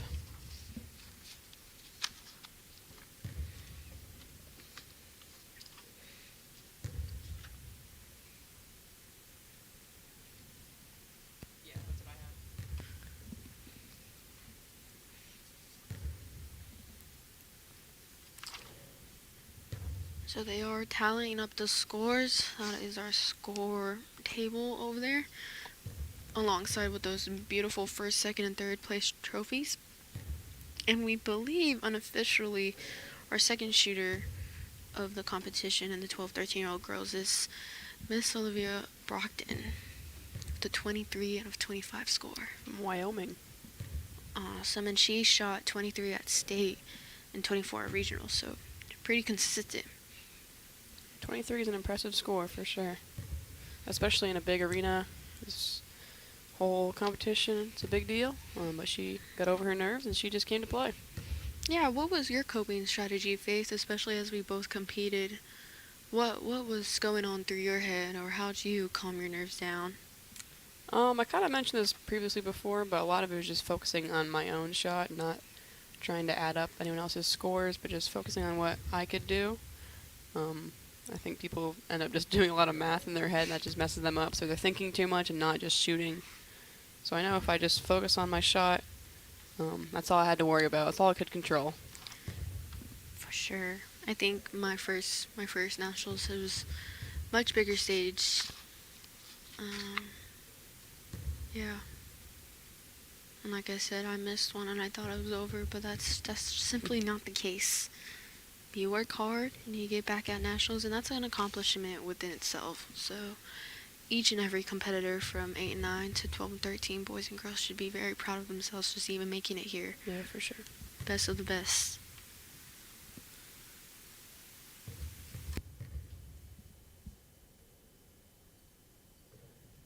It's definitely a test of your mental toughness for sure. So these kids are going a lot in that area. And it's good even just beyond the hoop shoot, where they can use those skills in life. Knowing how to win, even knowing how to lose. This is good for a lot of them. Yeah, can you really take, can you be proud of yourself that you left it on the court? Can you really be content with how much practice you put in and really showcase what you can do, and also just, hey, it wasn't my best and I'm glad that I made it here, and I'm very proud of myself and proud of other competitors too. I was very happy for those who won, but it just gave me more motivation to put in more work, and hopefully that I could be on that podium. For sure. So for the 13-year-olds, this is their last year, of course, but we got a lot of 12-year-olds, so they can work hard this summer and the fall and get back to it in the winter. Hopefully end up back here in Chicago next year. Yeah, for sure. I was here last year as a backboard member, and I don't see too much returning girls, even though we do have, I believe, 4 returning girls. I might be incorrect, but we have some returning girls.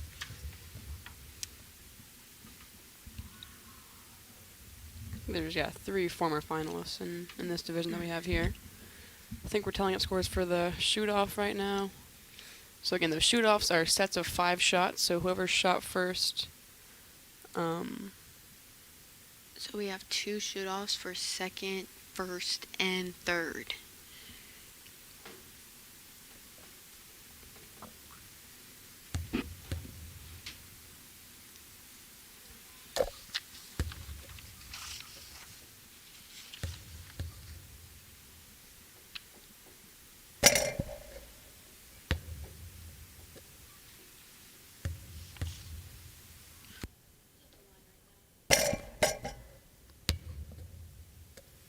Made all 3 so far.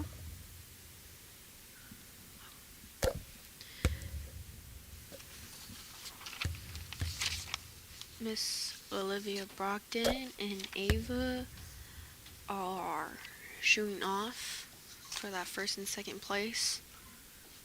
I believe Miss Ava shot 5 for 5 right now.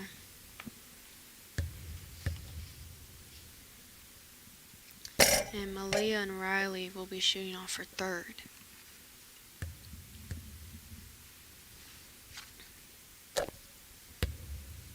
So Malia shot that last one. This is Riley Hodkinson here. So one of these girls will be getting a trophy and a medal. Whoever wins this shootout here.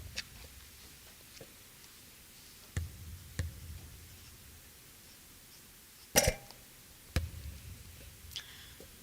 going 4 for 5 at that line on that first shoot off.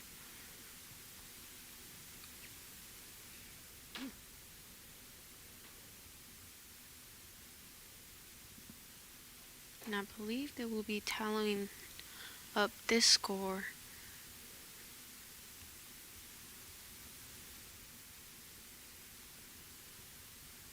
Alright, so now second shooter Olivia Brogdon is up. So the tie, see who gets first and who gets second. So who's going to be our national champion? Up for grabs here. Again, no warm-up shots for the shootout, so just straight into it.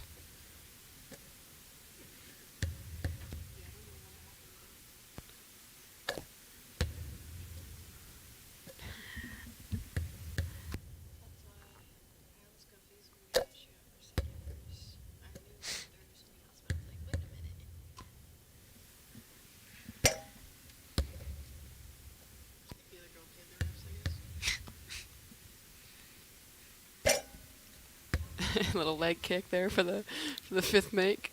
Going 5 for 5.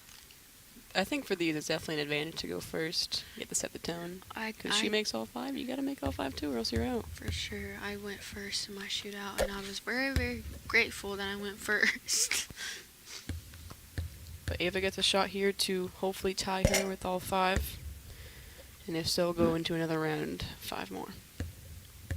I just think shooting, 5 more, just going into another shootout after you shot your 25, it's much harder to keep pace with than just shooting your straight 25.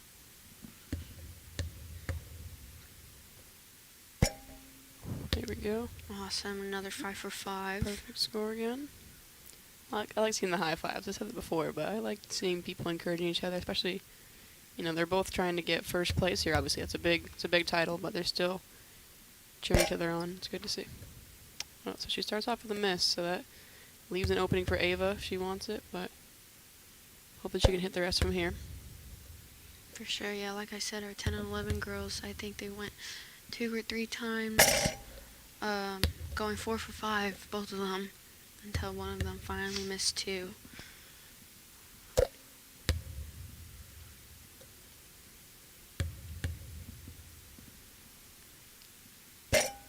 So Olivia Brogdon finishes with 4 out of 5. Ava has a chance to possibly take it here.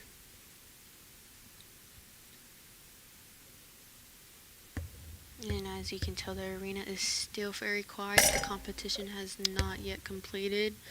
So of course we will reserve all celebrations until the end, until you hear that announcement. And they'll also be announcing each winner for second and third for both boys and girls. 3 for 3 so far. We got 2 more. Alright, if she makes this one, Ava's our national champion. Man. We're going into another round. It's been intense, this competition, this whole competition, 8 and 9, 10 and 11, and 12, 13. I feel like everyone's bringing the heat. Olivia looked very relieved for the last one. She's like, thank goodness. She gets, just barely misses her first shot at the line. That's okay. These ones are fun because they're more rapid fire, back and forth, back and forth. It's fun to watch. The anticipation builds up for sure. You're like, can I get this done and over with? And at least now you're not waiting for a long time for the next person. You just go, go, go. And we also have a boys shoot-off currently, first, second, and third. It's crazy. That is very, very intense. A lot of close matchups in this one. Yeah. All right, so Olivia gets 4 to 5 again. Again, Ava has a chance. She hits them all. She's a national champion. Very, very, very close for everyone today. Very entertaining to watch. I don't know about participating in that. Like I said, I only did once, so. But honestly, you feel very accomplished and proud of yourself afterwards, whether it win or lose. That's something I didn't realize until a little bit after. I was like, hey, that is really hard to do. So, like I said, always be proud of yourself. And with that one, She goes 5 for 5. Ava takes it. Impressive performance from both of them, though. All 12 girls, they put it all out there.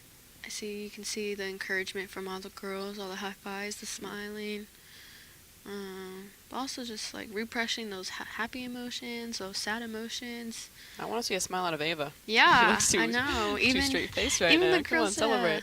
even the younger girls, I was like, "Are you gonna smile? You literally just won a national championship. Like, come on, Way too humble. go smile, go jump off the walls or something." It is so intense, though. You know, sometimes you just need to sit there and just think about what just happened, and then you can celebrate later. I think I did cry. I may or may not have cried just a little bit because I said, "Oh my gosh, my hard work paid off." But happy tears, sad tears. I love seeing it all. And they are tallying up that official score in those shoot-offs. Very, very nice work from the girls. We are still watching the boys, I believe, Yeah, the unless boys they are still just finish going. up. Yeah. One or the other. It's usually the boys finish first, the girls finish first. We never finish together, so.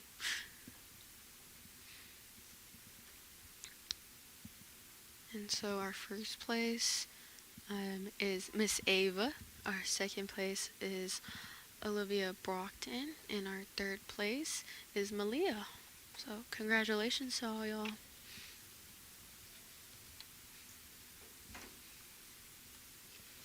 We can see some upset faces. That's okay. I think just the amount of support that the Elks, your competitors, your your parents, families. We saw a lot of siblings this time around, especially in the practice gym. A lot of siblings rebounding, things like that. I love seeing that. Shout out to my younger brothers back at home, supporting me from home. Hopefully they're watching. And of course my parents, but that's all you can ask for is support. A few of them have next year, too, to come back, practice, or the off season, but nonetheless, we get to celebrate all of them tonight, no matter how many they made in the hoop tonight.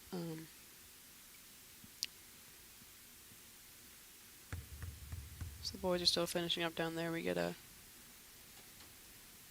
zoomed in view right now.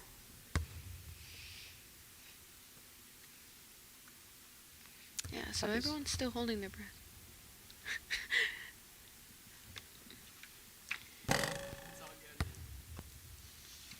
So we got 2 backboard members rebounding for them right now.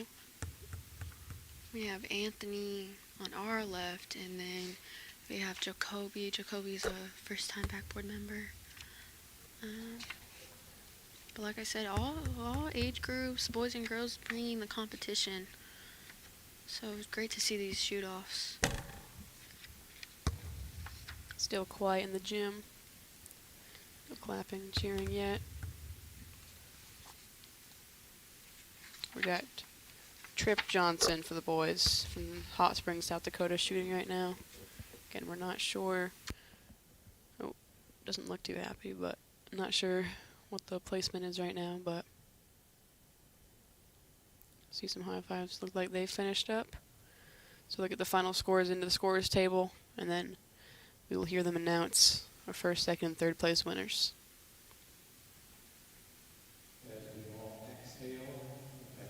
Breath for about 10 minutes. You can give these kids a round of applause.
Awesome. And they are still tallying up those scores, but I believe Miss Ava Kumachek from Lodge 259 is your national champion. Here are some highlights from her shooting today in this competition, going into a shootout.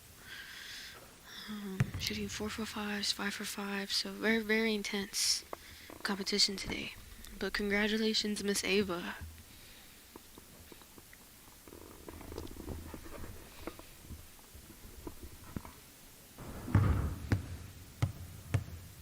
She stayed pretty consistent. I know sometimes throughout the competition, a lot of competitors may change it up just a tad bit. But like, I've always practiced the same thing. Rhythm is key. Yeah, she showed no signs of nerves or anything. Stayed very consistent, cool, calm, and collected. Definitely deserved that win there. She had her poker face on, like I said. Laser vision, focus, just the ball in the rim. But congratulations. She should celebrate with some Reese's Peanut Butter Cups.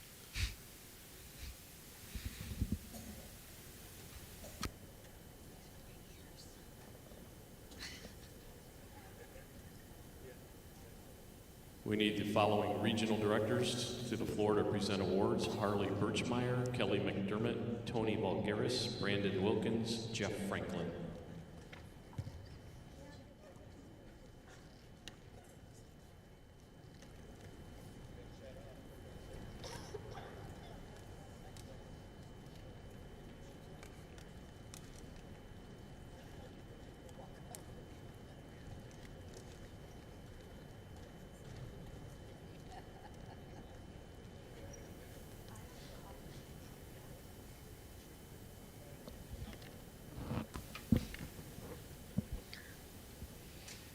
All right, here we go with the top 3 girls in the 12-13-year-old division. Finished in 3rd place with a score of 22 out of 25 and 5 of 5 on a tiebreaker, and representing Muskegon, Michigan, number 274. Give it up for Malia Delasco.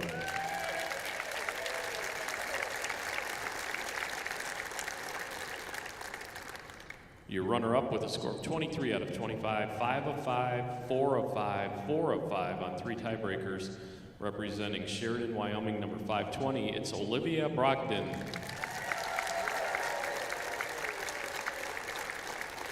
And winning the girls 12-13 with a score of 23 out of 25, 5 of 5, 4 of 5, 5 of 5 on 3 tiebreakers, and representing Green Bay, Wisconsin, number 259. Give it up for your national champion, ladies and gentlemen, Ava Kumachek.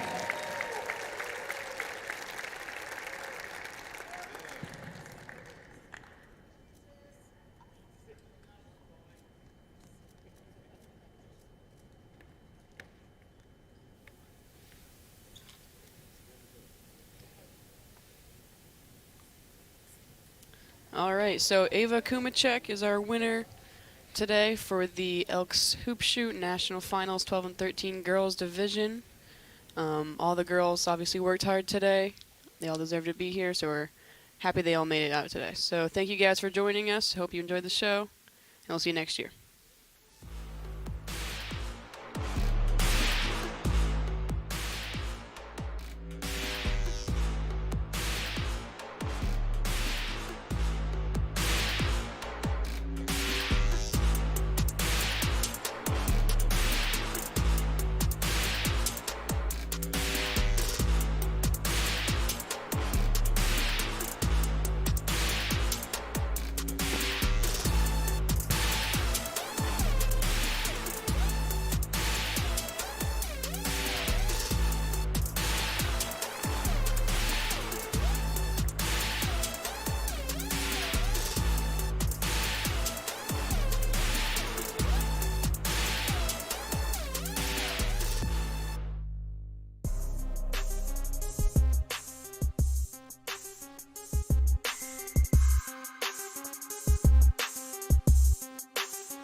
So,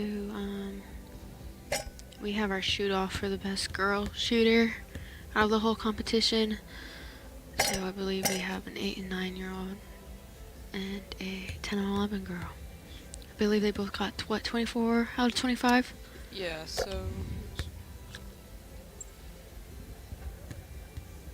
Ainsley Weaver from Ohio in the red shirt there.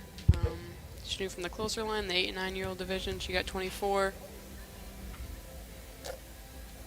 And then Blake Ensfield from South Haven, Michigan also got 24. So they're going to be doing a similar format to our shootout before, shooting 5 and then switching to see who is the Getty Powell overall girls winner. They're just warming up right now. They should be starting shortly. But I mean, our 8 and 9-year-old hasn't shot in hours, so. Yeah, but she was killing it back in practice. Like I said, I was rebounding for her for a little bit, and she was focused, and she was having a great time too. Sometimes I can see parents and competitors too being too focused, but nothing wrong with having a little fun, having some giggles in there. That's all it's all about. I know my backboard members, we're always laughing now, so that's great. Take ourselves less seriously now. For sure. Alright, looks like those are the last shots right there. They're going to line up. I'm assuming it'll be the 8 and 9-year-old first, or how's this going to work? Looks like they don't know either. Okay, our 8 and 9-year-old's going first. Yeah, not super serious, but hey, you win, you say I'm the best shooter out here. Get a special trophy for this one too. So it means they love the trophies. It means a lot. Yeah, love some hardware. So Ainsley Weaver is going to be our first shooter. Again, she's from Ohio. Hit 24 to 25 in the 8 and 9 division. The 10-11 girls champion. Blake Ensfield Use their hit correct 24 as shooting well. line. We wish both of them good luck. They're both from Region 4, and they're friends. So good Same luck to region. both of you. Oh wow, and they're friends. Rumor has it they're friends. Yeah, I love that. But we, as you can't see quite so well on the screen right now, but we are still applying the same rules like regular competition, still quiet, no celebrations, but it is less formal, so yeah. Oh, and our winner today in this shoot-off gets to go to convention as well, which I believe will be in Austin this year. I'll see you in Austin. And Miss Annalise opening up with a banger, going 3 for 3, and they get a golden ball trophy. That is so That's special. cool. It's different. So Ainsley seems like she wants it. She's starting off 4 for 4 right now. It hits her 5th. You couldn't even tell that she just sat for hours. She's No, literally. right on it. She's a adorable little girl, and she has the best spirit. And she came in, I'm like, oh, how do you feel? And she's like, it's easy, I got it. It's nothing to worry about. So love that mindset. Blake Ensfield 10-11 group also sat for a little bit now too, so her legs aren't fresh either. So we'll see. She's 2 for 2 For sure. It's very, very strong shooters today. Going 3 for 3, she has 2 more shots. And same rules apply still, so watching that line, jumping on, jumping over, technical still applies, so things like that. Oh wow, so just in last year, Ainsley has never touched a ball until just last year. And look at her go, Now she's winning a national national championship. Could be a Getty Powell Award winner too, Oh my possibly going to goodness. convention. This was her calling. I'm glad she picked one up. I don't know who was in charge of that, but I think it was a good Let's see. good decision.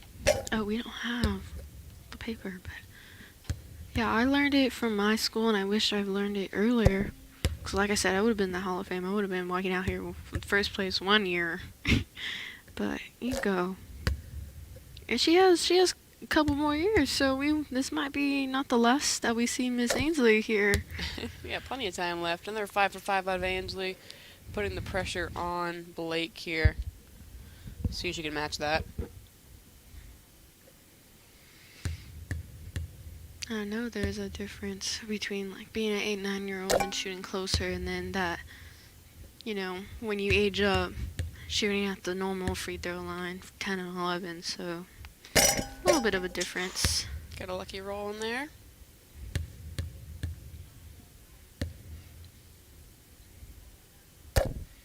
Going 3 for Staying 3. strong.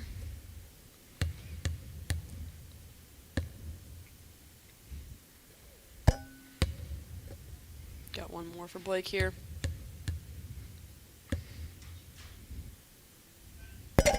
Oh, And just man. barely misses that. It goes in and out. Just her luck. Okay, and your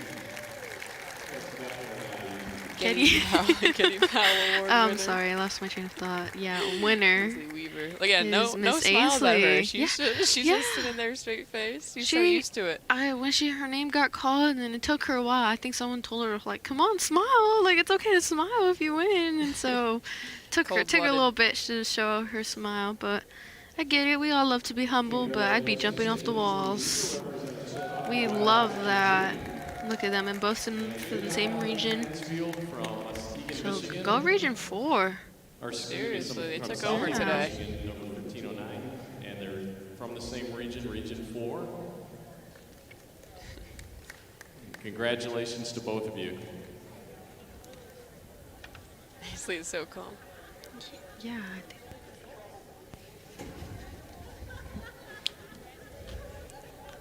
Well, officially, thank you this time. Thank you for joining us in this 2024 competition. And we'll see you next year, hopefully. So, yeah, y'all take care. Thank you. Bye.